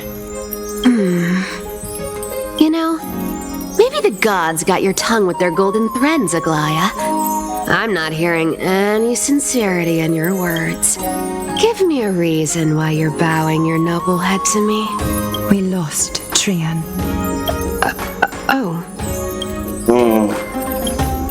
The divine power of passages is running out. I need another demigod to escort Castorice and help her fulfill her lifelong wish. Oh, I get it now. You're sending Castorice to her death. And you want me to die with her. This is Castorice's own request. I have never seen her so determined. She brought this up herself? You're not pulling my leg. She's also made up her mind to leave her confused past behind. As will you, Cipher, when you finally make up your mind. Don't be so sure. Time is hard in the likes of you and I. But Castorice remains pure as driven snow. She can always turn back before the end, you know? Maybe she'll remember Trianne's sacrifice. Maybe she'll remember the countless martyred Chrysos heirs. Maybe she'll remember you, with your one foot in the grave. I ain't as optimistic as you about what she'll want to do. Tell you what, why don't I take this room of treasures as a security deposit? And we make a bet. Go on. I bet she'll change her mind and turn back. Now, if I lose, I'll do what you want me to do. Return this deposit to you, plus giving you another room full of treasures. How does that sound? You sound like you have all the confidence in the world. In that case, let's make a pact with those conditions. I hope you're prepared to lose it all. In conclusion, I want to win. So I hope you two can give up on going to Styxia. I'll give all the treasures in that room to you. And you can split it between yourselves, however you want. What do you think? Tempting, right? I decline. Damn it. If we don't find the Death Titan, her soul will... I can hate this. I can't go into the details, but we have to go to Styxia. I really don't get how. Princess, homebuddy, you keep talking about needing to find Thanatos, about getting rid of your curse, and you don't care about anything else. But did you ever live for your own pleasure? Even for just one day? What are you trying to say? I'm saying, contrary to your beliefs, Aglaea didn't take you in just so you can die for her Aranova. The flame chase journey walks hand in hand with sacrifices. Isn't that why you're always running away from Lady Aglaea? Fine. Never mind. We all have our own problems. I ain't gonna say anything anymore. It's not like I was gonna honor that bet anyway. But listen to me. Styxia is no tourist destination. Sure, the treasures buried in there are 10, no, 50 times richer than Aglaea's vault. Yet, I've never been there, and I never plan to, because even a demigod can't be sure they can walk out of that place alive. And now I'm supposed to escort you to Styxia. Sure, pay up. Shit.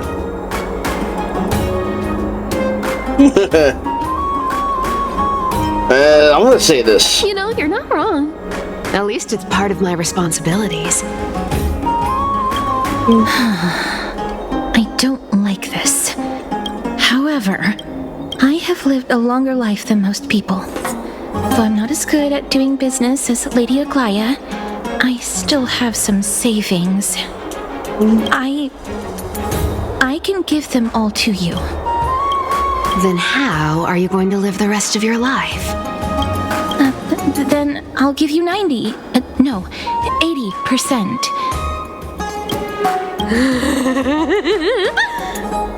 Well, don't mind if I do. 80% of Castorice's savings and a bottle of dew of divine blood. Not a bad trade.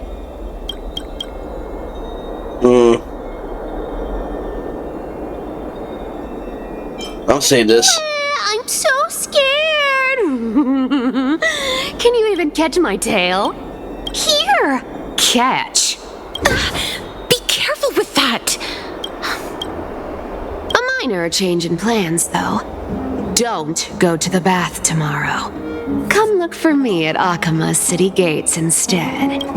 So, why are you changing the meeting place? Oh, nothing really. Just a bit scared of the seamstress's frosty face. I wouldn't stay a second longer in Akama if it were up to me. Well, now that we've struck a deal, why don't I give you guys a lift back? It's gonna be a long ride. So have a good rest. Wait, what just happened? What happened? Well, the next day. Where am I? Is this my room? How did I get back here? This is a coin. was Cipher. And she even tucked me in? Never mind. It's getting late. I'd better get going.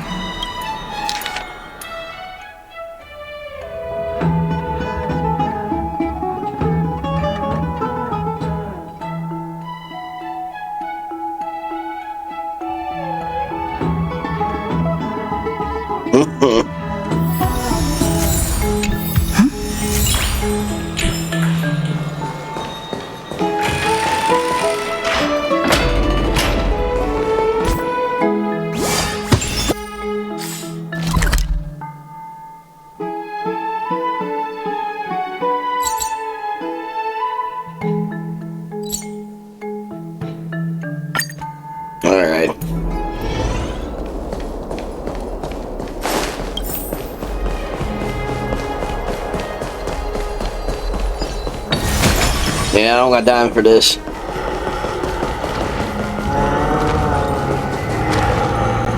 Alright, there you are, Cipher. Bright and sunny. Just the weather for farewells. You're here? Really, just the three of us. Totally. The trio team is the best set up to reach the finals. No need, I already told her. She's fine with it. You sure know how to put me in a spot, Castorice. I need to travel with you, but I can't touch you. What a bother. Sorry. I was just teasing. Don't take it to heart. Did you know that the legends say you have to put an obol into the mouth of the dead or over their eyes if you want them to successfully cross the River of Souls and enter the Netherrealm? That's the fairy fare for entering the Netherrealm. However, I honestly won't ask you to pay this time. I'll pay. And then we'll just have to go through the motions. Hey! Oh, damn. I'm just trying to make this journey feel more special, okay? Don't read too much into it. All right, pass me the coin. It's time to get the gods' powers going. A fleet-footed trip to the Netherrealm. Here we come. Oh, one last thing before we go. I gotta give you this piece of advice, especially to you, Princess Homebody.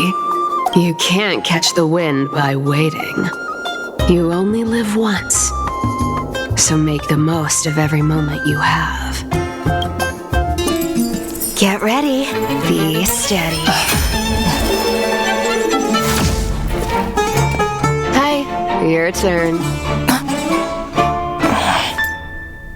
Don't be nervous. After all, it'll be gone in the blink of an eye. Oh, this is cool. All done. Bye-bye.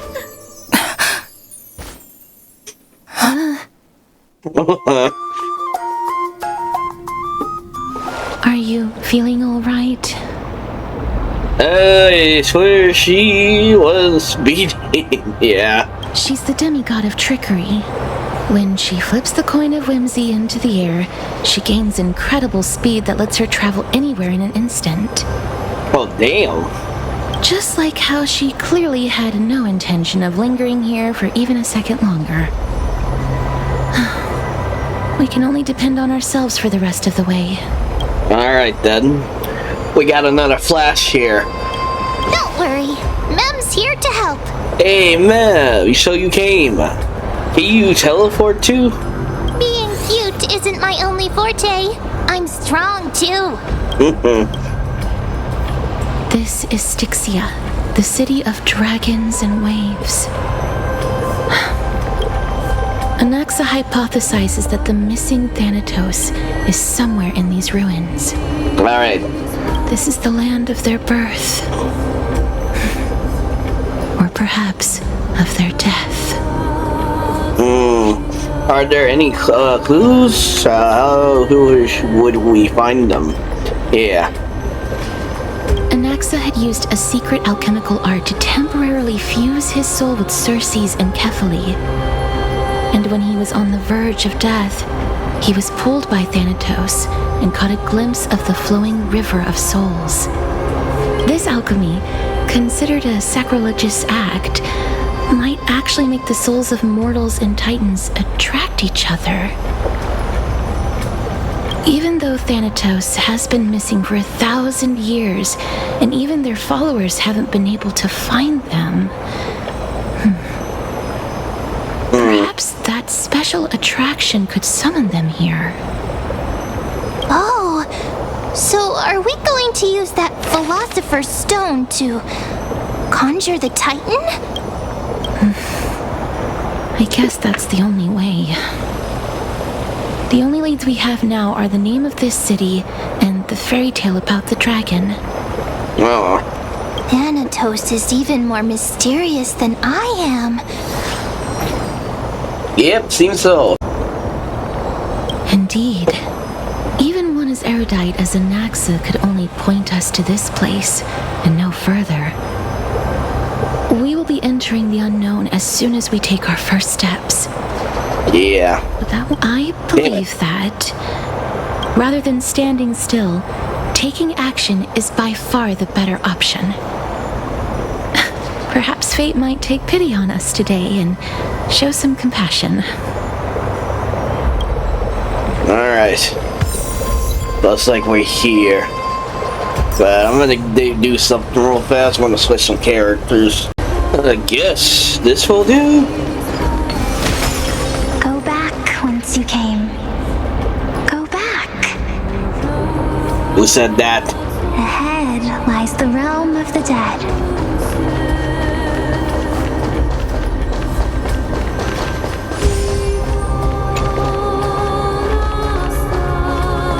Oh, butterflies.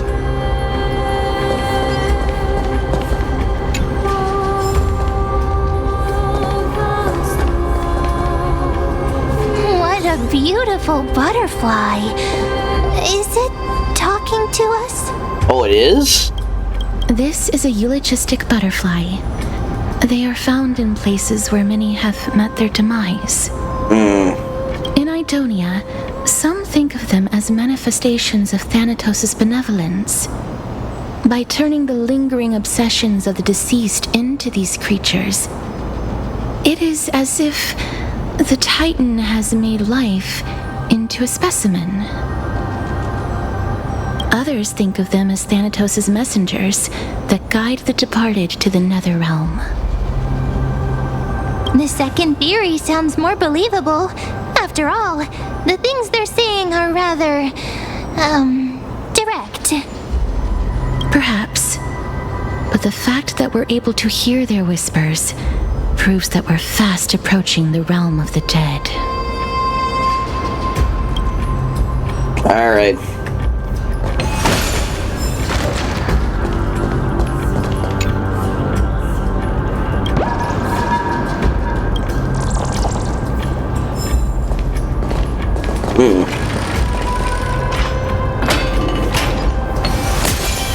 These shadowy figures.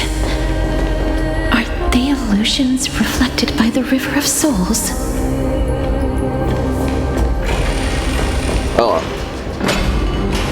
Mommy told us to go ahead first, but she's still not here yet. 1, 2, 3. I don't even know how many days have passed since then. Perhaps Mommy will be back once you finish counting the days on all 10 fingers.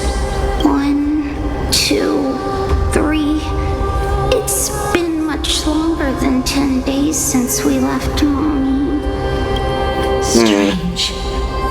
For reflections in the River of Souls, they seem oddly animated.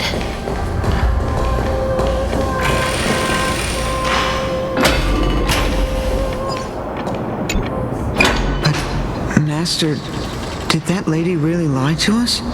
The Centurion personally instructed us to inlay the inscription into his shield. But now she's taken it away. My child, that shield can never be cast. and there's no need for it anymore. Come, child. What is the name of that Centaurian again? Actually, never mind. Forget I said that. I'll wait with you for her to come back. When that happens, you'll be able to keep making shields. Don't be afraid, pal. Let's open our eyes wide, together.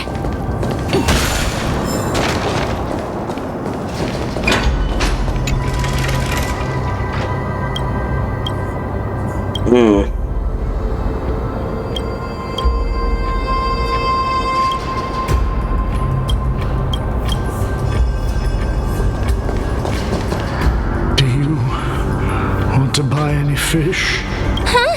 He can see us? Wait. More living people. I'm not selling my fish to living people. You lot are too shameless. Buying fish without paying. If I ever see her again, I will. Could it be that you're all dead souls that never achieved rest? The nether realm does not exist. Titan rejects you. Me. So, do you want to buy any fish? But there aren't any fish nearby. Other fish gone. The people are gone too. I can only keep selling fish. So, do you want to buy any fish? Apologies. I don't have much in the way of savings, but perhaps there's another way for me to release you from your suffering. Please relax. May you fall asleep peacefully amid a gentle field of flowers. This.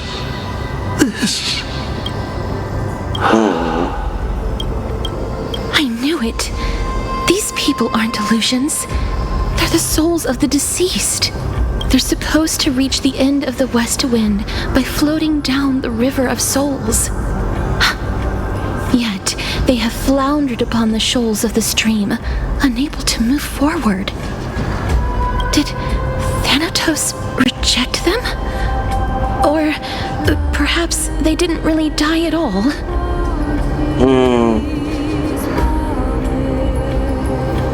I want to say this. I have no idea. This circumstance is completely unprecedented. Well, we won't know until we figure this out. Hang on. Until we meet the Death Titan. Didn't he say more living people? So that means he's seen other members of the living apart from us? Could it be that these souls are stuck here due to someone's deceit? If something is done out of goodwill, are you really gonna call it deceit? Oh, Cipher. Goodwill? I can't see anything good out of... Wait a minute. Lady Cipher? That's me. Oh, why are you here? Could it be that you are the living being that those souls met? I couldn't take their behavior anymore. So I stole some things here and made up some lies there. Just trying to give them something to look forward to, you know? It's because of vile living creatures like you that we're being misunderstood by all of them. What else am I supposed to do? You can see the mess this place is in. These poor souls are denied by the Nether Realm. So now they're stuck in a few brief moments of their life. Did you see those two blacksmiths on the way? They've been here for as long as the sun's been around, wailing over and over about casting a shield. Styxia is so freaky. Then why have you come back, Lady Cipher? Hey, I'm not here to aid your adventure. I hate water more than anything else in this world. Especially that stinky river of souls. Wait, you know where it is? But, I just discovered some stuff before I left. And I reckon you should know about it. It's about that boy who defied death. I found traces of him here. Lord Mydei? Oh, right! That's his name. Well, now you know. As for whether that info is actually useful, that's for you lot to figure out. So long, Princess Homebody. So long, Grey Mystery. Huh? She disappeared just like that? Lady Cipher has always been a free spirit. In any case, she has brought us some valuable information. If Lord Mydei is also somewhere along the river shoals right now, then he will certainly become our signpost. After all, he's different from those wandering souls. He will find his way, even in the realm of the dead. Speaking of finding the way, how are you supposed to get over there? Yeah. Don't worry, it's time for me to shine. Oronyx's rune of recollection is nearby. Use prayers to return the river to before it got flooded.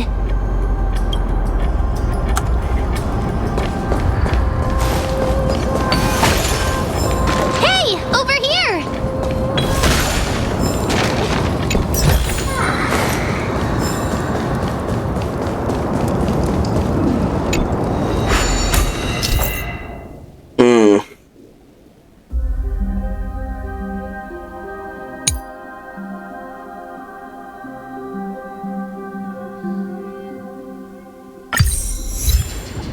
Oronyx's miracle has appeared.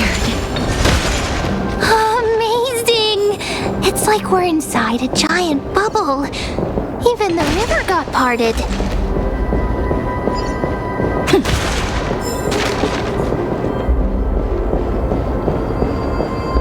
Huh.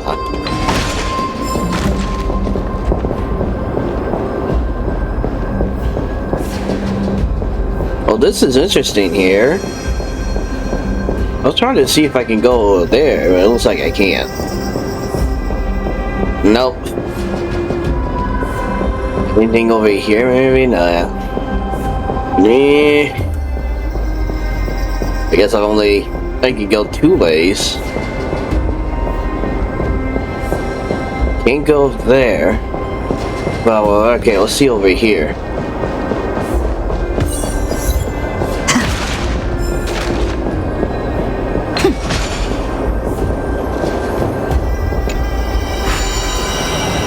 What's this again? Damn it.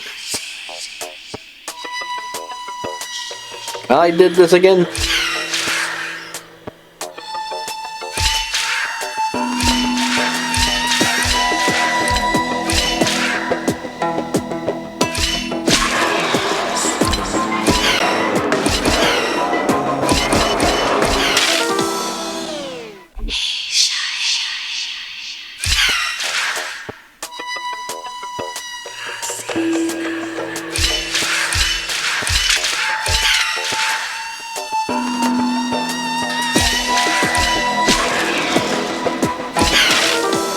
Oh, damn.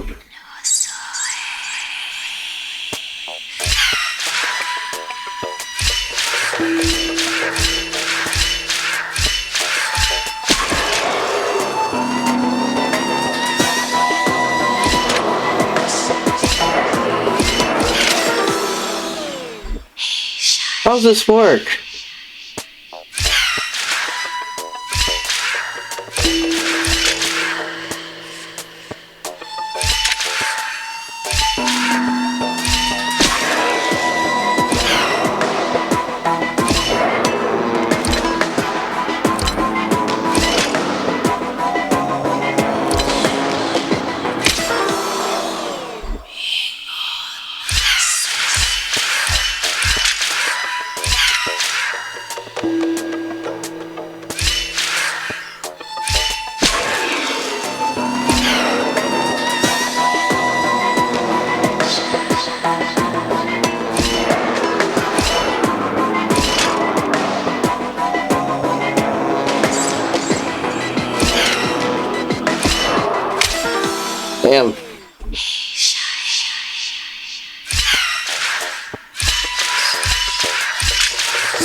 Damn.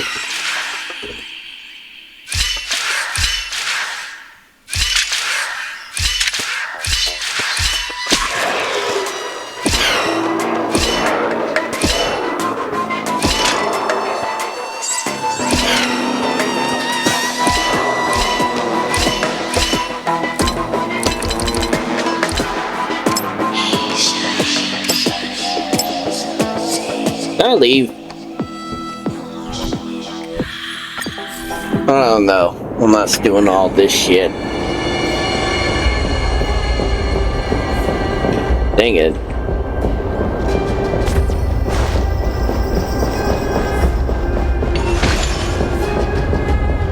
Huh. So this path actually didn't exist back then?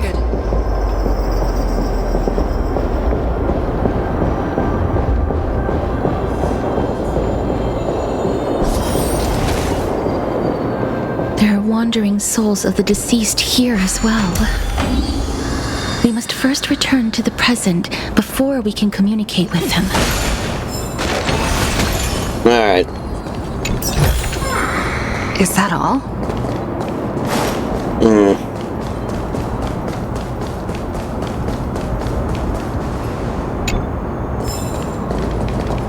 What's this one?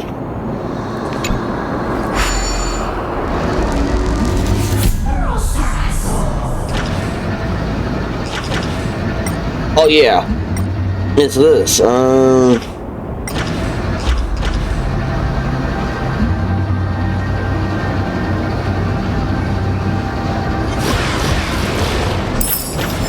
Alright,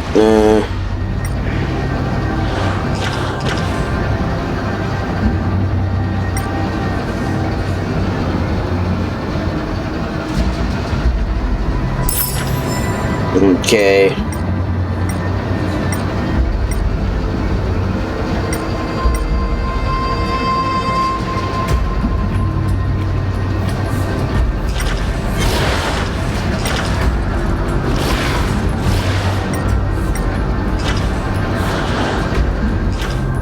I don't see another one. Oh, there it is.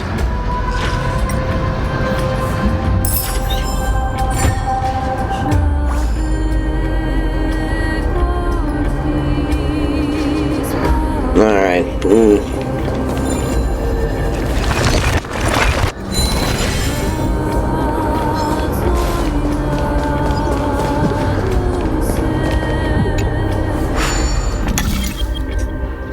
Oh, I hate this shit.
Right there.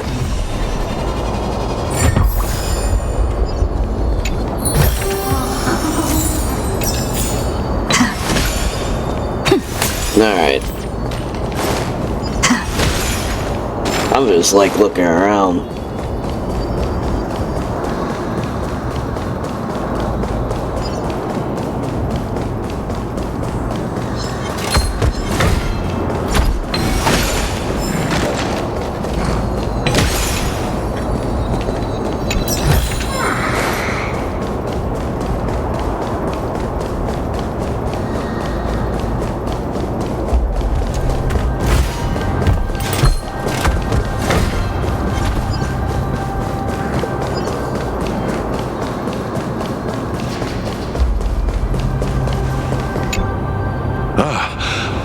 Of it, you must be the foreign warriors that the Queen had mentioned, right?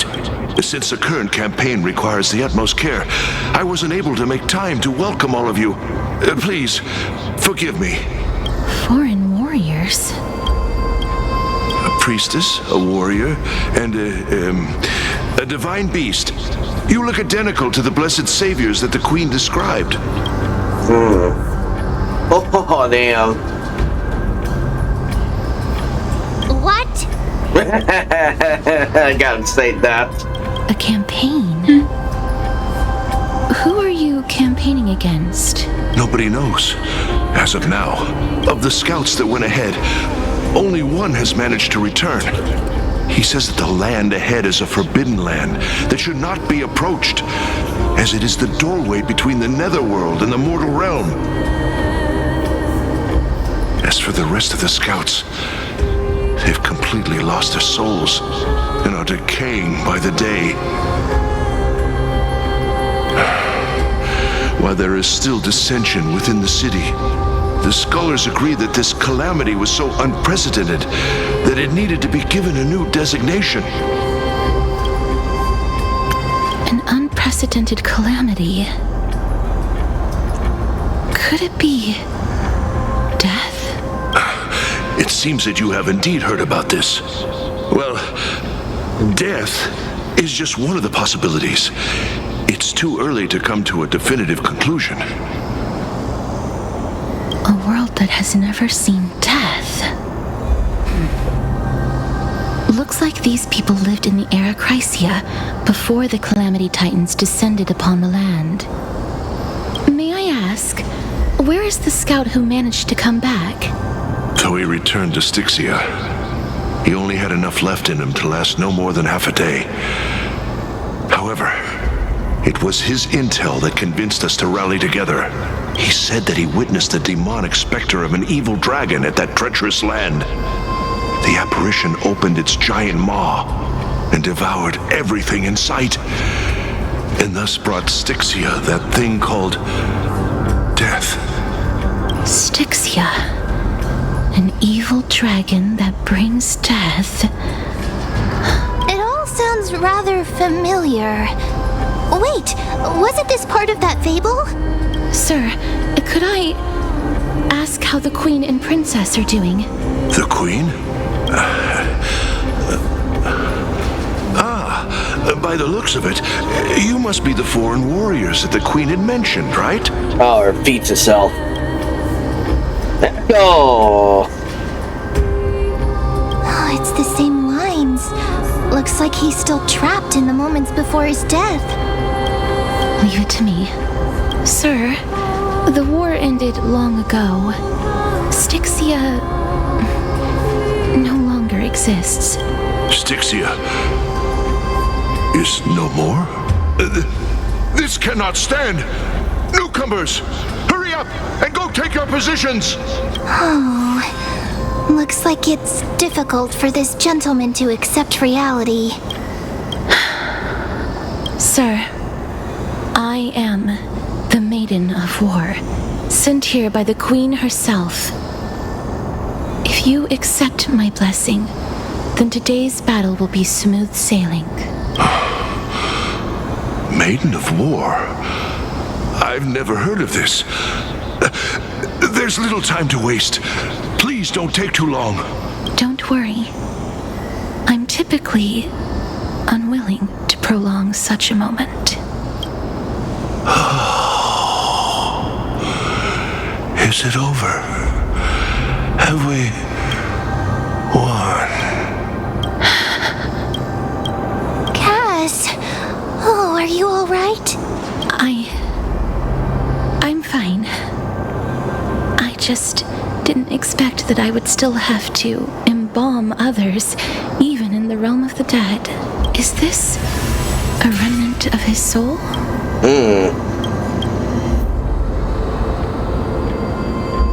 I guess we're going in. Or listen. Well then, why should I place my trust in you, holy maiden from afar? Wait, this is... I don't quite understand what you're trying to say.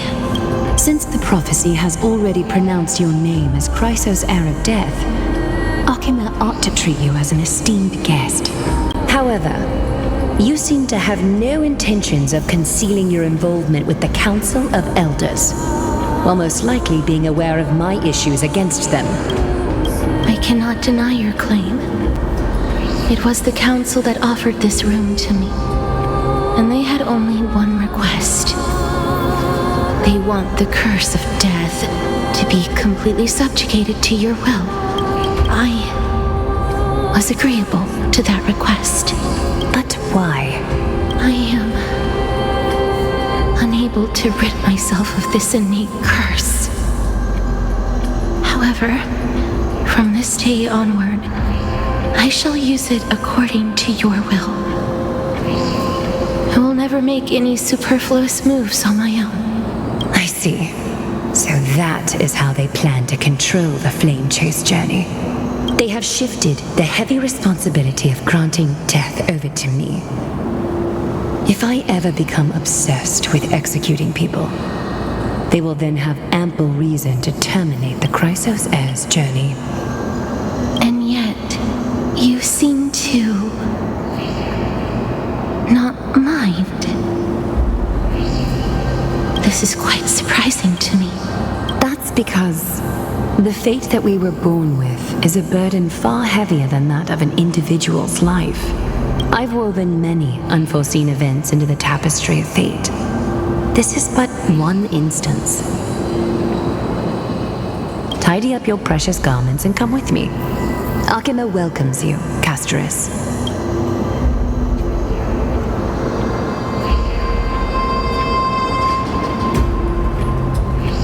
I didn't think we'd find vestiges of memory here. Maybe they've got something to do with Oronyx's rune? Perhaps, but I do not need a reminder from them.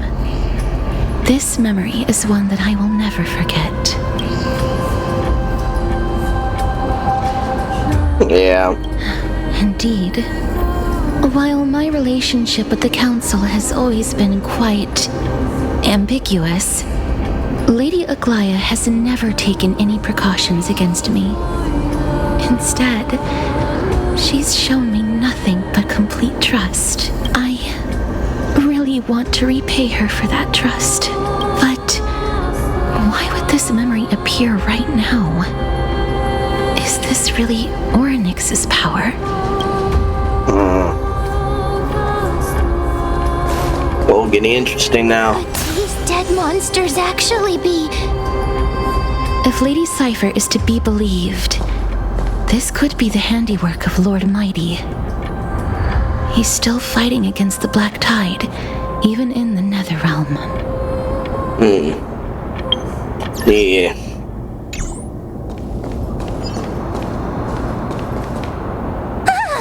Why are the Black Tide monsters here too?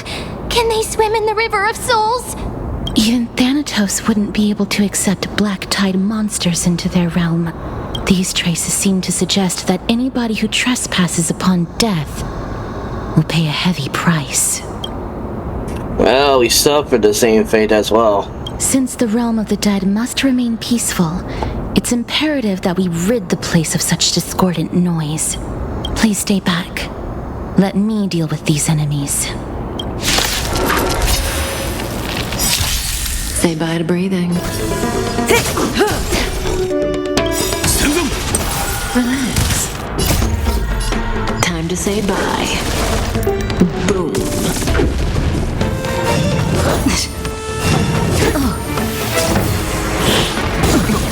Not a bad idea. I choose you. Hedge your bets. Spend freely. Stand still.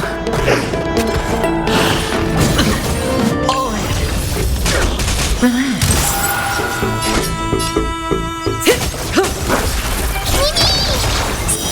Stand still. Trust me. We can do anything!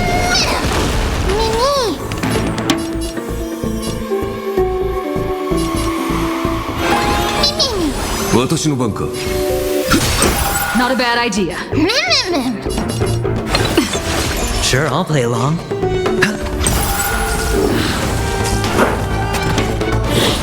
This hurt. Cutting the net. Relax. Alright. Easy enough. The path ahead is blocked by the River of Souls again. In that case, let's go back to the past. This miracle sure is handy. This is yet another aspect of a Titan's divine power.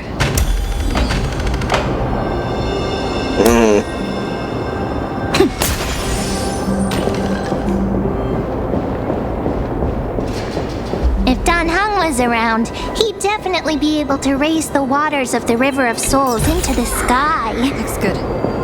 If Lady Hyacine was still alive, I think she might be able to do that too.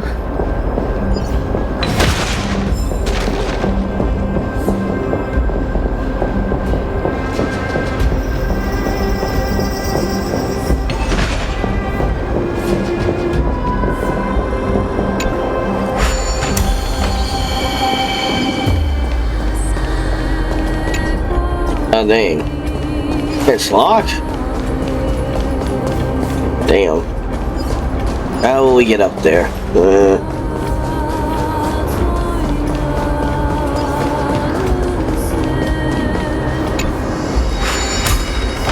I need this real fast,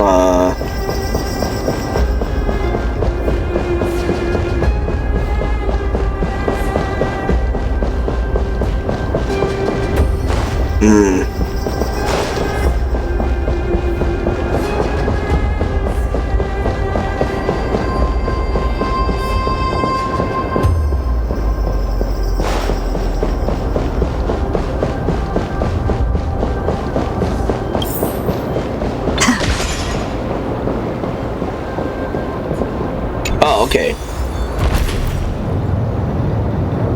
Right here.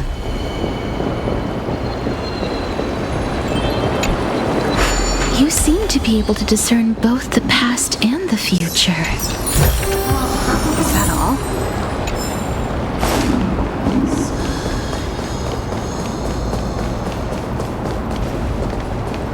I want to go up there real fast. If I can go up there. Can I go up there? Oh, yes, I can. Watch.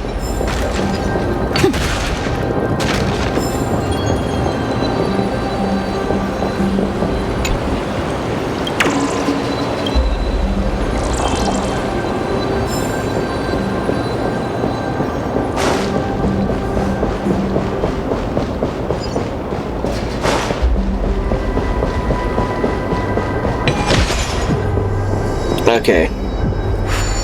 Let's go solve this bullshit.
Okay, I did it. That's for me.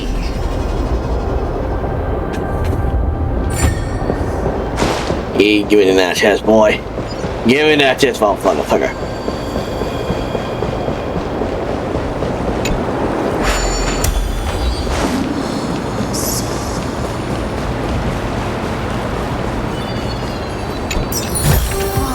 Looks good.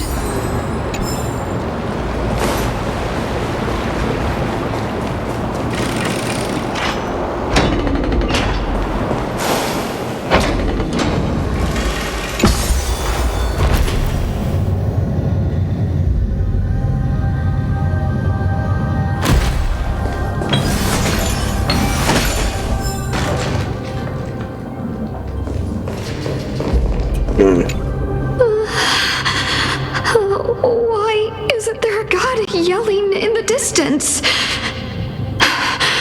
Indeed, my downtrodden fellow, your sorrow and joy are but means for me to amuse myself.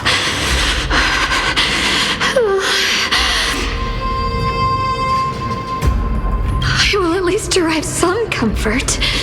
If all the tears that I had shed were determined by some mightier being above. It's you people.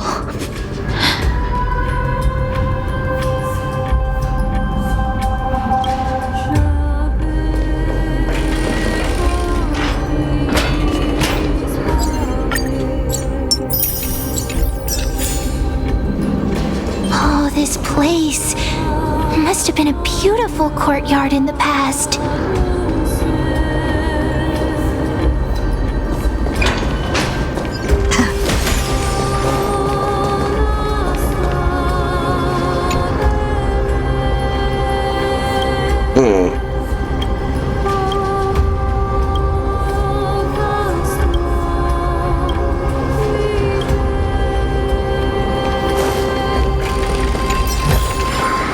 Is that all?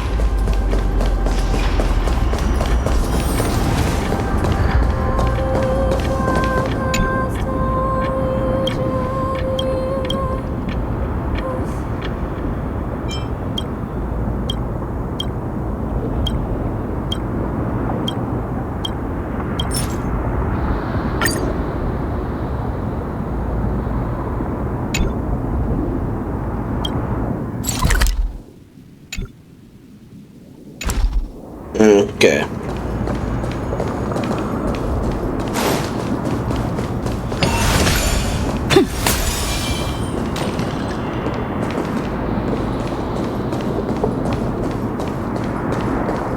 Oh, somebody there. Please excuse me. I am but a scholar from a distant land who had the misfortune of falling into the River of Souls and turned into a member of the dead. Huh? This one seems to know that she's already dead. Oh, I was merely speculating. But it seems I was right. And you... I recognize you. You're the Holy Maiden of Death from Idonia, right?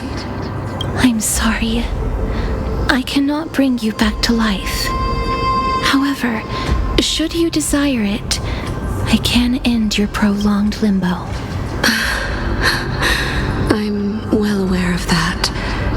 Even if you were able to revive me, I would never choose that option. That's because I didn't fall into the River of Souls by accident. Instead, I leaped into it to seek my death. Why? Yeah. If you could see the life I've led, then you would not reproach me so. My life was far too miserable. But I did not expect things to stay the same even in death. What a joke. In escaping my mortal life, I've entered a millennium of pain instead. Circes above, what cowards humans are, for we fear both life and death simultaneously. I'm sorry. I'm also powerless to answer that question. That's all right. Holy Maiden, at least you are able to respond to me. Please, grant me death. Circe's above. Does this count as thinking till the moment I die? I have seen too many farewells. Her distress is quite commonplace. There are those who will end their lives over what seems to be the smallest of worries. For some people, this power that I possess is a blessing rather than a curse. But I never managed to convince myself of that. Cass, are you still trying to create a world without death? Yes, because when placed under time's vast scales, there is no worry in this world that cannot be solved. You should chat with Don Hung about this, yeah. This is a wish that I've held for almost a millennium. My mind might have changed once upon a time if people managed to strike up a friendship with me. But I've never been more firm in my conviction. Now that I've learned about your near-death state, it is my duty to wipe death from the face of this world.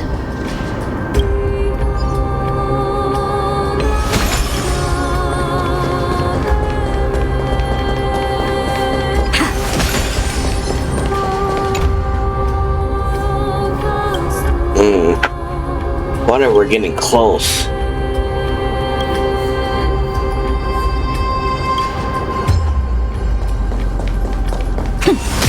Oh damn, I did not mean to do that. Might as well. Relax. Time to say bye. Boom. Not a bad idea.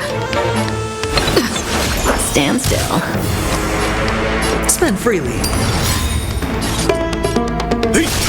Relax.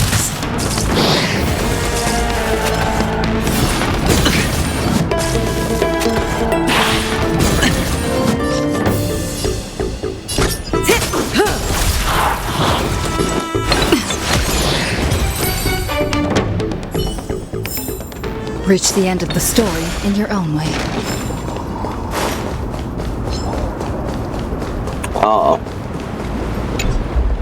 Apparently not working.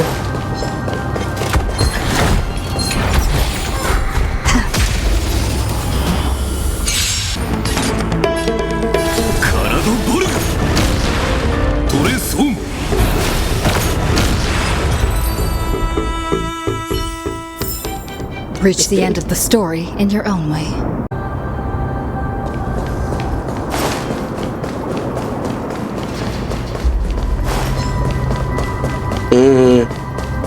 Oh, we go that way. Is there something over here? Oh. Oh, god damn it. Not this guy.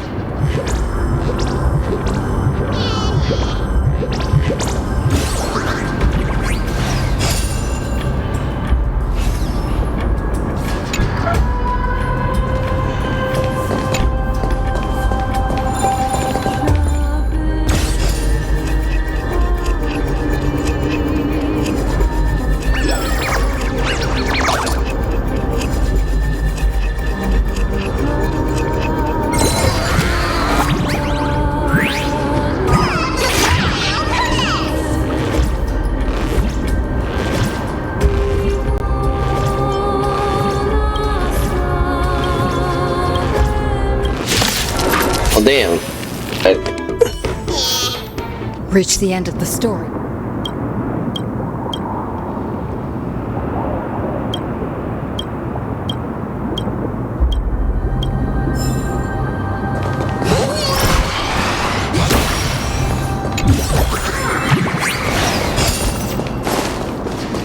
Alright. Let's get to business.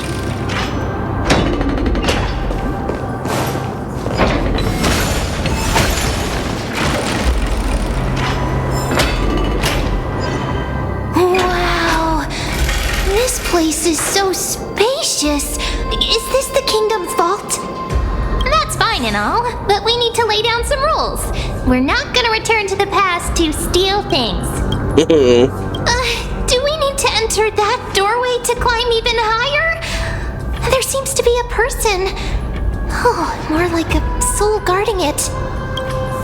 But how should we get up there? Yeah, looks like we're gonna have to investigate this area. The path is blocked yet again. Oronyx's 8 always appears in times like this. How convenient. Alright, hold on. Looks good.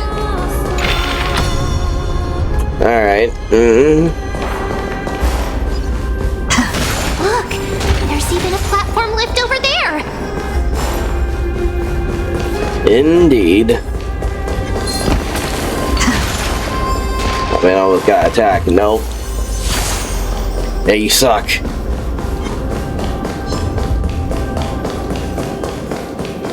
What? I'm gonna look around. Hold on. Come on.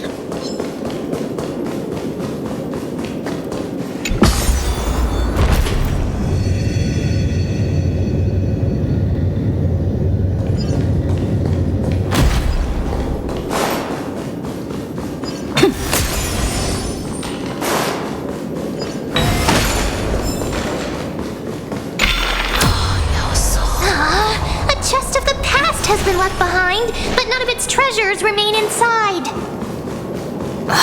I'm crying.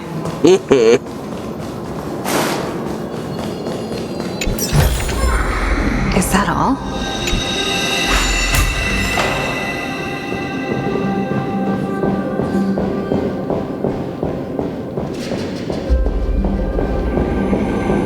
No, I hate you.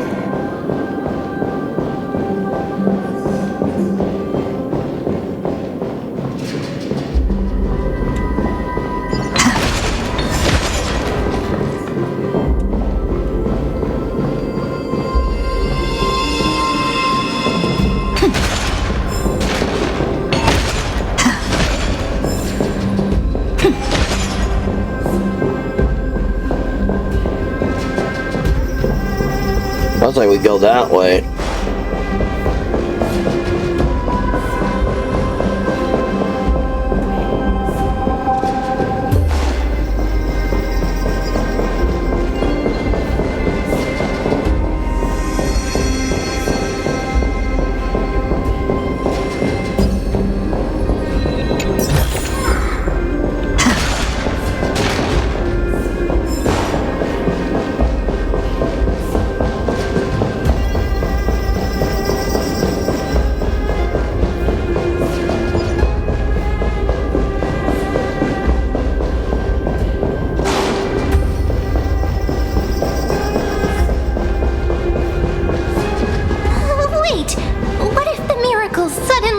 Its effect. Mem, do you really want me to answer that? Oh.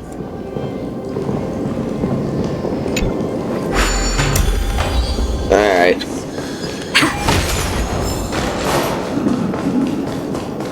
Stay back. Don't come any closer. Oh, I was scared.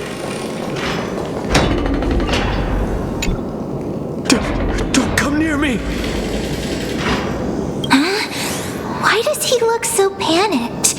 Did the black tide monsters frighten him? Or is he actually scared of his own extraordinary power? There's no need to be alarmed. We're just passing by the area. See? None of us look threatening. You have a point. Although, while this might once have been the royal vault, it's since been plundered empty. So please go away right this instant. You've misunderstood us. We simply heard your shouts as we were passing by, then decided to come over to find out what happened. My goodness. Did I really yell out loud? How rude of me. I'm sorry to have bothered you. I merely saw a warrior. While that spirit didn't harm me, his blows really packed a hefty punch. Oh, mighty. A warrior? Could it be? Wait a minute. You seem to be quite different from him. Are you actually alive? How can you walk around here while alive? It's a long story. We're here to seek an audience with Thanatos. Thanatos? Who's that? Is it possible that he's also living in the era before death descended? Death? Could it be that you are here to defeat the evil dragon Pollux? Pollux? Is that the embodiment of No. Death? According to the warriors under the Centurion's command, that evil dragon has been dead for quite a while. The curse that condemns people to death didn't originate from it, but they saw a girl within the dragon's embrace, and she is the true Reaper. Pray tell, where is that girl right now? I've heard that the Queen spared no effort in bringing her back to the castle. Her Majesty intends to control all of Amphoreus with this unprecedented power. As for whether this rumor is true, well, no one knows. You have my thanks for the invaluable insight that you've given us. Please, treat this touch as a token of my gratitude. You... Are you...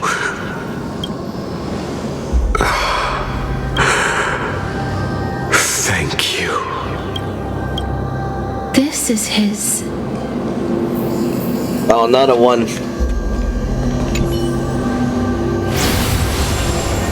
Then you granted him death?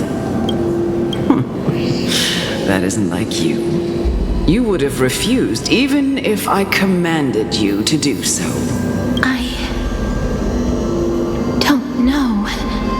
I did it out of sympathy, believing that I wouldn't be racked with agony, but I am still in a state of turmoil. Sympathy? Sympathy for that youth who triumphed in every battle?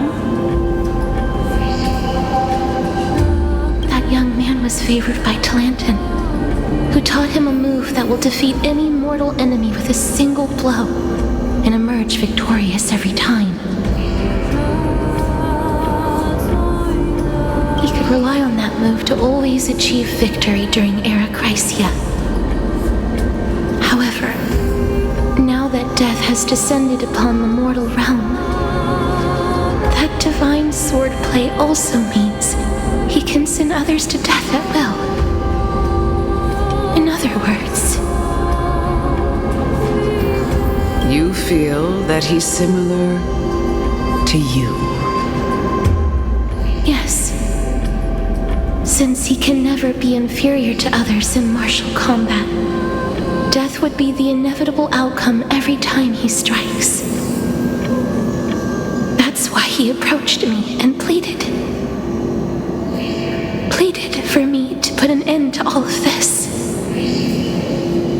You are perhaps feeling lost from making your peace with death in so abrupt a manner. I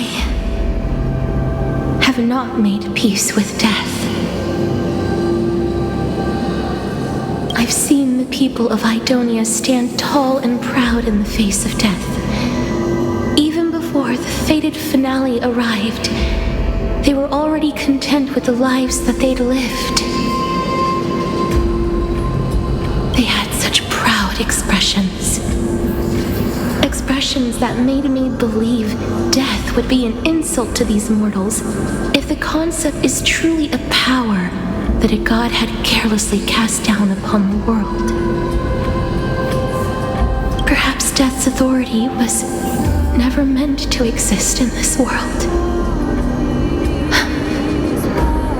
Just like how I shouldn't exist. I won't refute your beliefs for now, But would you be interested in listening to a story of mine? It's a fairy tale from foreign lands, told by the person who brought you to me in that ice field long ago. A tale told by the Queen of Styxia. What? Wait a minute. That means the girl born in the dragon's embrace, the personification of death these souls talked about. That's you, Cass? I've already had an inkling for a while now.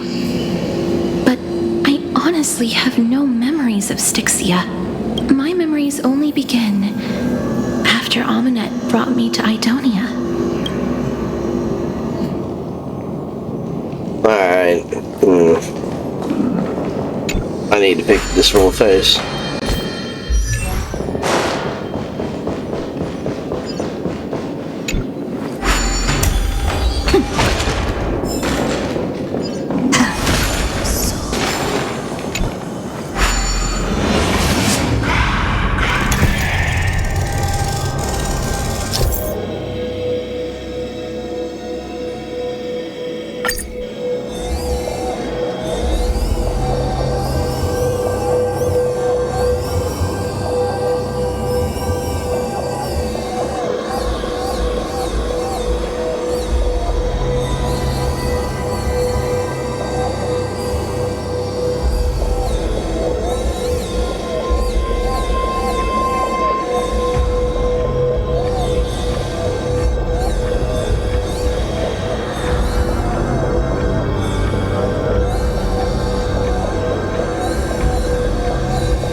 What the fuck?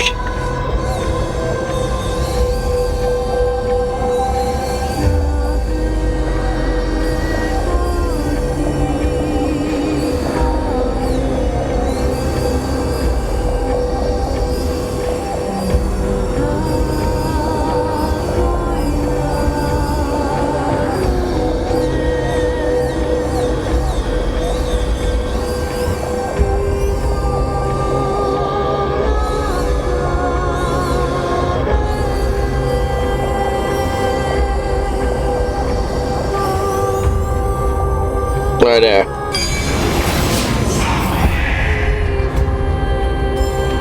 No match for me.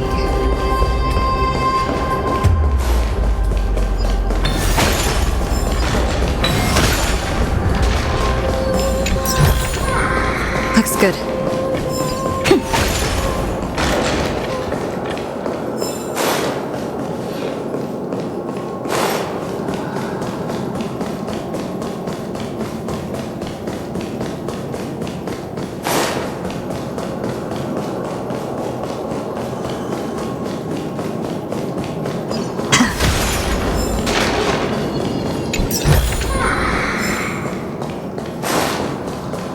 Alright, Right on.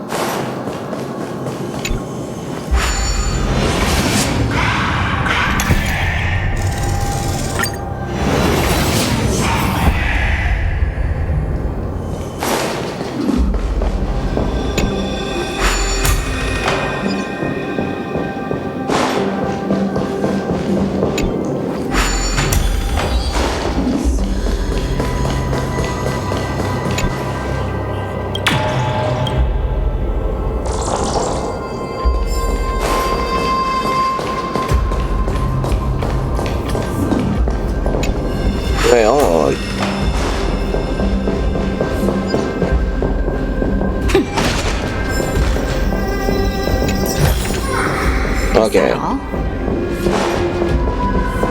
Making sure everything ain't. I got everything. Don't know if I got everything. I'm trying to maybe go down there. Alright, maybe next time. Don't look back. Keep moving forward. Always. It's yet another eulogistic butterfly. Are we getting closer to the Nether Realm? Shut up! up! Even if that girl is evil, there's no reason for you to absolve that monster. It was the both of them, who trapped us in this crevice between life and death. Don't be scared. They haven't noticed us at all.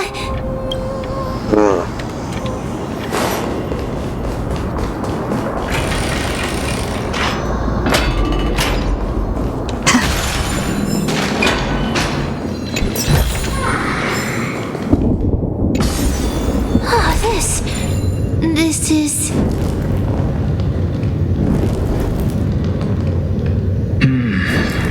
Living ones? Oh, alchemist. Oh, could you be the scions of Styxia? Did you hear about the great work that I'm doing here, and have thus arrived to give me the last material that I need for transmutation? Great work? Have you heard of the great name of Pollux, perchance? You have? Then that's good. During the age of myth, a time likely before your birth, I was the unsurpassed zenith of alchemy that none could reach. On the shoals of the River of Souls, I shall make Pollux soar again and bring death back to the world. But didn't that dragon already bring death to the world? Oh, looks like you don't know the whole picture. Well, it's true that the missing girl can grant death to mortals. Pollux, the one who delivered her onto this world, makes it so that humankind cannot die. So, it's just as I feared. What did you figure out? This is my guess. The deceased are supposed to drift down the River of Souls until they reach the end of the West Winds. But this River of Souls was blocked by Pollux's fall. That's right. That's why it's imperative that I bring the dragon back to the mortal realm and make it soar the skies again. I have long since prepared my alchemical matrix in the tower, although I am still missing the most crucial material of all. That final ingredient, the final sacrifice, is none other than the girl who lives out her days with death. Huh? What's going on? You didn't touch him, did you? I know that I am no longer capable of carrying out that task. Take this, all of you, and please fulfill that great undertaking on my behalf. This... We had been inebriated in Fagusa's feast for too long before we began to seek divine-bestowed death, so that we could be freed from the whims of fate. However, that brought doom upon us. Instead of summoning a supreme god, we encountered a monster that cut off the River of Souls. That detestable dragon Pollux denied all the dead from the gates of the nether realm. Unable to rest in peace, these departed spirits engulfed Styxia like a roaring tide. As a result, my city and its people no longer exist. That child is the only person whom I managed to save. Born within the evil dragon's abdomen, she has possessed the talent of death since her birth. She must have been granted to us by the gods as a chance for us to atone for our sins. Please, you must nurture her to adulthood and prevent her from experiencing all of the suffering that we went through. I promise. that I will care for her as a mother, that I will protect her from the evils of death. My Fagusa above, thank you for your kindness. As her mother, please bless this child with a name before I am swept away by the river of souls. Please, let me know how I should address her in my next life. Oh, like how a transient raven butterfly, a fleeting papilio castor, perches on the twig of death. Castorice. That shall be her name. That's where my name comes from? The sound's back. What is making that ruckus?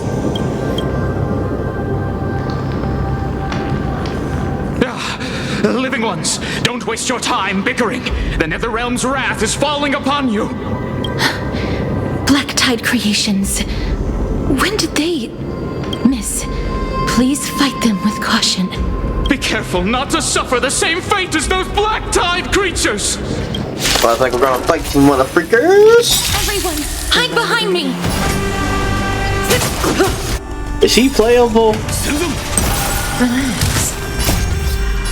Time to say bye. Boom. Not a bad idea. I choose you. Trust me. We can do anything! Stand still. I hit the mark. It's on me. Relax.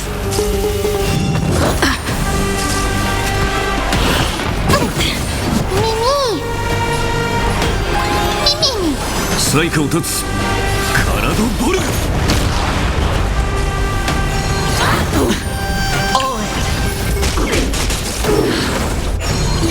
Not bad. Watch your head. Not a bad idea. Stand still. There's so many of them! How are we holding up? Bust. Or maybe I'll take it all. All in. Mimi! Just in time.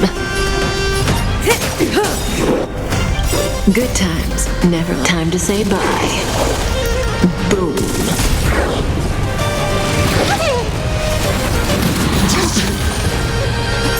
You can do it! Trust me.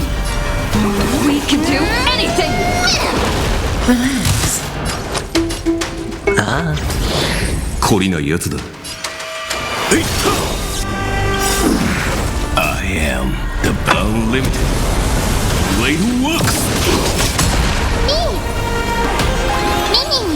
私の番かカラドボルグ May as well kill them all. 断水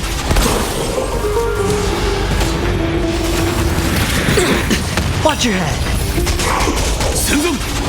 Stand still. I'm on it. Mimi!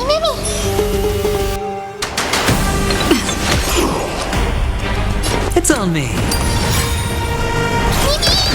懲りないやつだ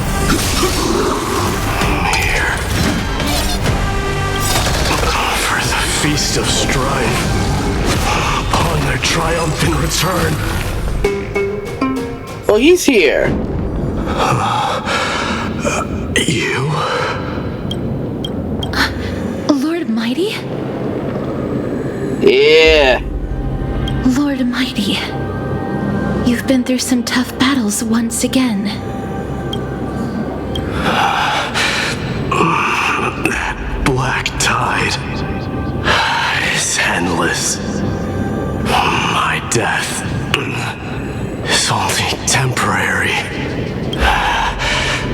I will find my path of return and go back to the world of the living and continue my protection. Lord Mighty, I have always wanted to. Why does death reject you? I'm the one resisting it. I must resist the temptation to go with the flow. I'll go against the current. and kill my way out of this cursed nether realm. That is my destiny. It seems like he's completely focused on resisting the temptation of the dead's whispers. He's working hard every minute to deny death.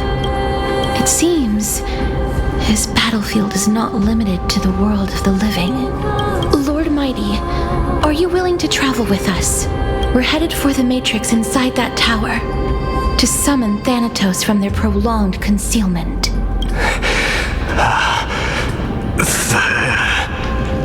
Thanatos. Challenge. Death. That's right. If we can work together and defeat them, you won't have to be troubled by the curse of immortality any longer. Let's go together, Castorice. Let the person who has brushed against death countless times guide your way. Alright, buddy. Cas, are you sure you want to do this? The alchemist said he wanted you to be a sacrifice. I'm not afraid. There's no reason for us to turn back anymore. Rather than standing still, taking action is by far the better option. Perhaps fate might take pity on us today and show some compassion.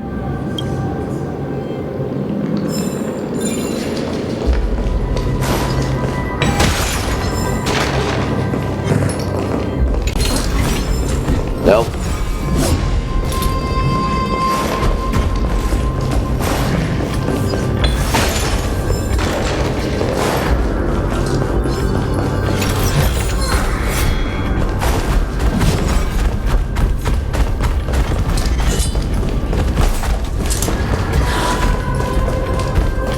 Ooh. Looks like we're almost there. What is that, though? More of the black tide over there. And this guy. You swear?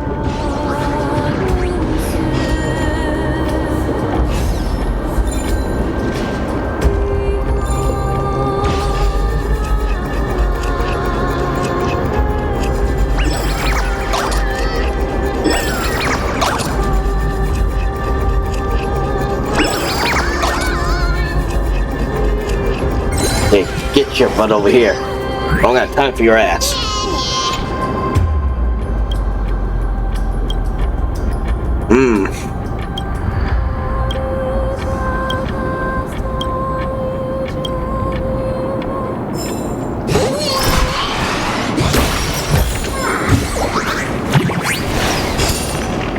Yeah, the black tide is walking in.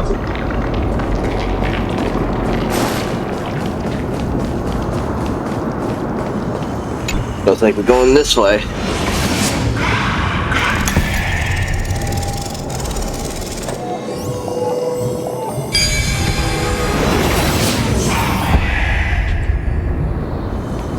No match for me.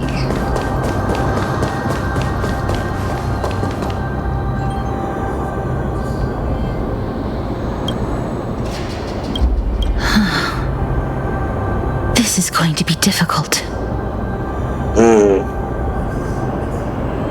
I'm familiar with this kind of mechanism, but I've never repaired broken chains.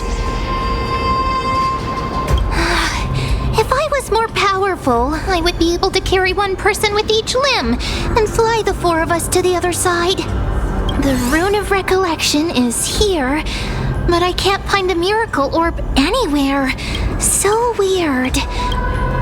Oh, could it be in that collapsed tower in the distance? It's still up to me to step up in a crisis. Wait here. I'll go check things out. Alright.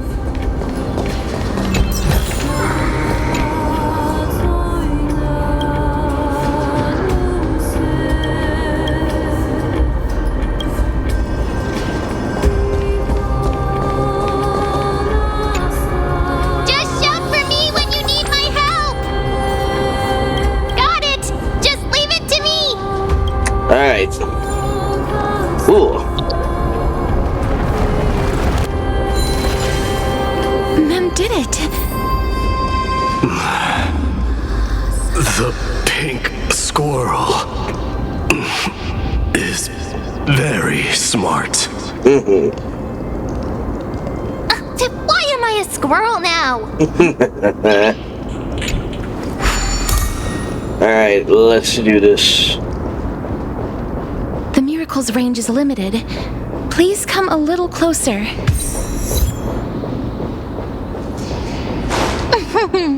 Aren't I a good fit for Oronyx's priest?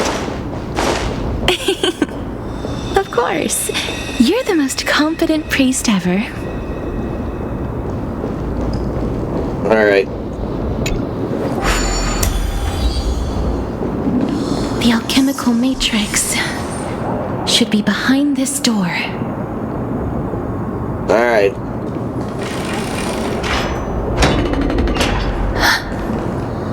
Is that...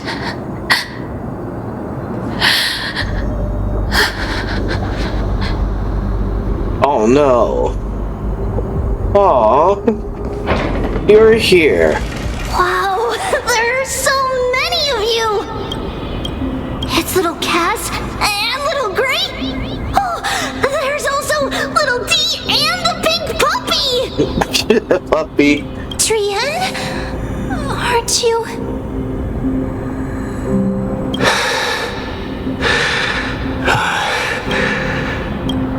This is the first time I've encountered a deceased friend while going upstream in the River of Souls. It really works like this.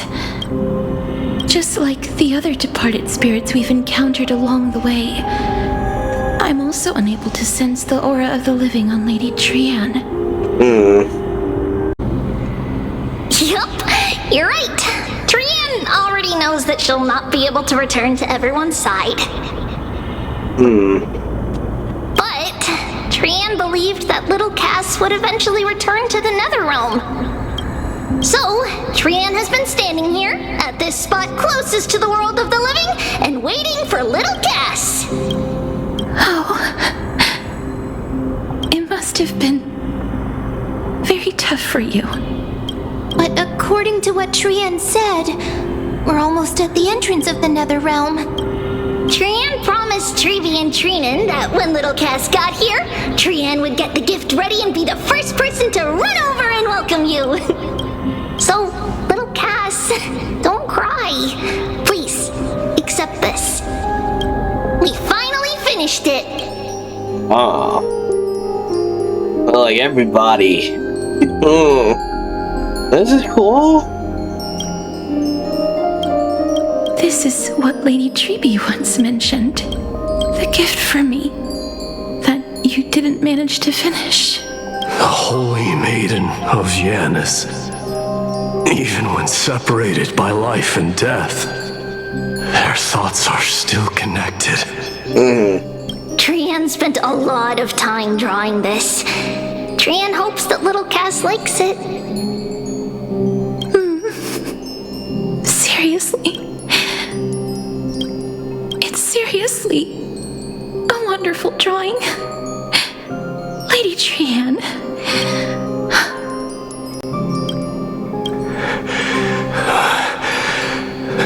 This is our flame chase journey. Little Cass, we don't know what your journey was like before. Tribbie has always said that it must have been a very harsh and frightening journey. But little Cass no longer has anything to fear now, because everyone is here with you in this flame chase journey! That's right. Only now, when I see Lady Trianne's gift, do I realize that I've already obtained so many things I would never have dared to dream of since I embarked on the flame chase journey. It's the first time I've gained so many companions. The first time I picked up the hobbies of crafting and photography. The first time I had dinner with someone else. The first time I went to the market to buy the Chimera doll I'd liked for a very long time. hugged it to sleep. The first time I wore a dress personally made by Lady Aglaea. The first time I went for a walk with Lady Tribbie, Lady Trianne, and Lady Trianne. The first time I enjoyed the night breeze and looked up at the stars with Miss Hyacine. The first time I took care of Dromesis with the Trailblazer.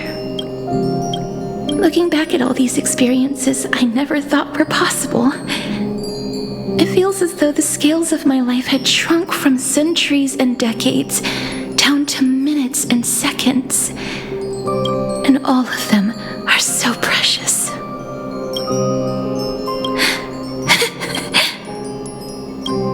I took countless photos in the past, but they're all black and white landscapes. I don't have a single one with friends. If I had known, I would have taken more pictures.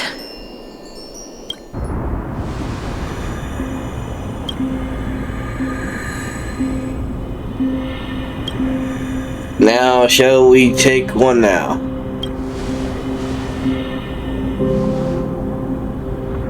Trianne says yes! Trianne likes little Cass and would love to take a picture with little Cass.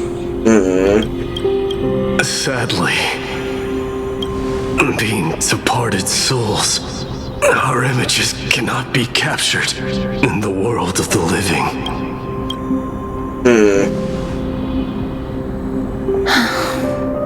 I thought so too. What? Are we seriously going to leave any room for regret?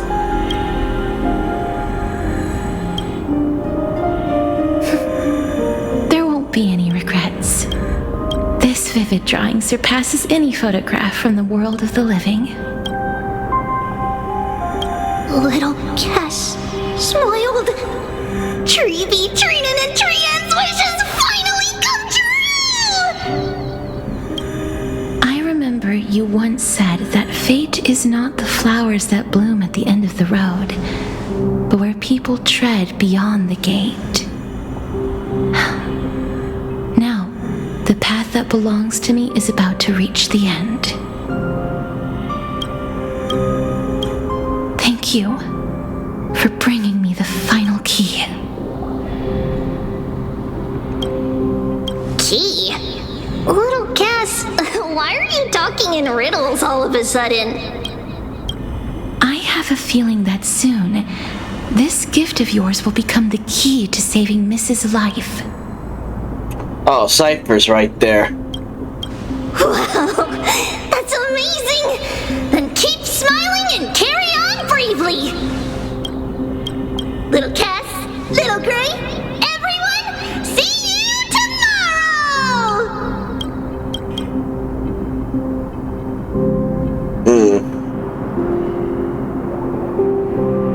Lady Trianne. The aura of this place. We have indeed reached the end of the stream of souls. If I go any further, I might lose myself. I must leave now, for the black tide still wreaks havoc in the realm of the living.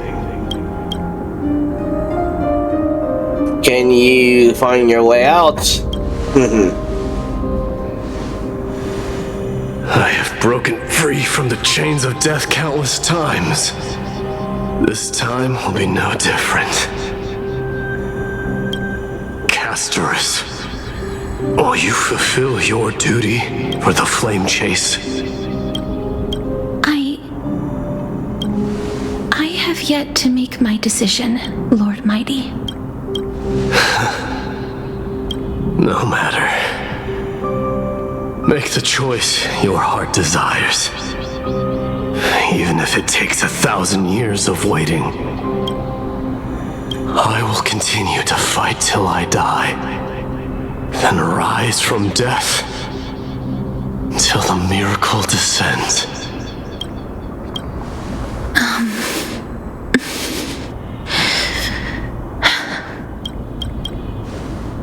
is one more thing you should know, Lord Mydei. What is it?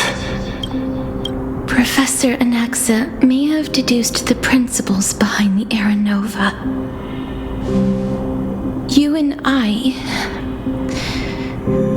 may be reincarnated as strife and death in the next cycle, becoming calamities wreaking havoc upon the world. I see.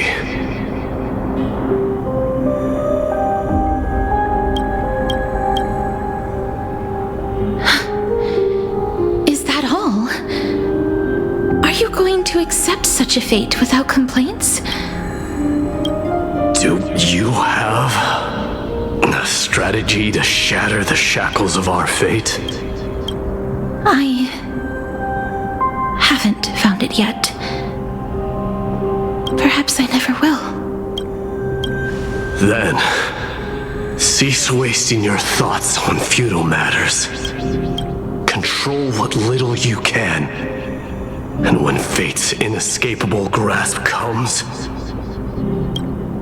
resist it with the strength of your mighty will.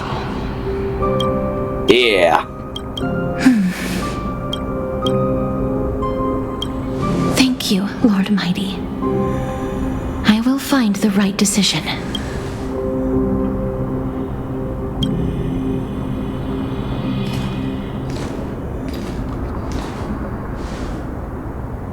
In the name of strife, may you meet a fitting end. This must be the alchemical matrix the spirit mentioned. Let's see. We need to insert Aquila's sky, Georios' earth, Kephali's fire, Fagusa's ocean, and Nestia's love. It seems our sweet Princess Homebody has made up her mind. In that case, seamstress, I suppose I no longer need to deliver your message. My time is rather precious after all. Whether you wish to break free from death or not, please follow your heart. By the promise you once made, I ask that you fulfill your duty one final time. Castorice, please live as a human and die as one. According to that alchemist, the final piece is supposed to be me. However, he is not privy to the past and therefore cannot see the full picture. The past? I saw the twins of death in Kephali's memory, and now I am certain that I was one of them. The trial of the Hand of Shadow demanded taking the life of your family. I died during that trial, falling before the gate to the new world. And my sister, whom I never met, became the Titan Thanatos of this cycle. She was consumed with regret over my death, so she used the Titan's authority to reforge my soul. Yet, it also means she has never revealed herself to anyone, hidden away from the entire world. That's because the Titan she became already fell at the start of everything. They died for me, and now lie in slumber in the River of Souls. You mean Pollux? That's right. The River of Souls is no material river. It cannot be blocked by ordinary means. Only a divine corpse can prevent the dead from reaching the next world. And that's why we have to awaken Pollux from death before we can retrieve the Coreflame of death. We have to reforge its body with the power of alchemy. But Cass, if that alchemist speaks the truth, does that mean you're also part of the dragon body? According to those departed spirits, I was indeed born as the dragon's twin. But before we talk about that, have you heard the sighs? I heard them too. So what are those? I think it's probably the sign of Pollux's wish being fulfilled.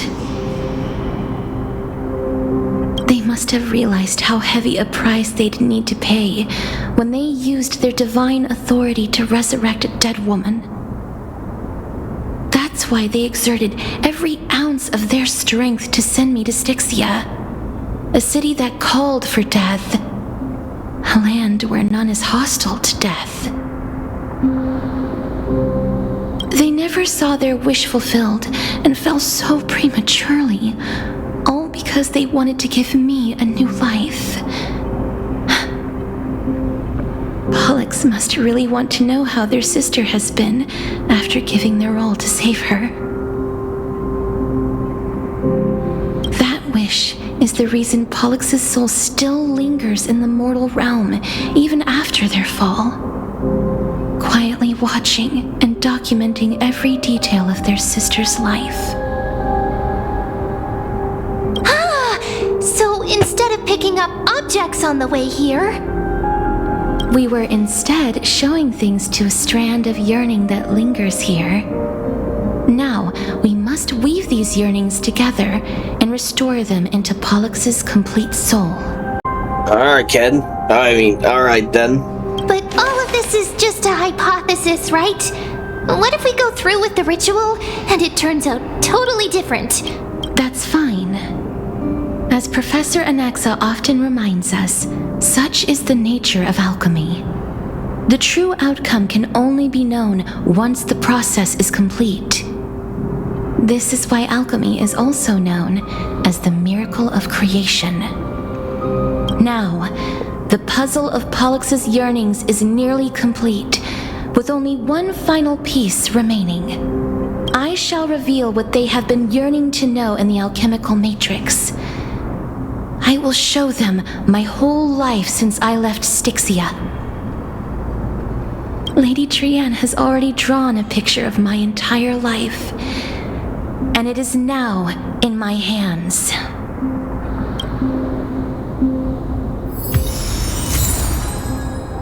Yeah.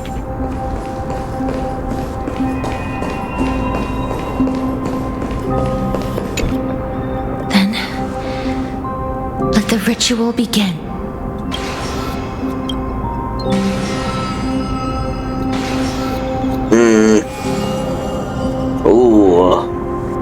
Ooh. And now, the objective is complete. That is all. Such is what Professor Anaxa always says after preparing for an alchemical ritual. And now, Pollux, I shall lift you from the river of souls and reforge your soul. Perhaps you will be disturbed by this, and your body may become horrifying to behold. But if even the slightest trace of your soul remains, the soul that once ferried me to this side of the shore, then please, look at me. I wish to thank you in person. I have obtained everything you sacrificed your divinity for. Lady Almanette. Did she recognize you? Oh, she must be the first soul we can communicate with here, right? I'm afraid she is just another spirit trapped here, like the rest of them.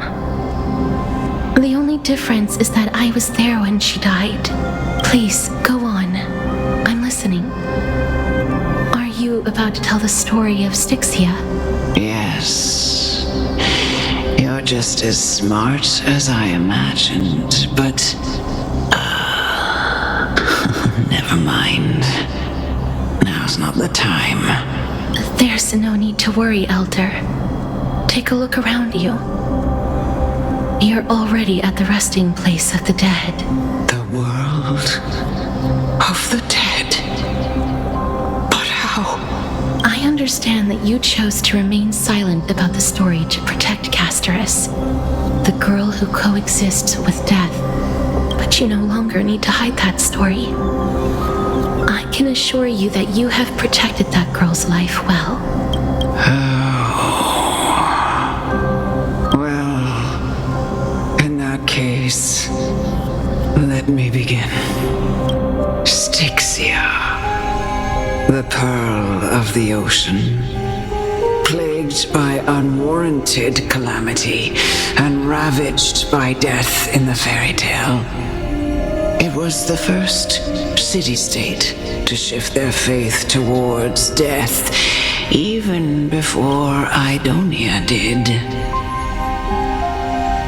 From where you stand now, I suppose that's a bit hard to believe. Right? Indeed. I cannot imagine that those from the era Chrysia, blessed with eternal life, could ever yearn for death. I have pondered the same question, child. But I am afraid there is no clear answer to it. Journeys and epics are only glorious and magnificent because all things eventually fade to dust. That's how someone once explained to me why death is necessary to the world. But I still can't take that as the final answer. Would a world without journeys and epics be worse off? I take it the one who spoke this line was a general, or perhaps a warrior. Yep. I, however, did find some inspiration in these words. Would you like to hear my thoughts, Castorice? Please enlighten me, Lady Amonette. Though I have already made up my mind on how to handle the authority and Coreflame of death.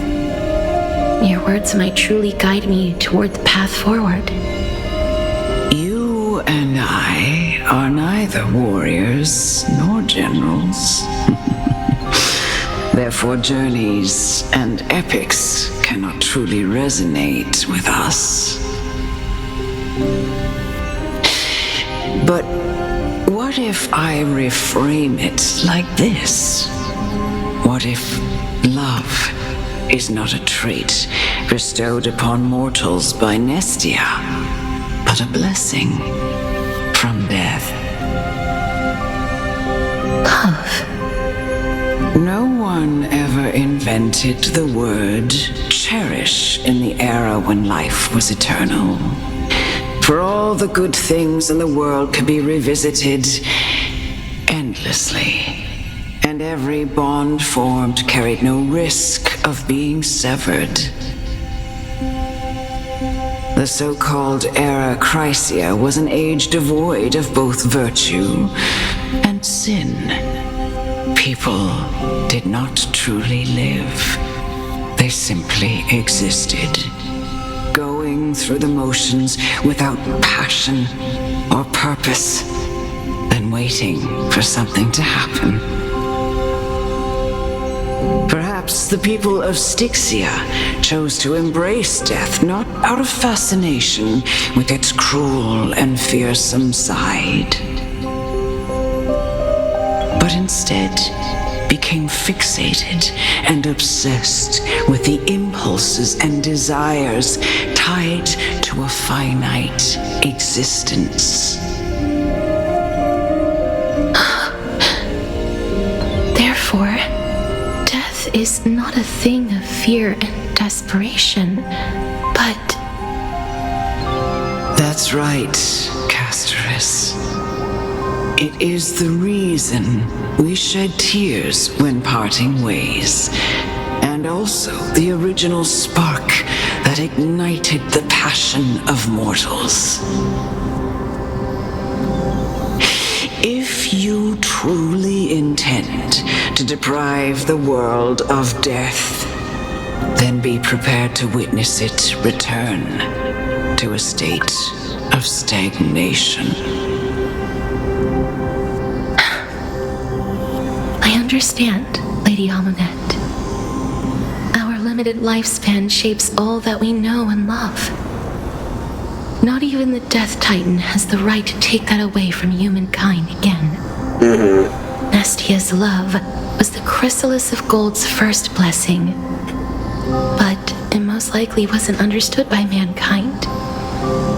We only learned to interpret this wonderful gift after Thanatos' arrival. If the world was bereft of death, then the Queen of Styxia wouldn't have played a midwife in delivering me into this world. You wouldn't have welcomed me into Idonia, and Aglaea would never have invited me to join the flame chase journey. None of these stories would ever have happened, and I would never have lived, let alone found happiness. Thank you, Mother. I will use all the love I've experienced in this long life to complete the final miracle. My teacher, Anaxagoras, grant me the wisdom of all things. I call upon thee, the stripped dead dragon's corpse.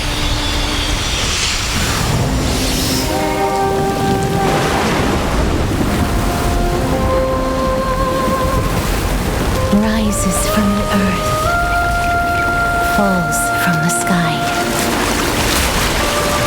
As above, so below. This is the greatest power of all powers, unstoppable in this world.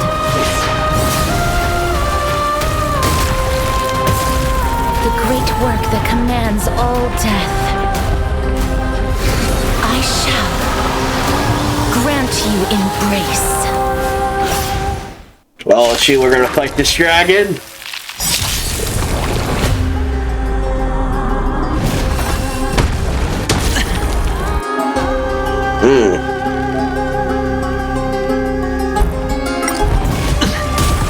Is the girl who once saved my life truly gone? Or will you show yourself again? Once we eradicate this hatred and regret. Cast. Bust. Or maybe I'll take it all. Stand still. Good times, never left. Time to say bye. Boom. I'm on it. Relax. Sure, I'll play along. Spend freely.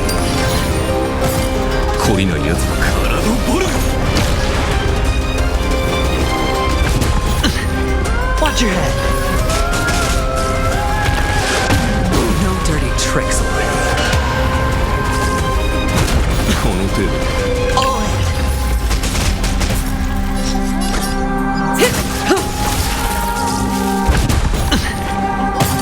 This is being in sync. Stand still. It's on me.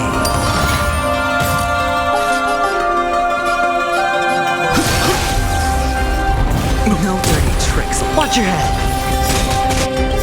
The dice have been cast. Bust. Or maybe I'll take it all. Not bad. All in.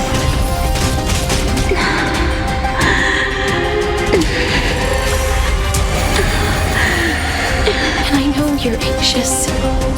Shh. Don't be afraid. Relax. Hedge your bets. Spend freely.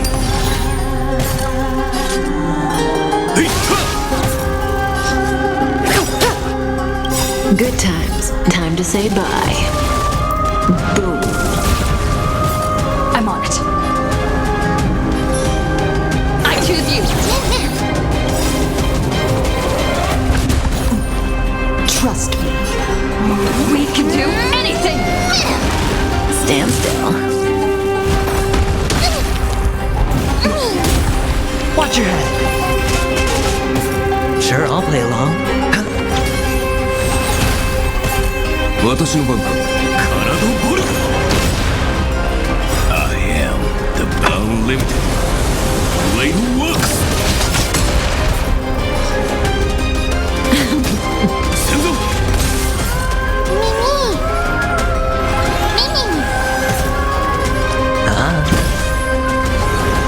There's no more need to weep in grief.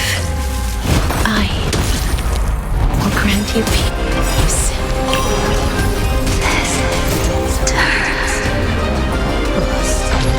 Yes, it's me. I'm back. This is being in sync. You can do it. No dirty trick. Watch your head.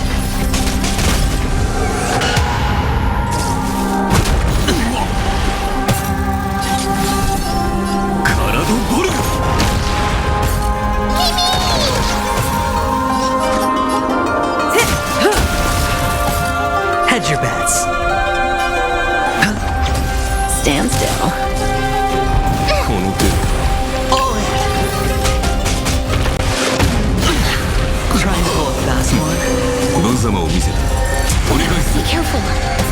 They may be moving by instinct, but there is fury welling up within them.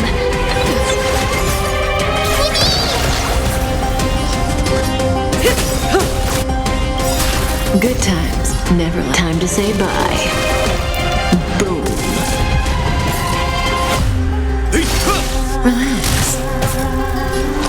Spend freely. Trust me. We can do anything! May as well kill them all.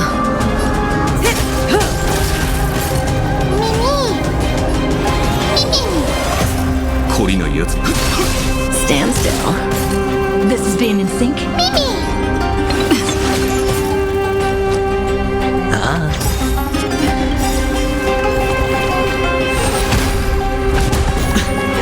The dice have been cast. Bust. Or maybe I'll take it all. Watch your head.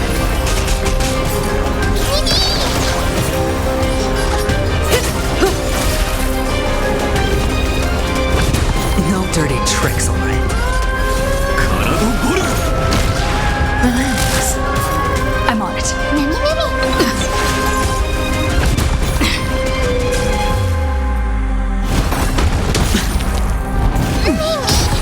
All in. Sure, I'll play along. It's on me.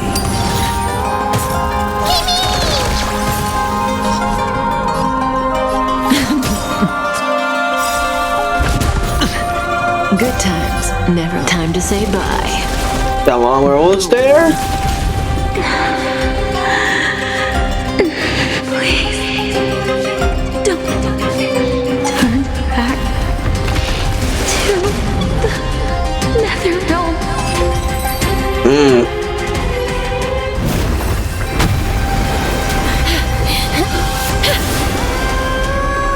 Oh, death. Sleep in peace.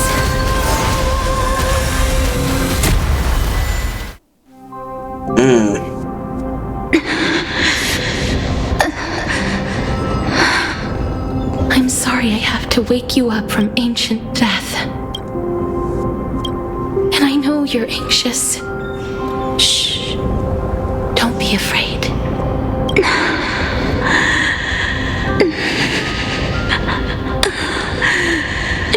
Do you remember me? I'm the girl you once carried across the Sea of Souls. I'm sorry I wasn't able to remember you, but with the help of many people, I was finally able to pick up these broken fragments of my past. I'm back, Pollux.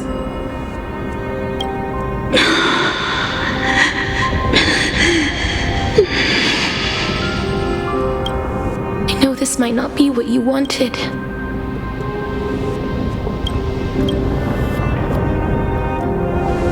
But I have to do this.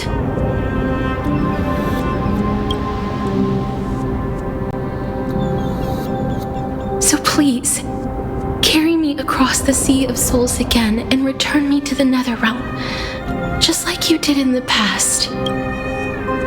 Please take me to where the Coreflame of Death rests.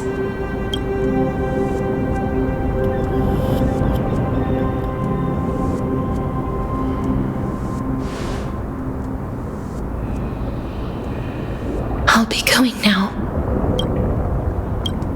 Alright, great, let's go. Alright. They may look scary, but as long as... Oh, shoot. What's happening?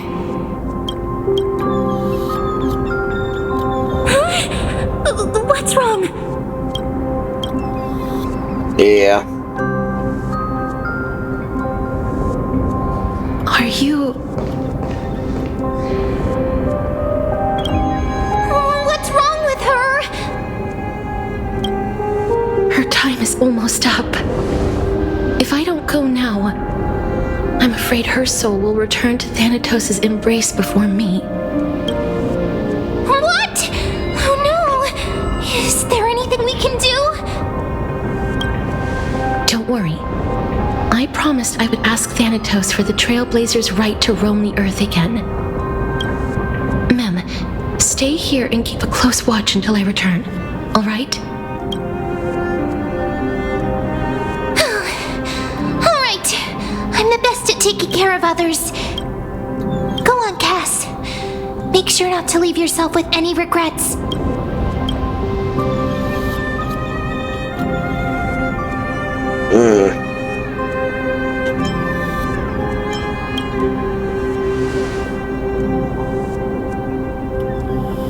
It's a deal then.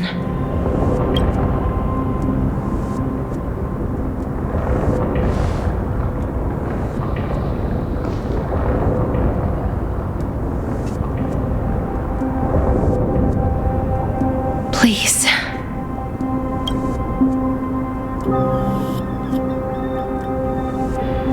Wait for me. Oh, we will.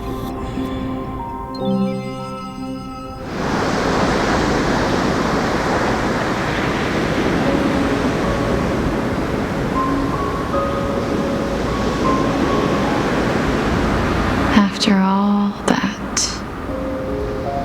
you still ended up back here.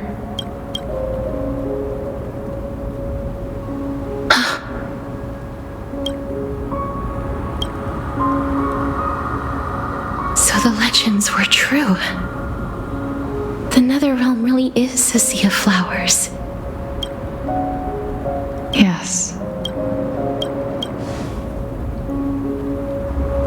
Oh, there she like is. The flower fields we tended to back then. Is that you, Plexia?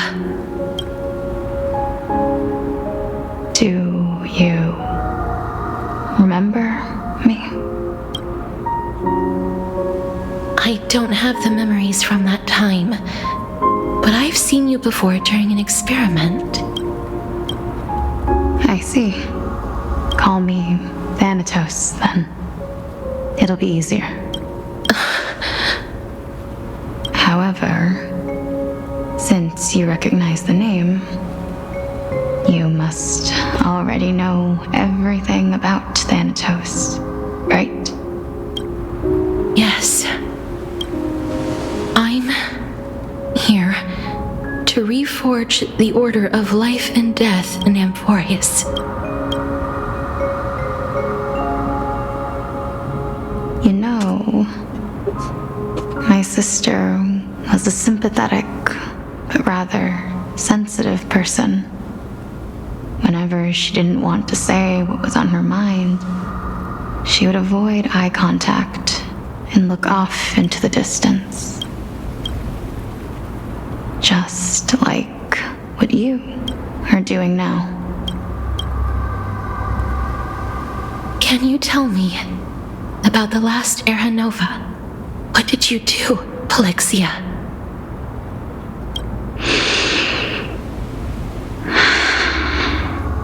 Where should I begin?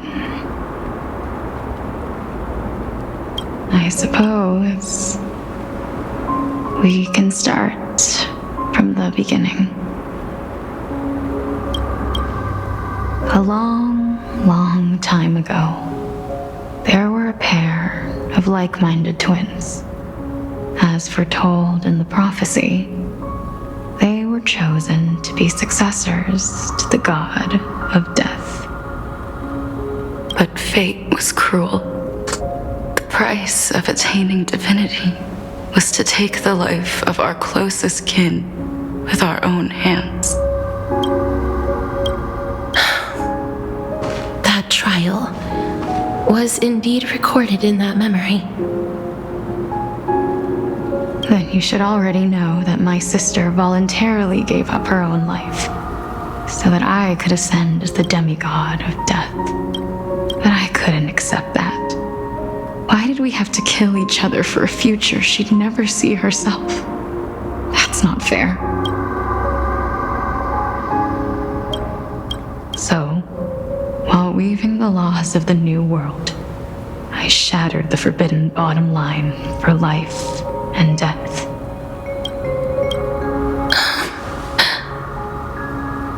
I reshaped my sister's soul and took the form of the great dragon Pollux to carry her up the River of Souls and back into the mortal realm. But our fates were already decided and manifested in unexpected ways in response to my futile actions. Aging is an unbreakable law of nature laid upon humankind, created at the same time as death. When the living die, their souls will meet Thanatos, who would determine where every soul goes. If the Reaper raises their left hand, the soul is granted death and allowed to enter the Netherrealm to await reincarnation. If they raise their right hand, the soul is rejected by the Netherrealm and returned to the mortal realm to continue walking the earth. That's why the Hand of Shadow can only lay down judgment and not embrace another being. Yes. Death was originally a pair of hands, but they were split in twain when we reached the mortal realm, never to touch each other ever again. The half of Thanatos that represents life, the undying human who grants death, that was the curse I forced upon you. Then, what about you? As the half of Thanatos representing death, I shoulder the fate of defying death.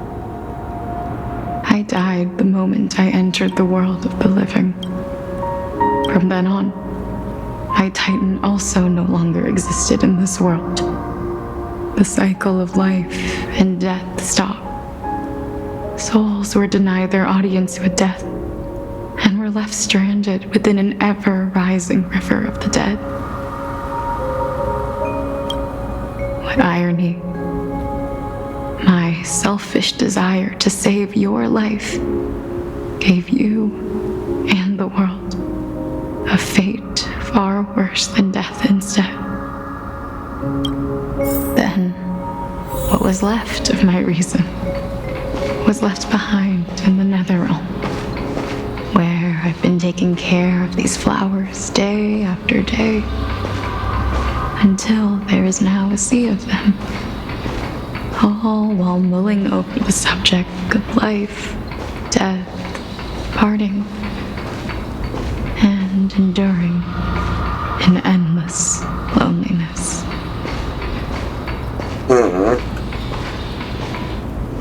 Fate is absurd indeed. Our lives were a mirrored image of one another, like a pair of hands. Even so, we arrived at the same destination. We walked different paths, yet experienced the same pain. I had hoped that maybe you would at least have a good life in this cycle.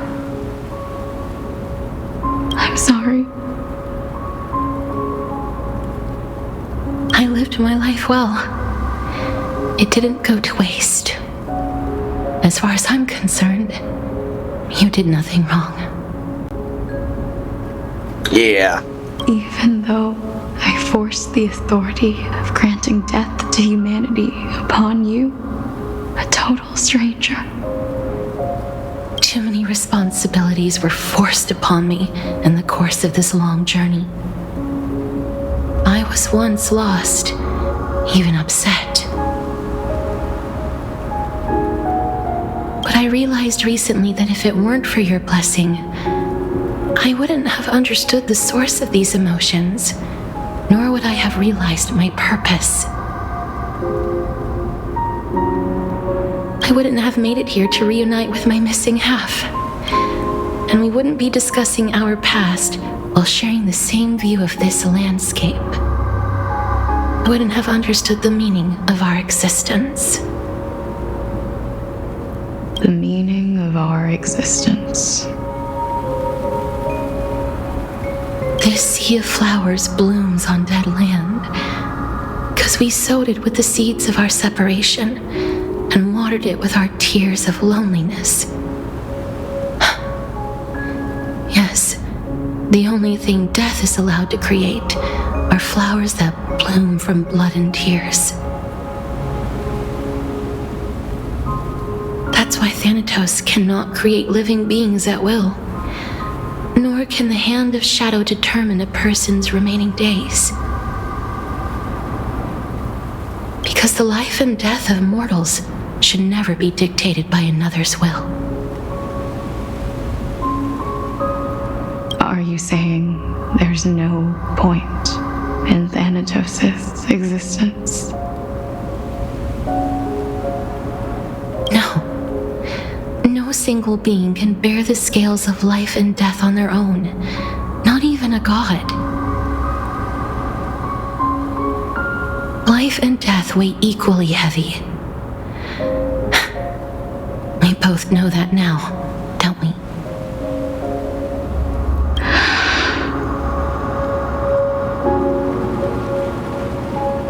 You, too, must have had a difficult life. We've taken quite the ridiculous journey together, haven't we? I had a feeling, even back then, that we would meet again one day. Not to embrace one another after a long separation, but to come in search of retribution. Tell me the answer that's already been written, and let us draw this seemingly endless fate to a close. It's been far too long. I've waited here for centuries, watching day after day as desperate spirits are denied by this lonely wasteland. I always hoped I would see you among them, but I was also afraid of seeing you. I didn't know how I could possibly face you again. But more than anything, I was afraid that you might have forgotten all about me. I know. But don't you see, Polixia? I made it back anyway. You don't have to shoulder death's authority on your own anymore. It was always meant to be held in two hands anyway. So, let's give our Coreflame to her and have her take it back to the mortal realm. Give humanity back their cycle of life and death. Our responsibility as Thanatos was never about picking out favorite souls. We were only meant to watch over life. Let's tend the field together and create a warm sea of flowers for all the souls to come.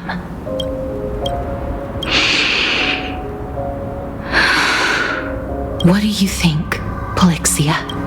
Yes, just one last step. You shall wither and through that, the dead will sprout again from the remains and be reborn with the dead flame. As foretold by the prophecy, Thanatos' authority is only destined for only one person to wield. As the Chrysos heir of death, as their demigod, as a titan. Our fated moment has arrived once again. Just like before. Yes, just like before. But unlike that time, the ones undergoing the trial this time are prepared. You've made up your mind? Yes, as dictated by fate. But I won't be afraid. As long as you're here with me, complete your trial in this life. Grant me the embrace of death, and light the spark of life ablaze. You've been tempered by life and death. I know you'll be able to give this wasteland its first breath of life. Like a raven butterfly, flying swiftly into the netherrealm, perching on the twig of death. I will. After this, I will remain permanently in the Netherrealm. The River of Souls shall return here and rain down from the sky, scattering souls across the earth. The cycle of life and death will flow once again. This sea of flowers you sowed shall bear countless joyous or sorrowful souls and bloom evermore.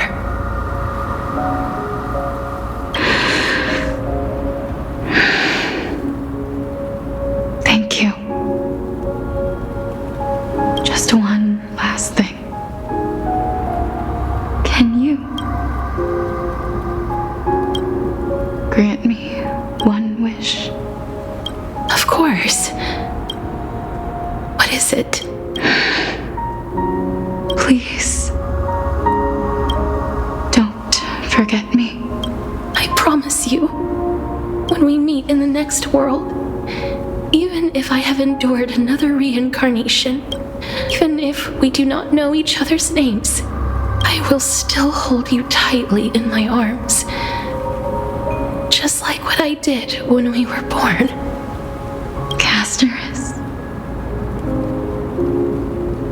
Castorice, you're as beautiful as a fleeting butterfly.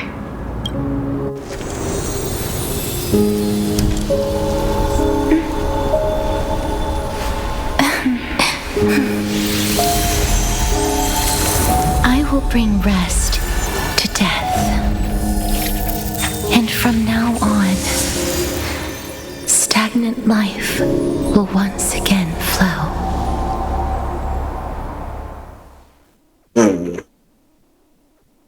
It's all making me sad now.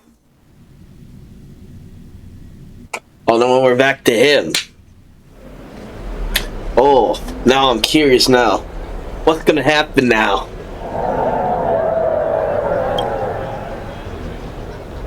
Alright. Time flies. In the blink of an eye, the 15th entry hour is already at hand. When this farce is over, your soul will be placed on the scales of life and death. Are you ready? No need to ask so many times. Of course I am. Then why do you drag your feet? Is your fear of crowds holding you back again? I simply find them too noisy. Paying attention to conceited fools like them would be an utter waste of my time. Such harsh words. As I see it, you are no less arrogant than they are. I couldn't agree more. Oh. I did not expect to hear that from you. Are you not going to refute me? I know myself better than you think I do. At the very least, Better than a stowaway like you. And they say men whose ends are nigh have but kind words. Well, that is exactly why I chose you. Should I thank you for the compliment? The hour of the trial has come. Do you have an answer for me? And how will you prove the veracity of your argument? I suppose there is no point in putting this off any longer. Do you recall where we stopped the last time? You were saying that Amphoreus' history is cyclical. Indeed. The demigods that bear the Coreflames eventually become the new titans at the world's end. Remember what happened on the Holy Mountain? Calypso, Naias. As their destined ends approached, one by one they left this world, leaving only the twins, who are fated to succeed death. Unfortunately, while their journey is consistent with ours, you and Calypso, as well as Nicodor and Naias, act as supporting evidence. I can only come up with a rough sketch for my theory of a cyclical history.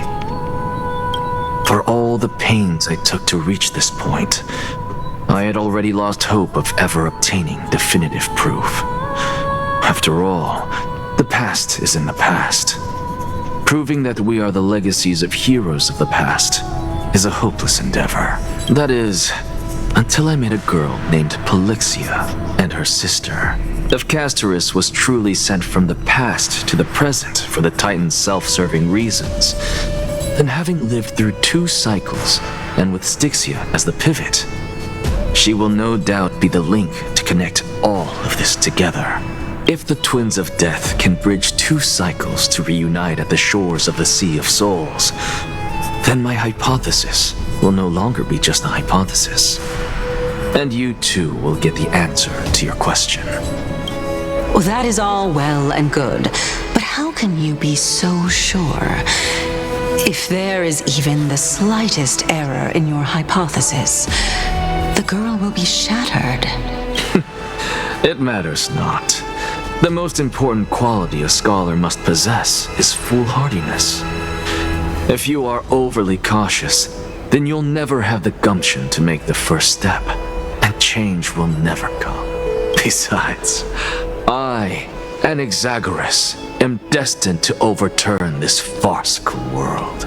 Come, let us go and teach those pathetic worms one final lesson. All right.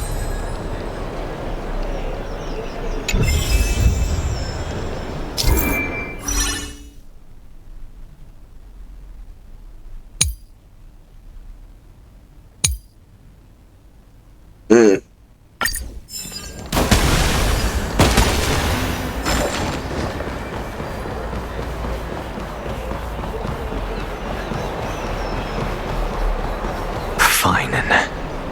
So they are leaving the final debate to him.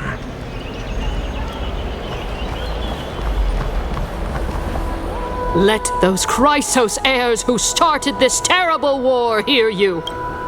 Let them hear the voices of the people! The people! Please, we hear us! Help us! As always, that woman knows how to stir up a crowd. Professor Anaxa, I thought you'd pass on this. Everyone must cast their vote, or this assembly would serve no purpose. Prof, do you truly think it's wise to entrust the fate of the world to an assembly like this? Akama has stood strong under this system for 1,000 years. It stands to reason that there is purpose in its existence. But that is not what you're asking, is it? What you really want to know is Aglaea making the right decision in entrusting the fate of the world to you? Nothing ever escapes you. I didn't spend all those years teaching you for nothing. Most people only take 4 years to graduate, if I recall. To tell the truth, I feel like I'm on my way to an execution chamber instead of a podium. So, do you have an answer to that question? No, I don't. I thought so. Because that question is not yours to ask in the first place. Is Aglaea entrusting the world to you the right decision? Don't make me laugh. That is a question that woman must answer herself. Why are you fretting about this on her behalf? Or have you been seeing yourself as her pawn all this time? Listen up. I'll say this only once. Flip your perspective around and ask yourself this instead. What should I do to ensure that the world doesn't stray from the correct path? That is what you should be thinking about. You still have time, so give it some thought. Oh, and don't bother telling me the answer. Tell it to those begging for salvation from the gods. Got it. Thank you, Professor Anaxa. That's Anaxagoras to you. Who will you be voting for? That'll depend on how well you perform. May Circe safeguard your thoughts.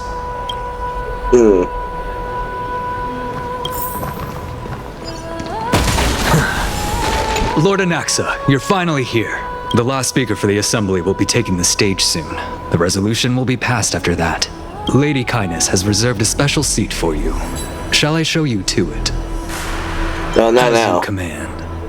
I'm gonna deal this chest real fast. Go melt it down.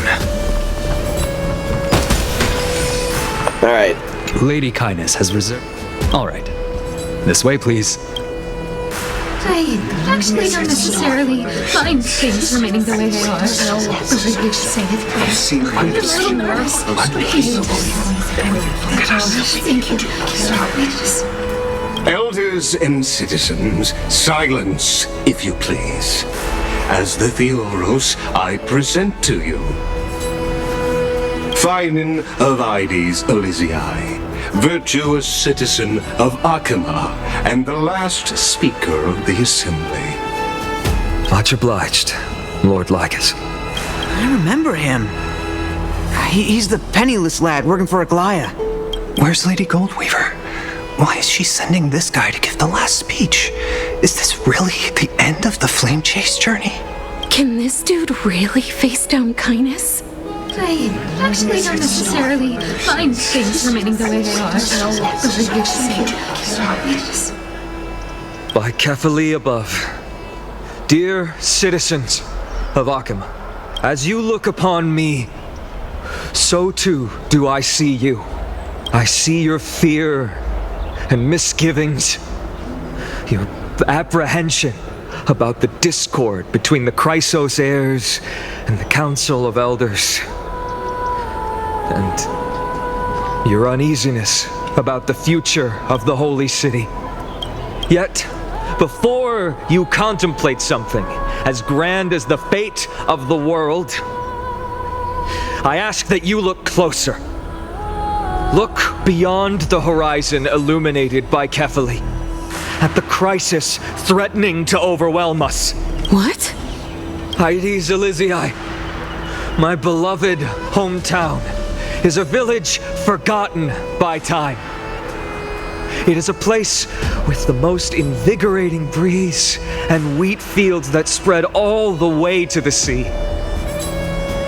I once thought that there I would enjoy a lifetime of peace and quiet with my friends and family. How I wish I could invite all of you to that paradise, far from the noise and chatter of the world. Alas, I can't, because she and all that she nurtured, all that I loved, they have long been devoured by the black tide. My beloved home is no more.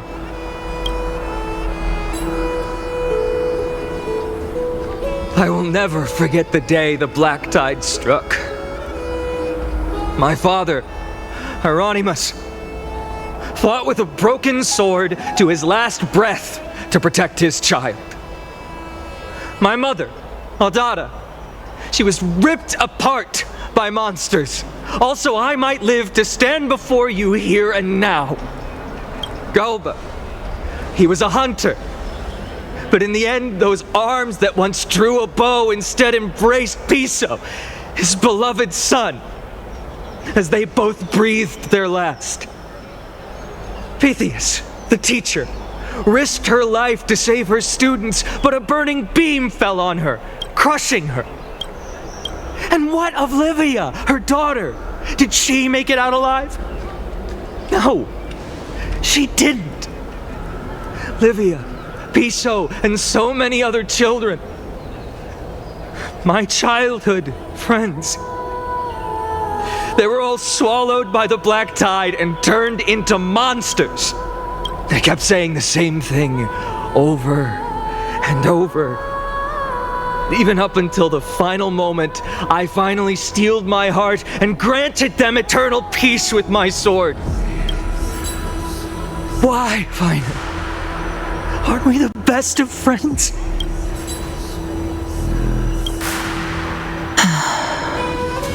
That is the black tide. A looming threat that can bring Akuma to its knees any time. Kindness may have promised that with the 3 Titans of Calamity Con, Akuma will return to an era Chrysia once more, but much as it pains me, I must disappoint you. While the demigod of strife has done everything in his power to hold them back, they are still coming. By now, the name of that black-robed swordmaster, the Flame Reaper, has likely echoed throughout the city already. The roaring thunder is a message from the strife demigod. The Flame Reaper has risen from death, and they hunger for the core flames of the gods.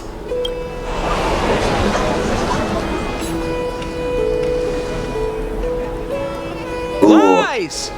If such a powerful enemy is indeed approaching, why is Akuma still a picture of peace?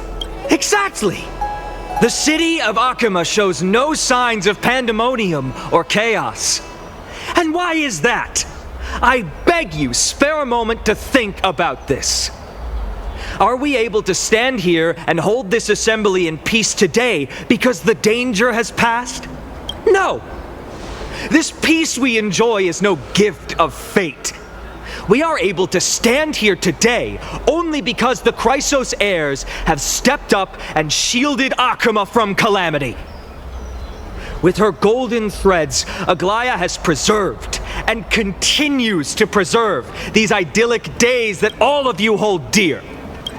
The Council of Elders claims that Aglaea will one day forsake the people because her divinity is eroding her body and soul. But ask yourselves this. Rather than offering her aid and support, why do they choose to watch and push Akuma away from the flame chase journey? The answer that no one can bring themselves to speak of. A truth stained in blood and buried in greed, fear, and vanity. Allow me to lay it bare before you. It is because the Council of Elders, which bears Akuma's history and honor, along with this citizens' assembly we once took so much pride in, are now infested with vermin. Oh, damn. You insolent whelp! How dare you! It is true that Aglaea has reached her limit. Why? Because she has been working tirelessly to weave the defenses of our holy city against the encroaching evil. All while these vermin are making up baseless accusations about her and scheming in the shadows. Not once has she ever failed Akuma. Yet these vermin attempt to tear her apart, tarnishing her name with unfounded allegations. She may have been blessed by divinity, but hasn't her heart always stayed true to humanity? They attempt to mislead you and reduce this assembly to a crude standoff between gods and humans, but citizens of Akuma. Once more, I implore you to open your eyes and look at those around you. Examine them closely. Beneath all that finery, do you see the good heart of a human or the poisonous glands of a pest? Make your judgment, then turn your gaze to the demigods, whom so many of you regard as cold and merciless. Do you not see the light of humanity in them? And those who wear the mask of humanity yet utter only hurtful, slanderous words. Can you not see that their souls have been corrupted by power?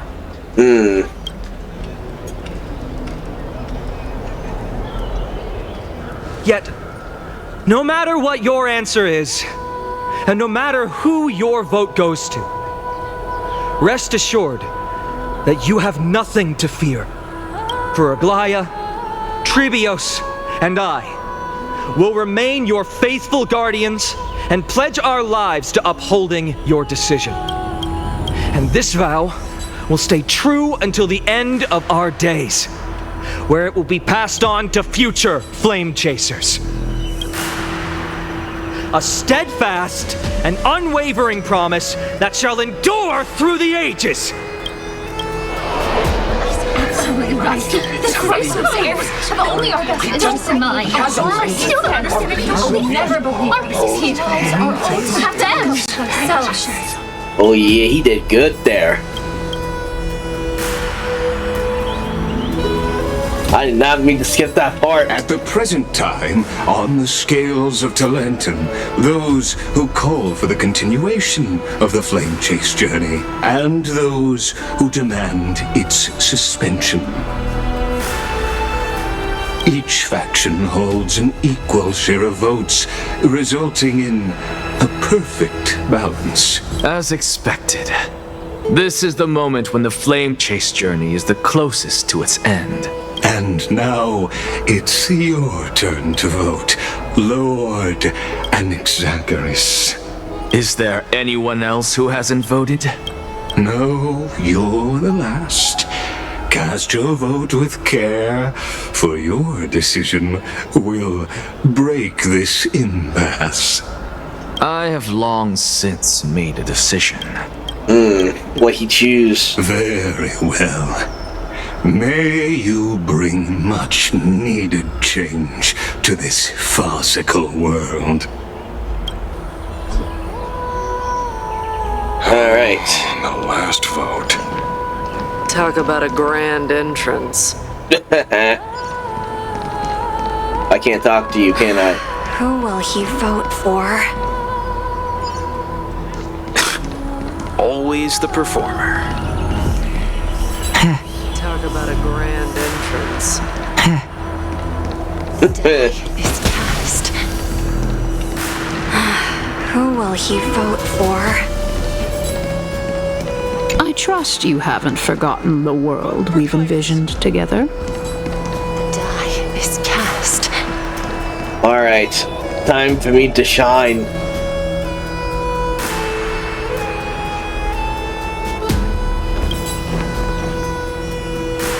You've done well, Phainon. Given the circumstances, delivering a rousing speech to stir up emotions was a prudent move.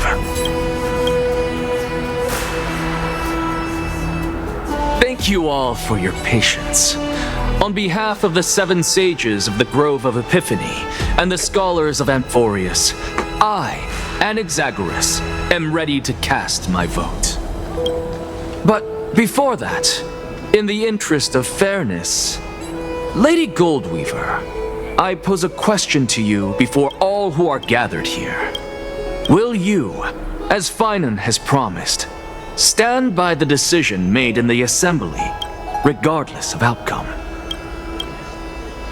In the interest of fairness, I make no promises, lest it should influence your decision. Very well. I thank you for your honesty.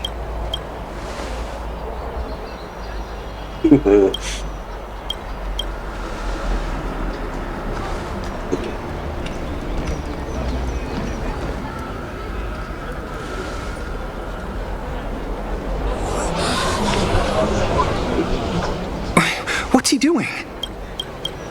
The stakes are high. Let's be patient. Cut the act! Who do you think you are wasting our time like this? Lord Anaxa, please do not forget that Rule number 1. Do not call me Anaxa. Rule number 2. Never interrupt me. Silence is golden.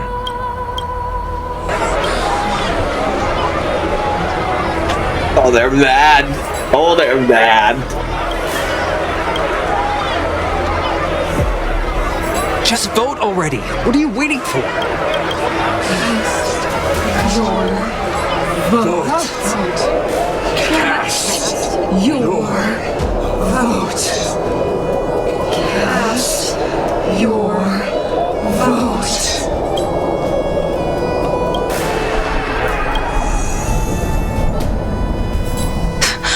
I cannot help but wonder, is every hardship in the world something you will exploit and use to your advantage? How else am I supposed to make use of this situation where my body and soul are separated? Oh, Circes. Or should I say Calypso? Accompany me on this final journey. Let us journey to the Netherrealm and see how she will substantiate the answer to your question and validate my decision. We need only to follow the sound of the tides.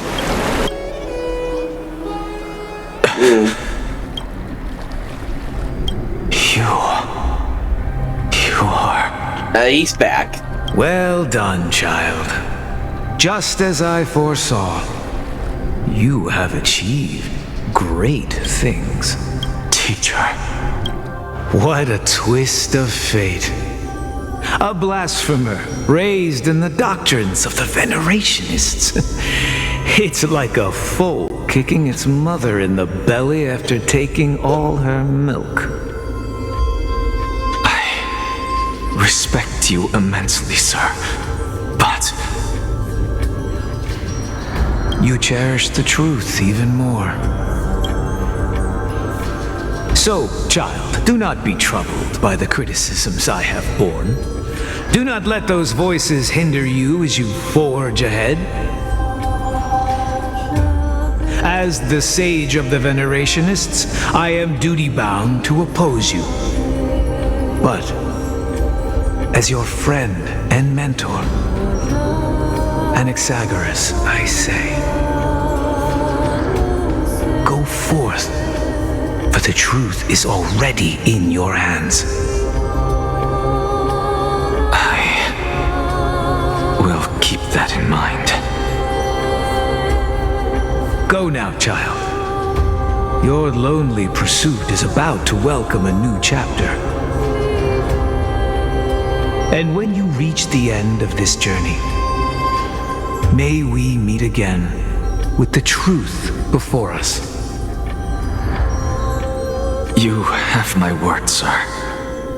May Circes safeguard your thoughts. May Circes safeguard your thoughts.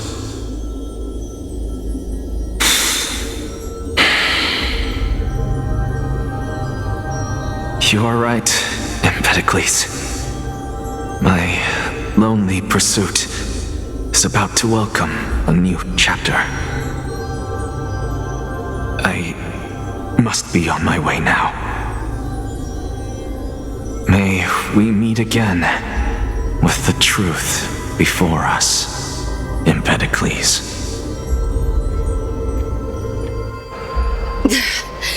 What are you waiting for? Just cast your vote. Silence!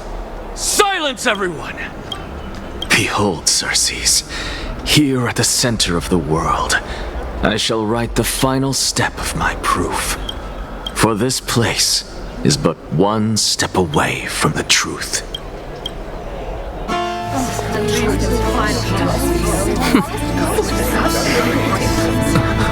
Professor, I completed the proof you wanted.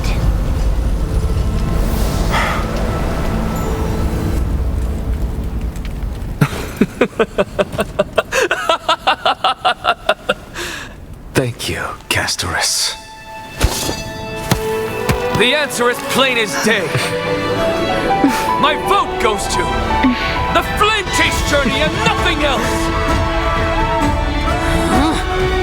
I have deciphered the truth of this world.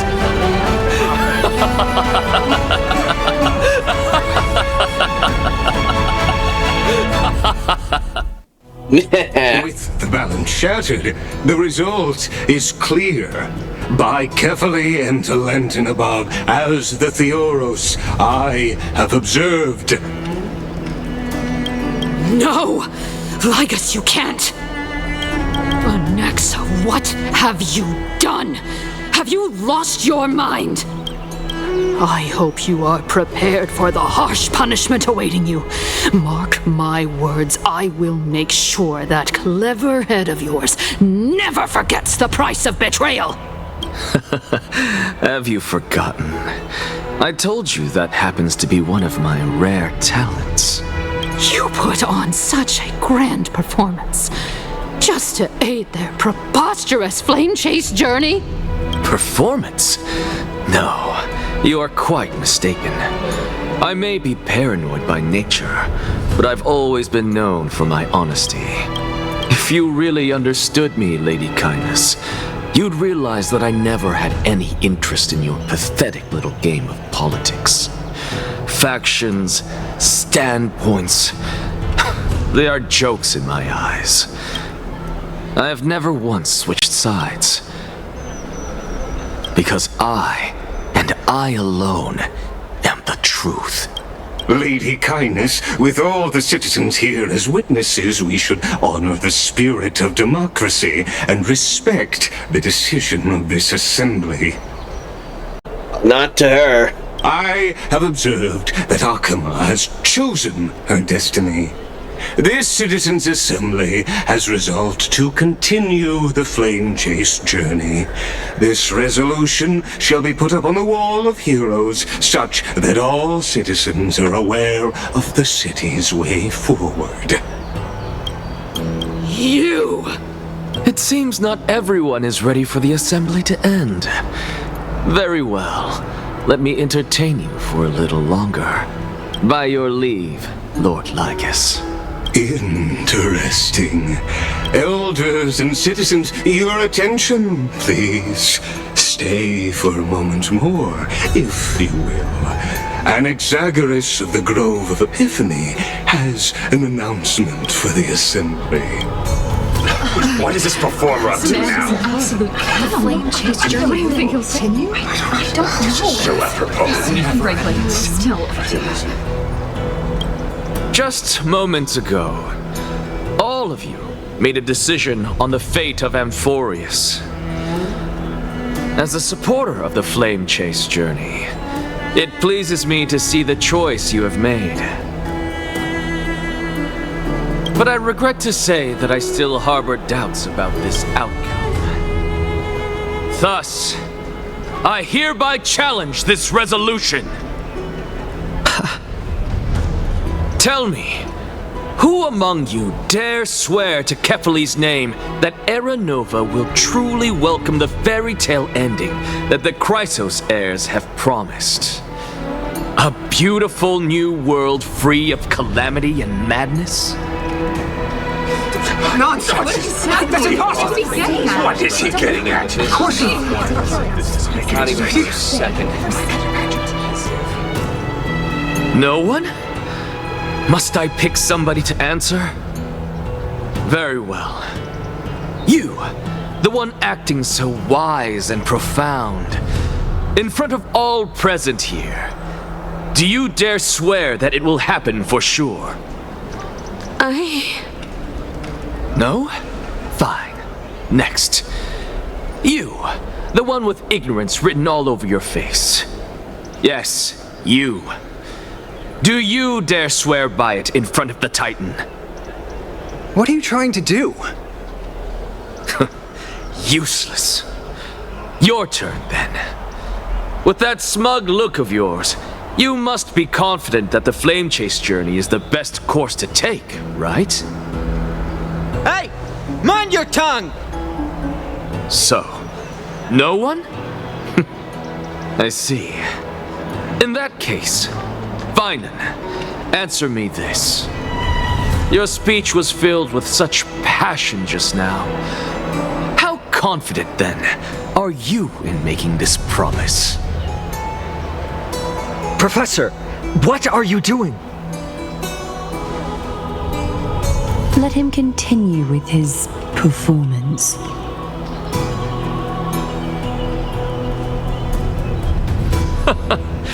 Will you look at that? Even Phainon and Aglaea lack the courage to make such a promise. And what's even more absurd is that no one but I can promise you this new world. And yet, the Assembly passed the resolution anyway. But you needn't worry, because I knew better than to trust you good-for-nothings. That is precisely why I am here today. To give you one final lecture. Now listen up and listen well. I, Anaxagoras of the Grove of Epiphany, hereby declare everything that the Flame Chase journey promises is true. Phainon of Ides Elysiae, the prophesied demigod who shall succeed Kefali, will reforge each and every one of us in the new world with his complete, intact memories. What? The Coreflame-bearing Titans were the Chrysos heirs of yesterday, and the Chrysos heirs who carry the Coreflames today will become the Titans of tomorrow.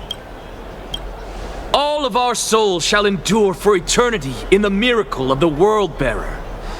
And all under Kefali's protection shall step into that new world. Nothing but this is pure blasphemy! Say that! It's impossible! What do you accomplish here?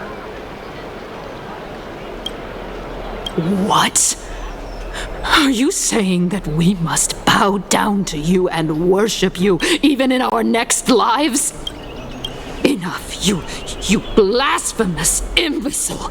How dare you try to deceive us with all these lies and falsehoods?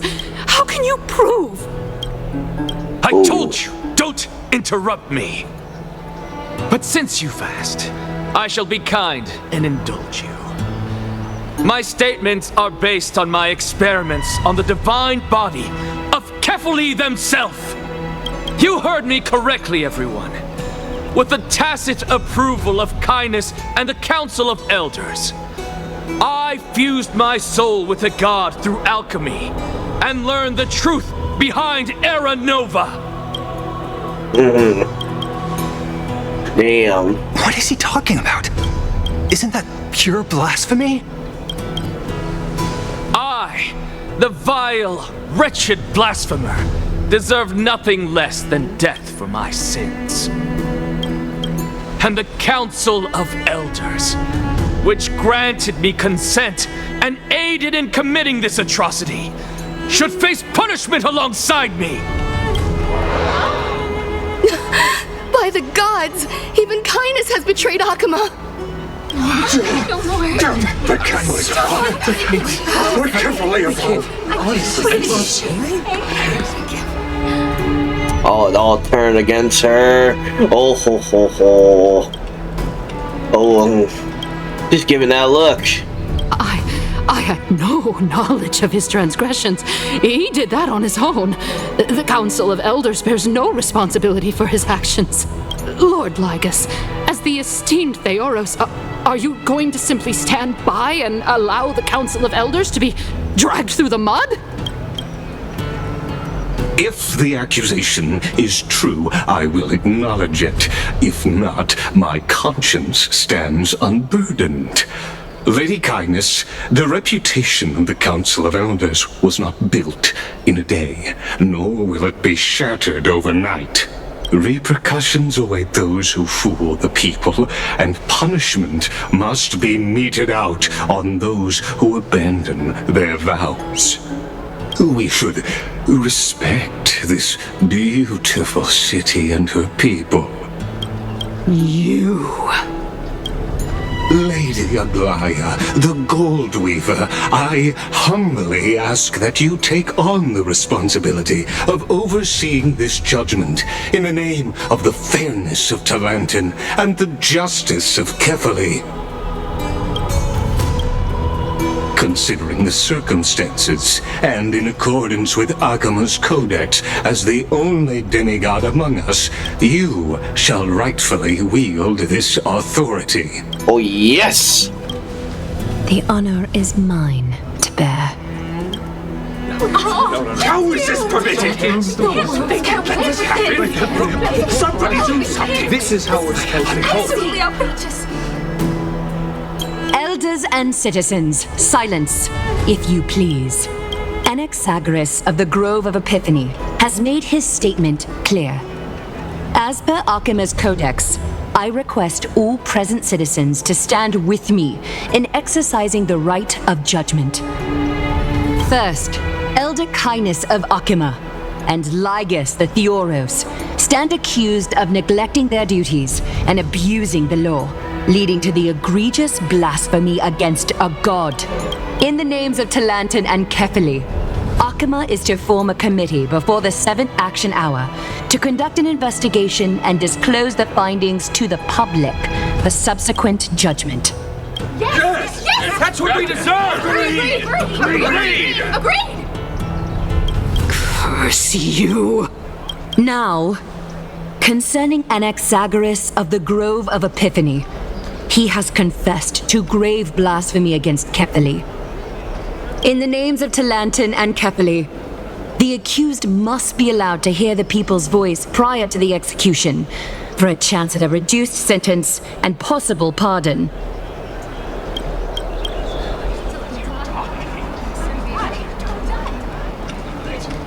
Die! Let him die! Let him die! Let him die! Let him die! Let him die! Let him die! Let him die! Let him die! Oh, it got louder a little bit. Professor. Let him die! Let him die! Let him die! Let him die! Let him die! Let him die! Let him die! Let him die! Let him die! Let him die! Let him die! Let him die! Let him die! Let him die! Let him die! What decision will you make, Lady Goldweaver? Enough with the hesitation, Aglaea. This is not like you. Let him die! Let him die! Let him die! Let him die! Let him die! Let him die! Might be a hard decision. Then, in light of the people's voice, O Talantin on high, may you bring death upon him.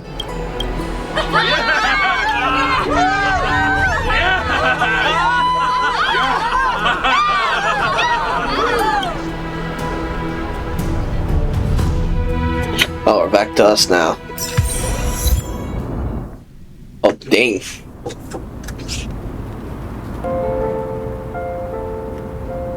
Alright, now we're here. Sea of flowers. What is this place?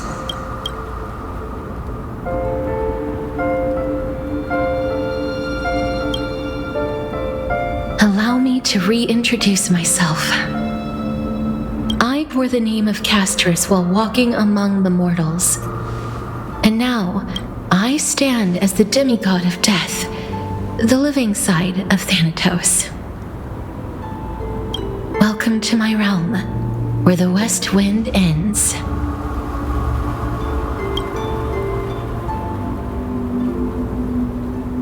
It's beautiful.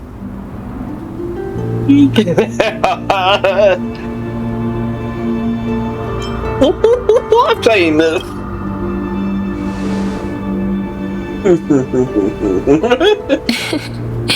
You're still as energetic as always. Did you know? Every flower here was planted by Thanatos themselves. These flowers were originally both lifeless and immortal, but in the first rain brought by the River of Souls, they were given new life, flourishing as the bearers of countless souls.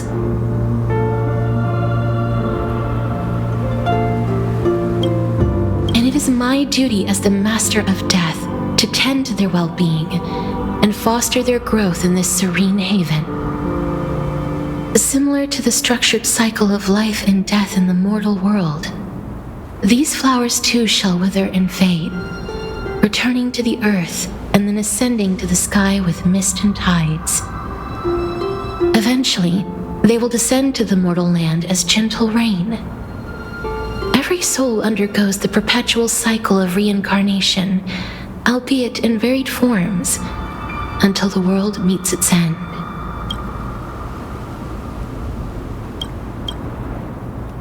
Yet, sadly, there's no time left for Amphoreus to wait for when the flowers bloom again.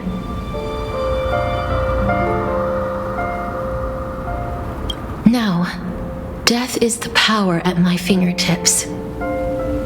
It once led the souls of the deceased here, but I shall open the gate of the netherworld and return you to the realm of the living.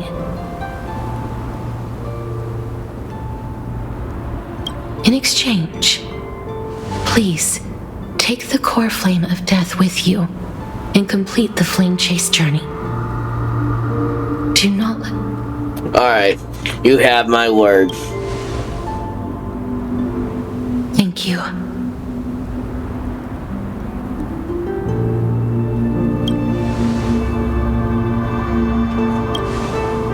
Yeah, are you not going back? Just like the other demigods, I will stay here and embrace my destiny. That being said, it is not easy to guide a lost soul back to the mortal realm.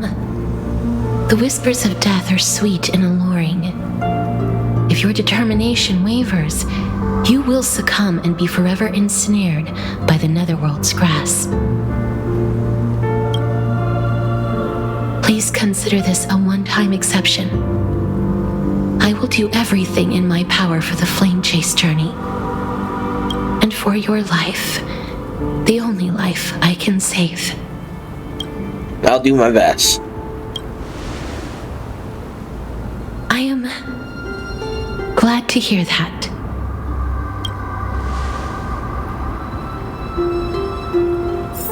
Over here! Keep moving forward and don't look back. Keep going. The Express is right here with you. I believe in you.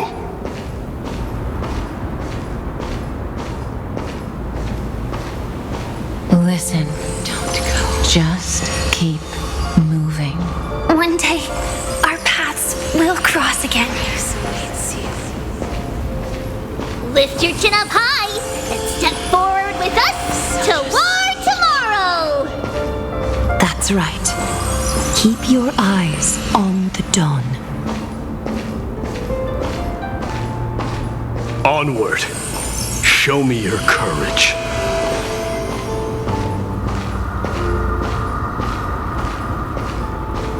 Partner, we shall become heroes together. Almost there.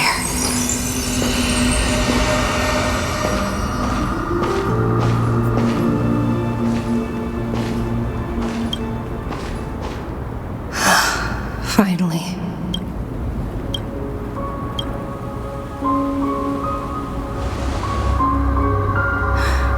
Thank you, Castorice.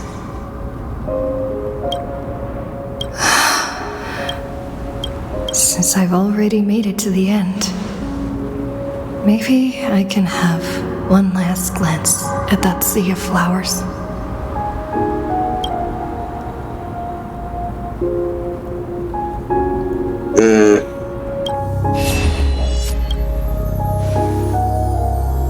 Fear not, as a touch of red will be awaiting you at the end of the path.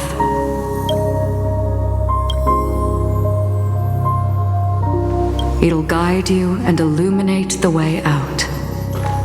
By doing so, you'll eventually reunite in the warmth of the sunlight. Oh, does that hurt?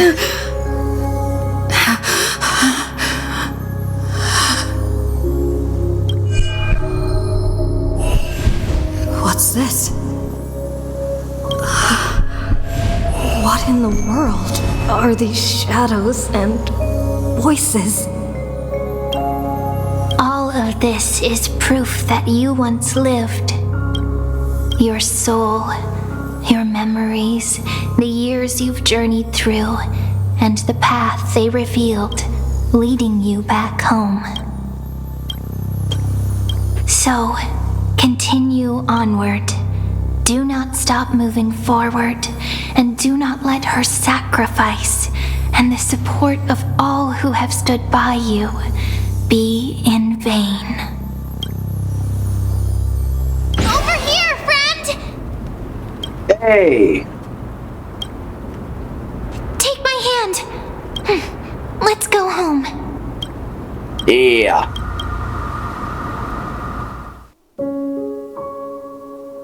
I'm saying this.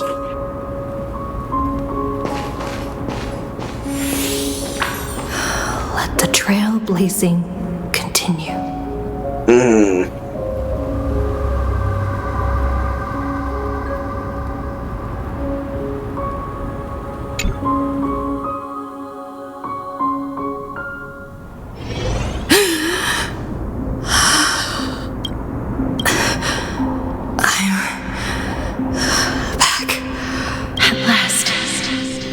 You could do it.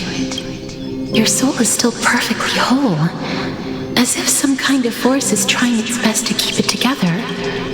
Is it Oronyx's final blessing? Or is it a miracle of your own? It's truly incredible. Such a strange surge of familiarity. So hard to describe. Perhaps it is fate, once again fulfilling its own design. Or perhaps it is the laws from beyond the sky, so familiar to you, that intertwined our fates long ago.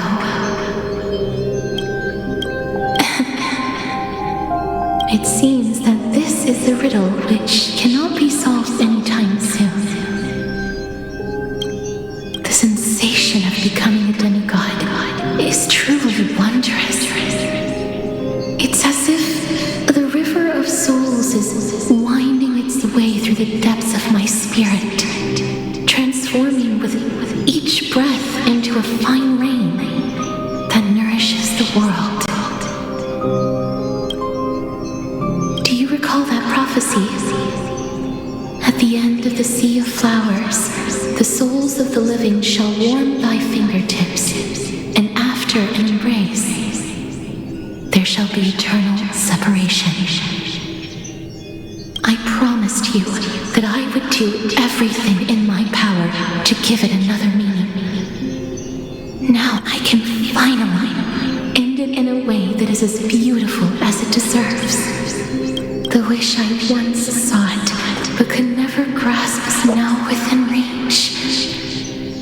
In this brand new world, every blooming life will lift its arms in celebration and recount the profound meaning of this very instant. Every touch, every embrace we share will never again be an ice-cold loss. They will radiate with an intense warmth, sowing love far and wide throughout the land.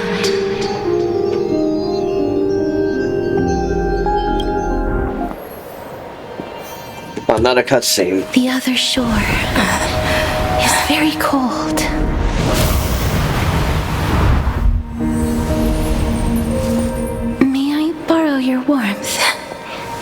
one last time. Thank you for fulfilling this wish of mine. The place I'll be going to is what humans call the Land of Sorrows. But with this heartbeat and the residual heat of this embrace, I shall turn the nether realm into a gentle place of rest.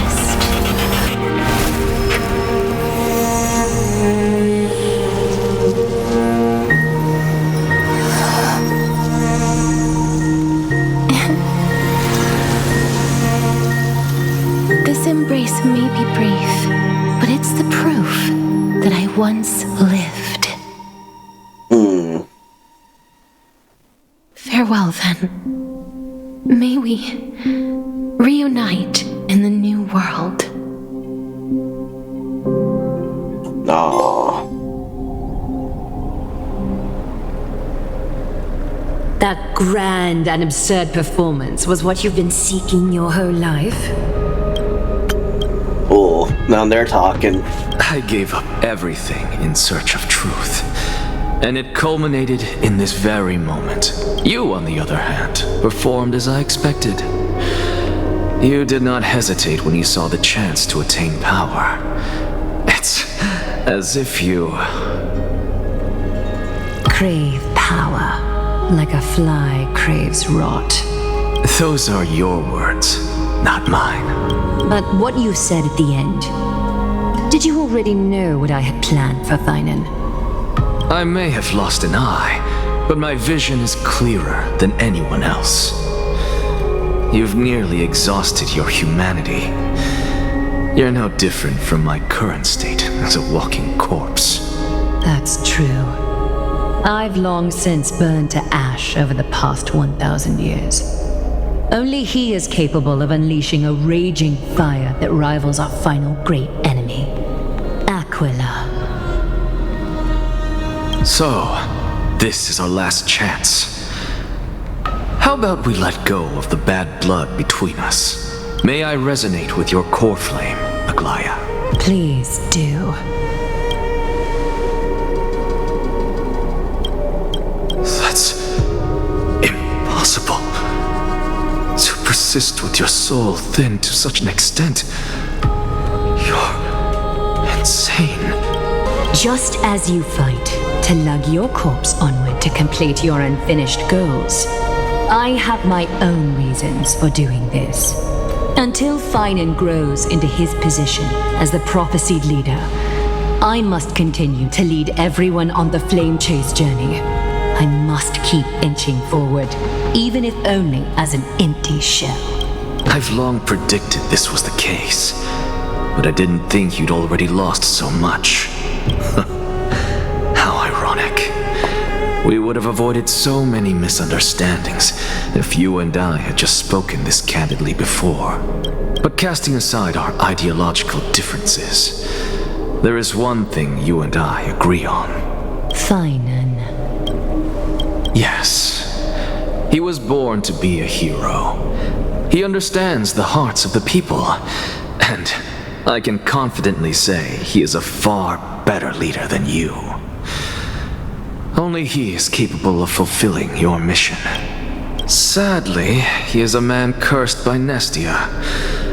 But by my estimates, his horribly elaborate sense of style should not impede Era Nova.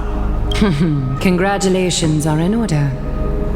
We found common ground at the very end of our destined paths. When you put it that way, it makes me want to take back what I said. Aglaea, we're back. Hey, we're here. Come welcome our great hero reborn from the ashes. I hope he didn't hear your earlier assessment.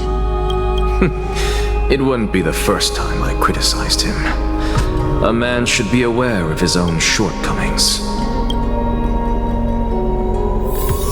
Oh yes, let's go. Oh yeah. Alright, I need to do something real fast. Alright. What's gonna happen next? I'm gladdened by your triumphant return. Oh. But I don't see Castorice among your number. Yeah. She's doing her own chase. It looks like she not only helped me prove my theory, but helped you fulfill your mission as well.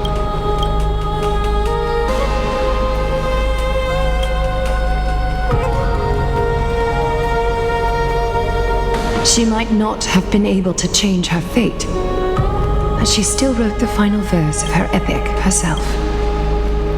Trianne, please recite the prophecy for us. Trailblazer, please surrender that scalding Coreflame for us as well. You are the only life she ever saved by her own hand in her 1,000 years on this earth. I believe no one is more qualified for this noble task. Alright, leave it to me.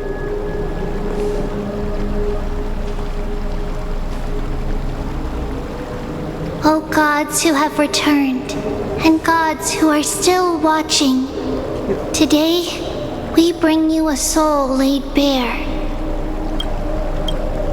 The hand of shadow, Thanatos, remembered their name from the past. From daylight they came, and to their fragrant dwelling they return, to walk now among your ranks.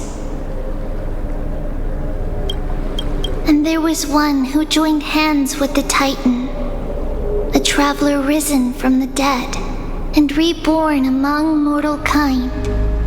She is the everlasting night, and shall now proclaim in her good name, O Majesty of the 12 Titans, pillars of the world. We seek your divinity to mend the rifts of the world. Fill our bodies with blood of gold till we wither in willing service to the prophecy. Step forward, trailblazer from beyond the sky, and together with us, surrender the Coreflame and carve their star into the sky. Alright.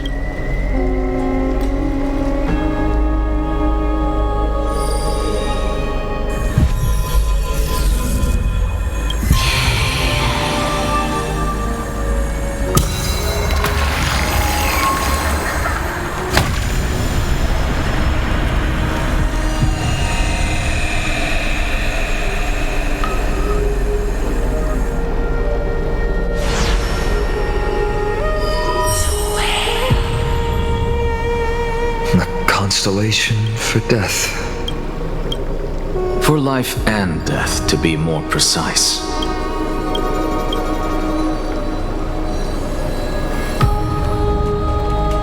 Look, it's... Oh, Castorice!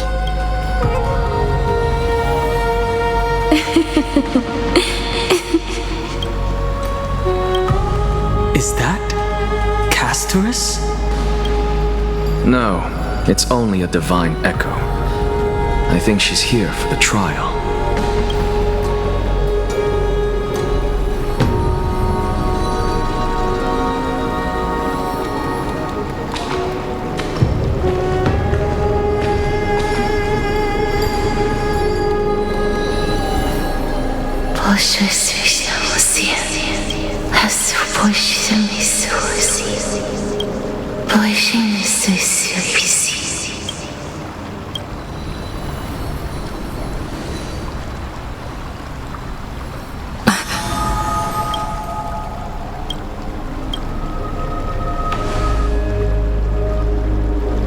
What did she say? That's the language of the Titans. Castorice. No. The Titan. Oh, that one's golden. A little bit. They said, I have illuminated the cold shadow of death. Onwards, path to the future is bright and its flame eternal.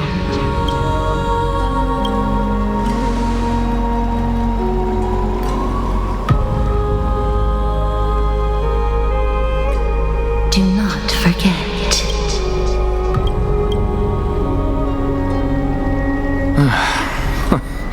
She made quite a scene. I suppose it's my turn now. I won't stop you. Professor, you... What's with that look? You were present. So, let's get this execution over with. We wouldn't want to bring shame to Akima's divine laws or keep me from creating a new world. You never change, do you, Professor? I don't understand. If your theory is correct, you'll lose all memories of your past life once you become a Titan. So what's the point of becoming a god? Of course there's a point. Even if I forget who I am, I'll still have my brilliant mind. It goes without saying, I'll find a way to retrieve memories of my past life. Besides, I still have you, don't I? I still don't really understand what you said during the assembly. Even if it were true, things reforged from memory could never be the same as the original anyway. Then allow me to tell you right now that you're wrong. What exactly are we? My answer is that the Chrysos heirs are the future Titans and vice versa. Of course, this answer only applies to us. So, what are we when it comes to regular mortals? The very essence of the world, our souls, are tiny invisible seeds that hold records of each person's memories of the world. And we are the buds that sprout from these seeds to grow into great trees. Is that what new sporism means? Correct. Once our physical bodies are born, we become new extensions of the world. From there, we plant our seeds into someone's memories and then scatter them into the hearts of countless people in the future. Just as seeds are affected by their environment, so too will our appearances differ across memories. But the partial memories we carry will always be the same, because that is just how the world is. To destroy our very existence, one must destroy the world itself. But we have someone who will still live on with his perfect memory. That is Phainon. That person is you, child of Kefali. This is what it means to be the world-bearing Titan. So, carry everything of this world and live on. Don't disappoint those most precious to you. Don't disappoint Lady Goldweaver. And especially, don't bring dishonor to my theory.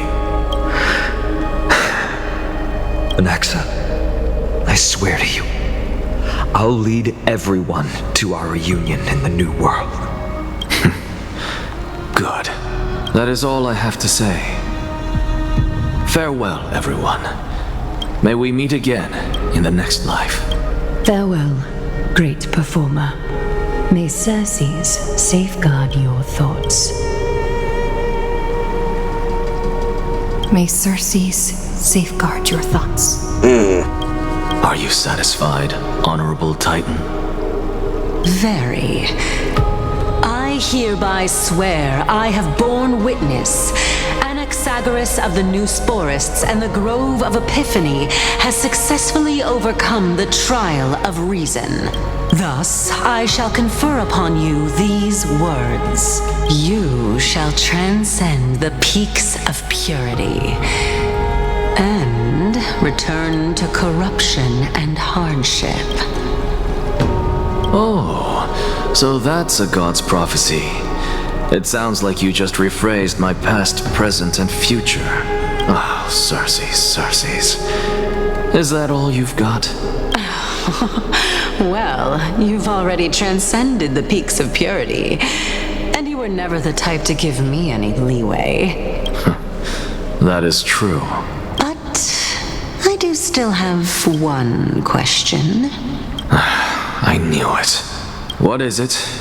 Maybe we're thinking of the same thing. As you've so boldly stated, we and the world itself live on through the memories of others. If that is the case, whose memories did the very first new spore sprout from? How should I know?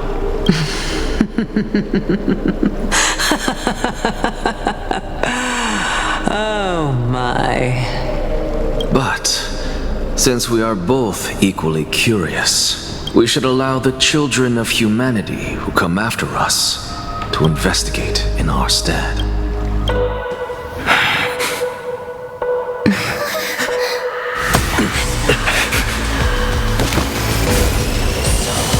Rejoice, Circes.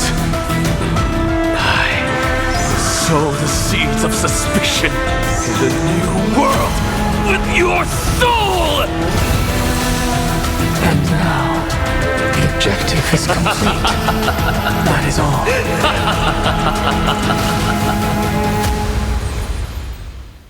Damn.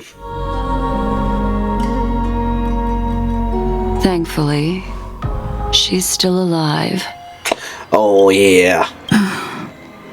Was March 7th also in this condition when she was first rescued by the Express? Her condition was very similar. It's just that at that time, the Express did not have a memo keeper who could diagnose her condition. But she still woke up naturally. Looking on the bright side, that might happen this time as well. When March awakened from the ice, her memories were completely wiped clean. I want to prepare for the worst and prevent something like that from happening again. Can you share with us your hypothesis? I do not have conclusive evidence, but judging by her current condition,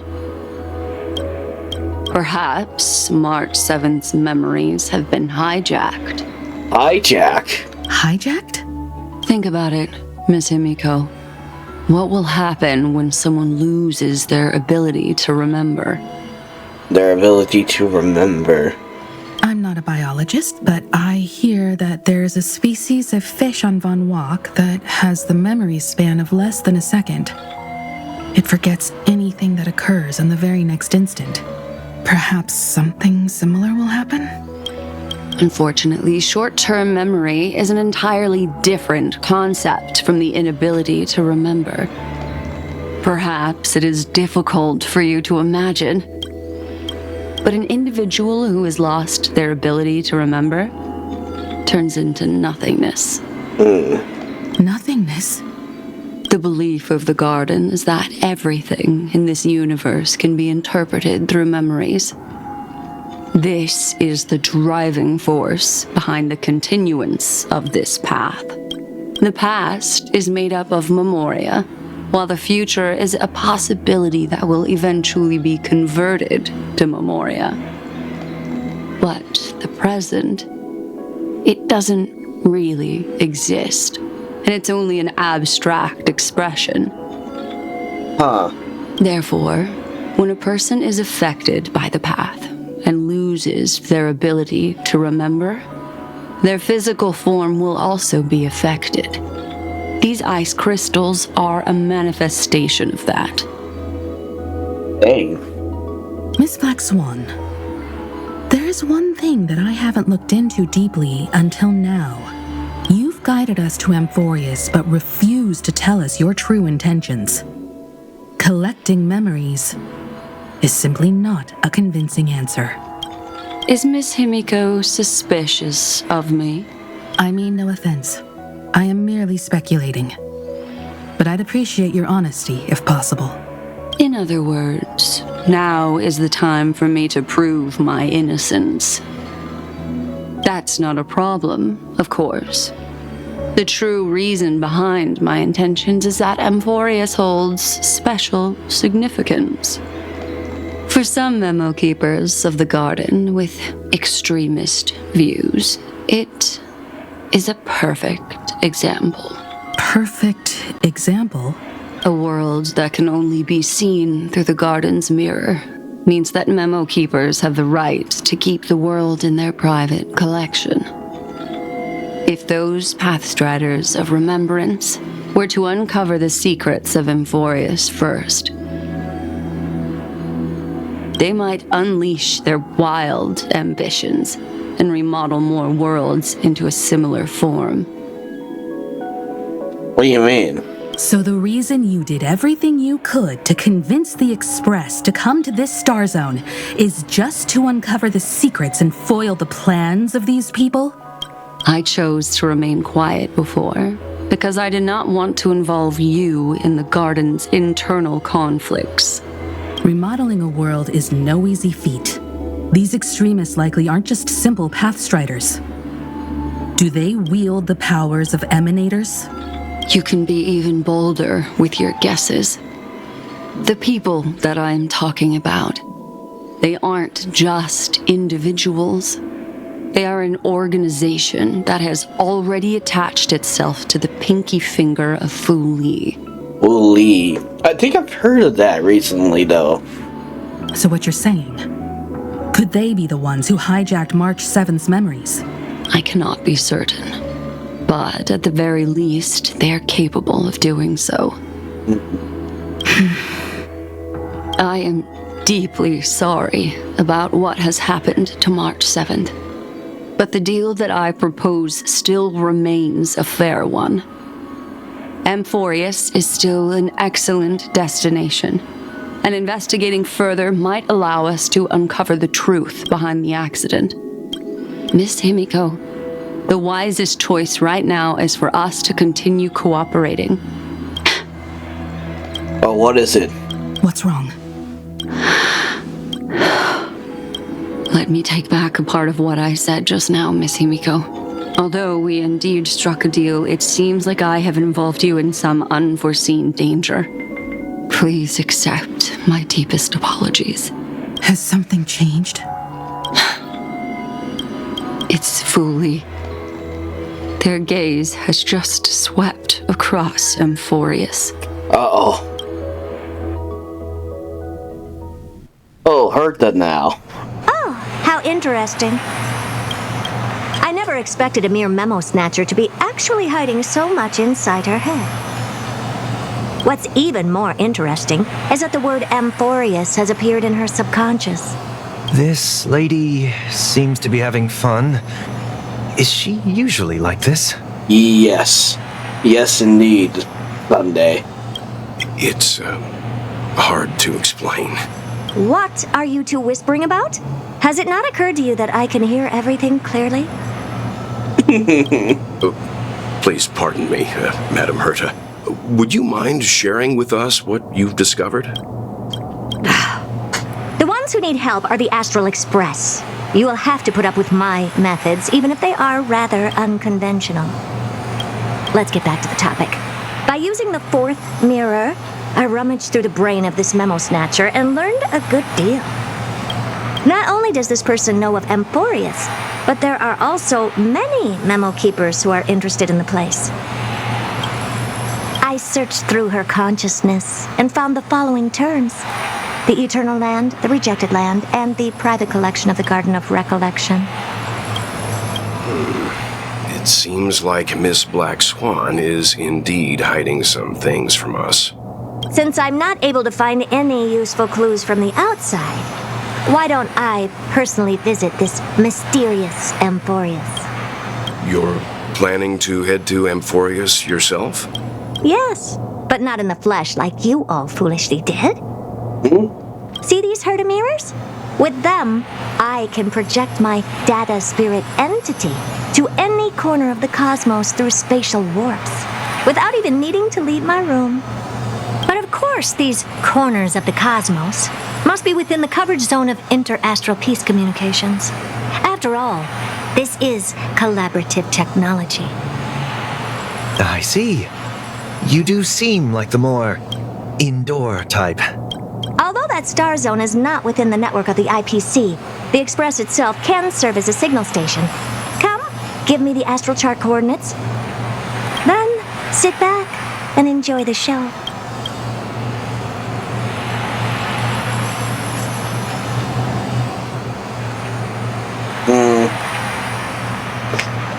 All right, now that everything is ready, mirrors, get to work.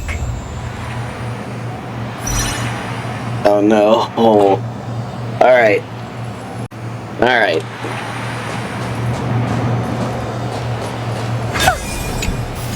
Thank you, Madam Herta. Companions are the lifeblood of the Astral Express.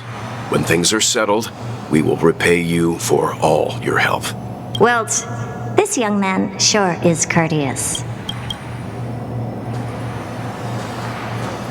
Madam, watching you work has been an enlightening experience for me. It's hard to imagine that an outstanding scholar like you could maintain such a relaxed manner most of the time. Your calm and collected nature is truly a trait that I should learn. This brat. Why does everything that comes out of his mouth sound so snarky?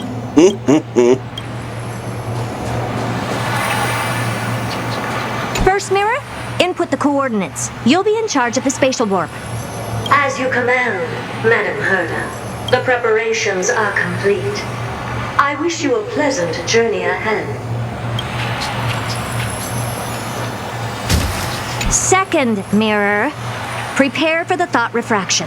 There's still some distance from the Astral Express to the Amphoreus celestial body. You're in charge of sending me over. This time, raise the power to the maximum. Don't be stingy. Oh, okay. I won't fail the mission, Madam Herta. Third mirror, you're in charge of generating the data spirit entity. I'm happy to help, Madam Herta. What kind of appearance are you planning to use this time? Good question. Let me think.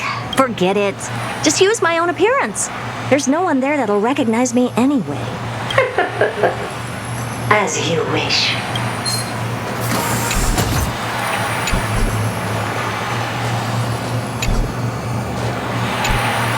Preparation of the data spirit entity complete. Thought refraction at max power. Excellent. The first mirror. Let's get going. Have a safe trip, Madam Herta. May your journey yield good results. Coordinates input complete. Preparing to activate spatial warp. Destination, unknown celestial body, Amphoreus. Spatial warp countdown. 5, 4, 3, 2, 1. Warp activated. Oh, so that's Amphoreus? Its appearance is, well, sure is unique. Second mirror, prepare for thought refraction. It's time to send me in. All right, please read the safety protocols carefully. Can't you hurry up? Yes, ma'am.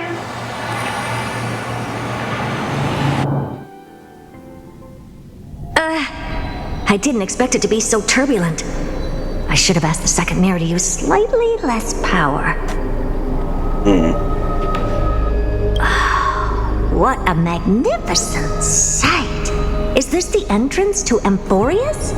Let's see. Perhaps I'll be able to find a way in. Alright. What's this? A statue? It's ugly. I don't like it.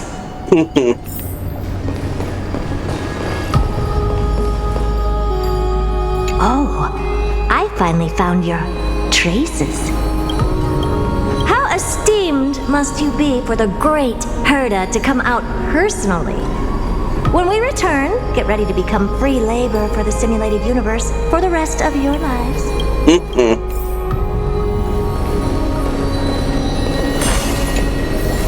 What's this? How creepy. Oh, it moves? Who are you trying to scare? What? It's either a projection or a fake. There doesn't seem to be much to take note of. Now then, how am I going to get into Amphoreus?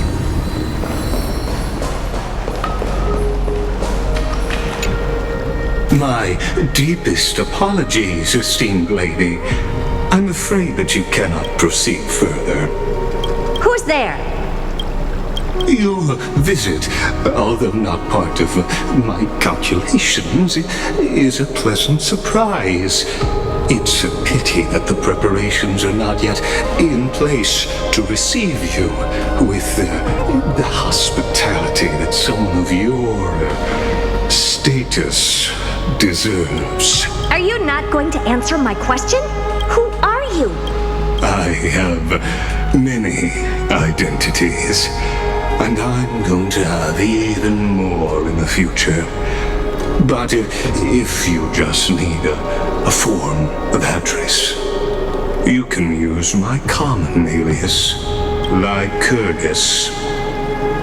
Lygus. All right, Lygus. But you can't possibly think that I'm just asking for a name, can you? Regrettably, I do not have the authority to share more information. However, standards are always flexible. While not violating the ultimate protocol, I'm able to disclose this piece of information. Now, please, kindly turn back.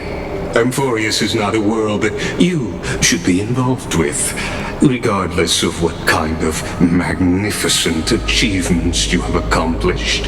This place will not open its doors so easily.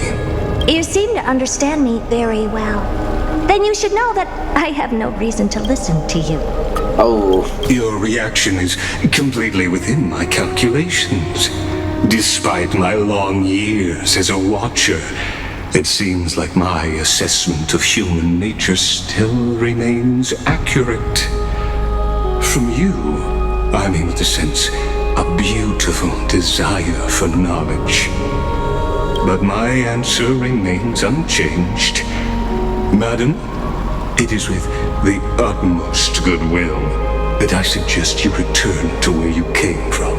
Let's assume for a second that I'm not so well-mannered, and that I insist on uncovering the secrets hidden behind you, Mr. Lygus. How do you plan to dispel this notion of mine? Within the scope of the ultimate protocol, there are 178,244 logic chains at my disposal to convince you. After filtering through them, I have determined that I only require 3 to attain the results that I desire. Oh? I'm all ears. First, for reasons that cannot be disclosed, Amphoreus is a completely isolated celestial body. Apart from me, no one else will be able to help you enter. That's not a good argument. Second, if your plan is, as you've alluded to previously, to force me into cooperating by showing hostility, do know that, just like you, I have basked in the gaze of the erudition. I stake my honor and assure you that, in the worst-case scenario, our mutual destruction will be inevitable. Oh, no wonder I couldn't find a back door. When I did a scan of our surroundings, the safety protocols on you are comparable to Screwy's. How interesting. I assume that you still wish to hear the third logic chain? Of course. Why wouldn't I? Third, even if you exhaust all your means and find a way to break through, you will surely give up once you understand the consequences of your actions. After all, throughout your long life, as much as you'd hate to admit, your conscience has played a crucial role. What a brazen robot. You think that you can actually understand me through your paltry calculations? But since you put it that way, why don't you tell me what these consequences will be? It concerns the third path that is entangled with Amphoreus. A path that you and your friends still very much lack understanding of. The destruction. So, if you ignore my warnings and persist in your ways, you will break the shackles of a Lord Ravager. And when that happens, their fury will engulf the cosmos. Oh yeah, I guess we end that part right there.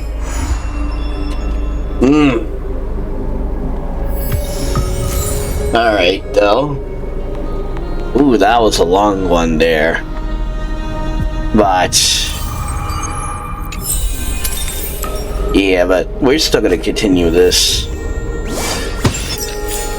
But alright guys, we're gonna end this video right here. I know I've been busy though. I'm trying to catch up to Honkai Star Wars with Amphoreus so we can do more of this story right here. So alright, you guys want more Party Kid Elite, subscribe to the channel, leave a like and comment down below. If you guys subscribe to the channel, I'll see you guys again until the next video. That's what I meant to say. And we still gotta continue the... Now we're in point 3.3. Oh yeah, that's gonna be interesting. So I'll see you guys again. I want you to show me your fantasy. No past and no future. That's what I need.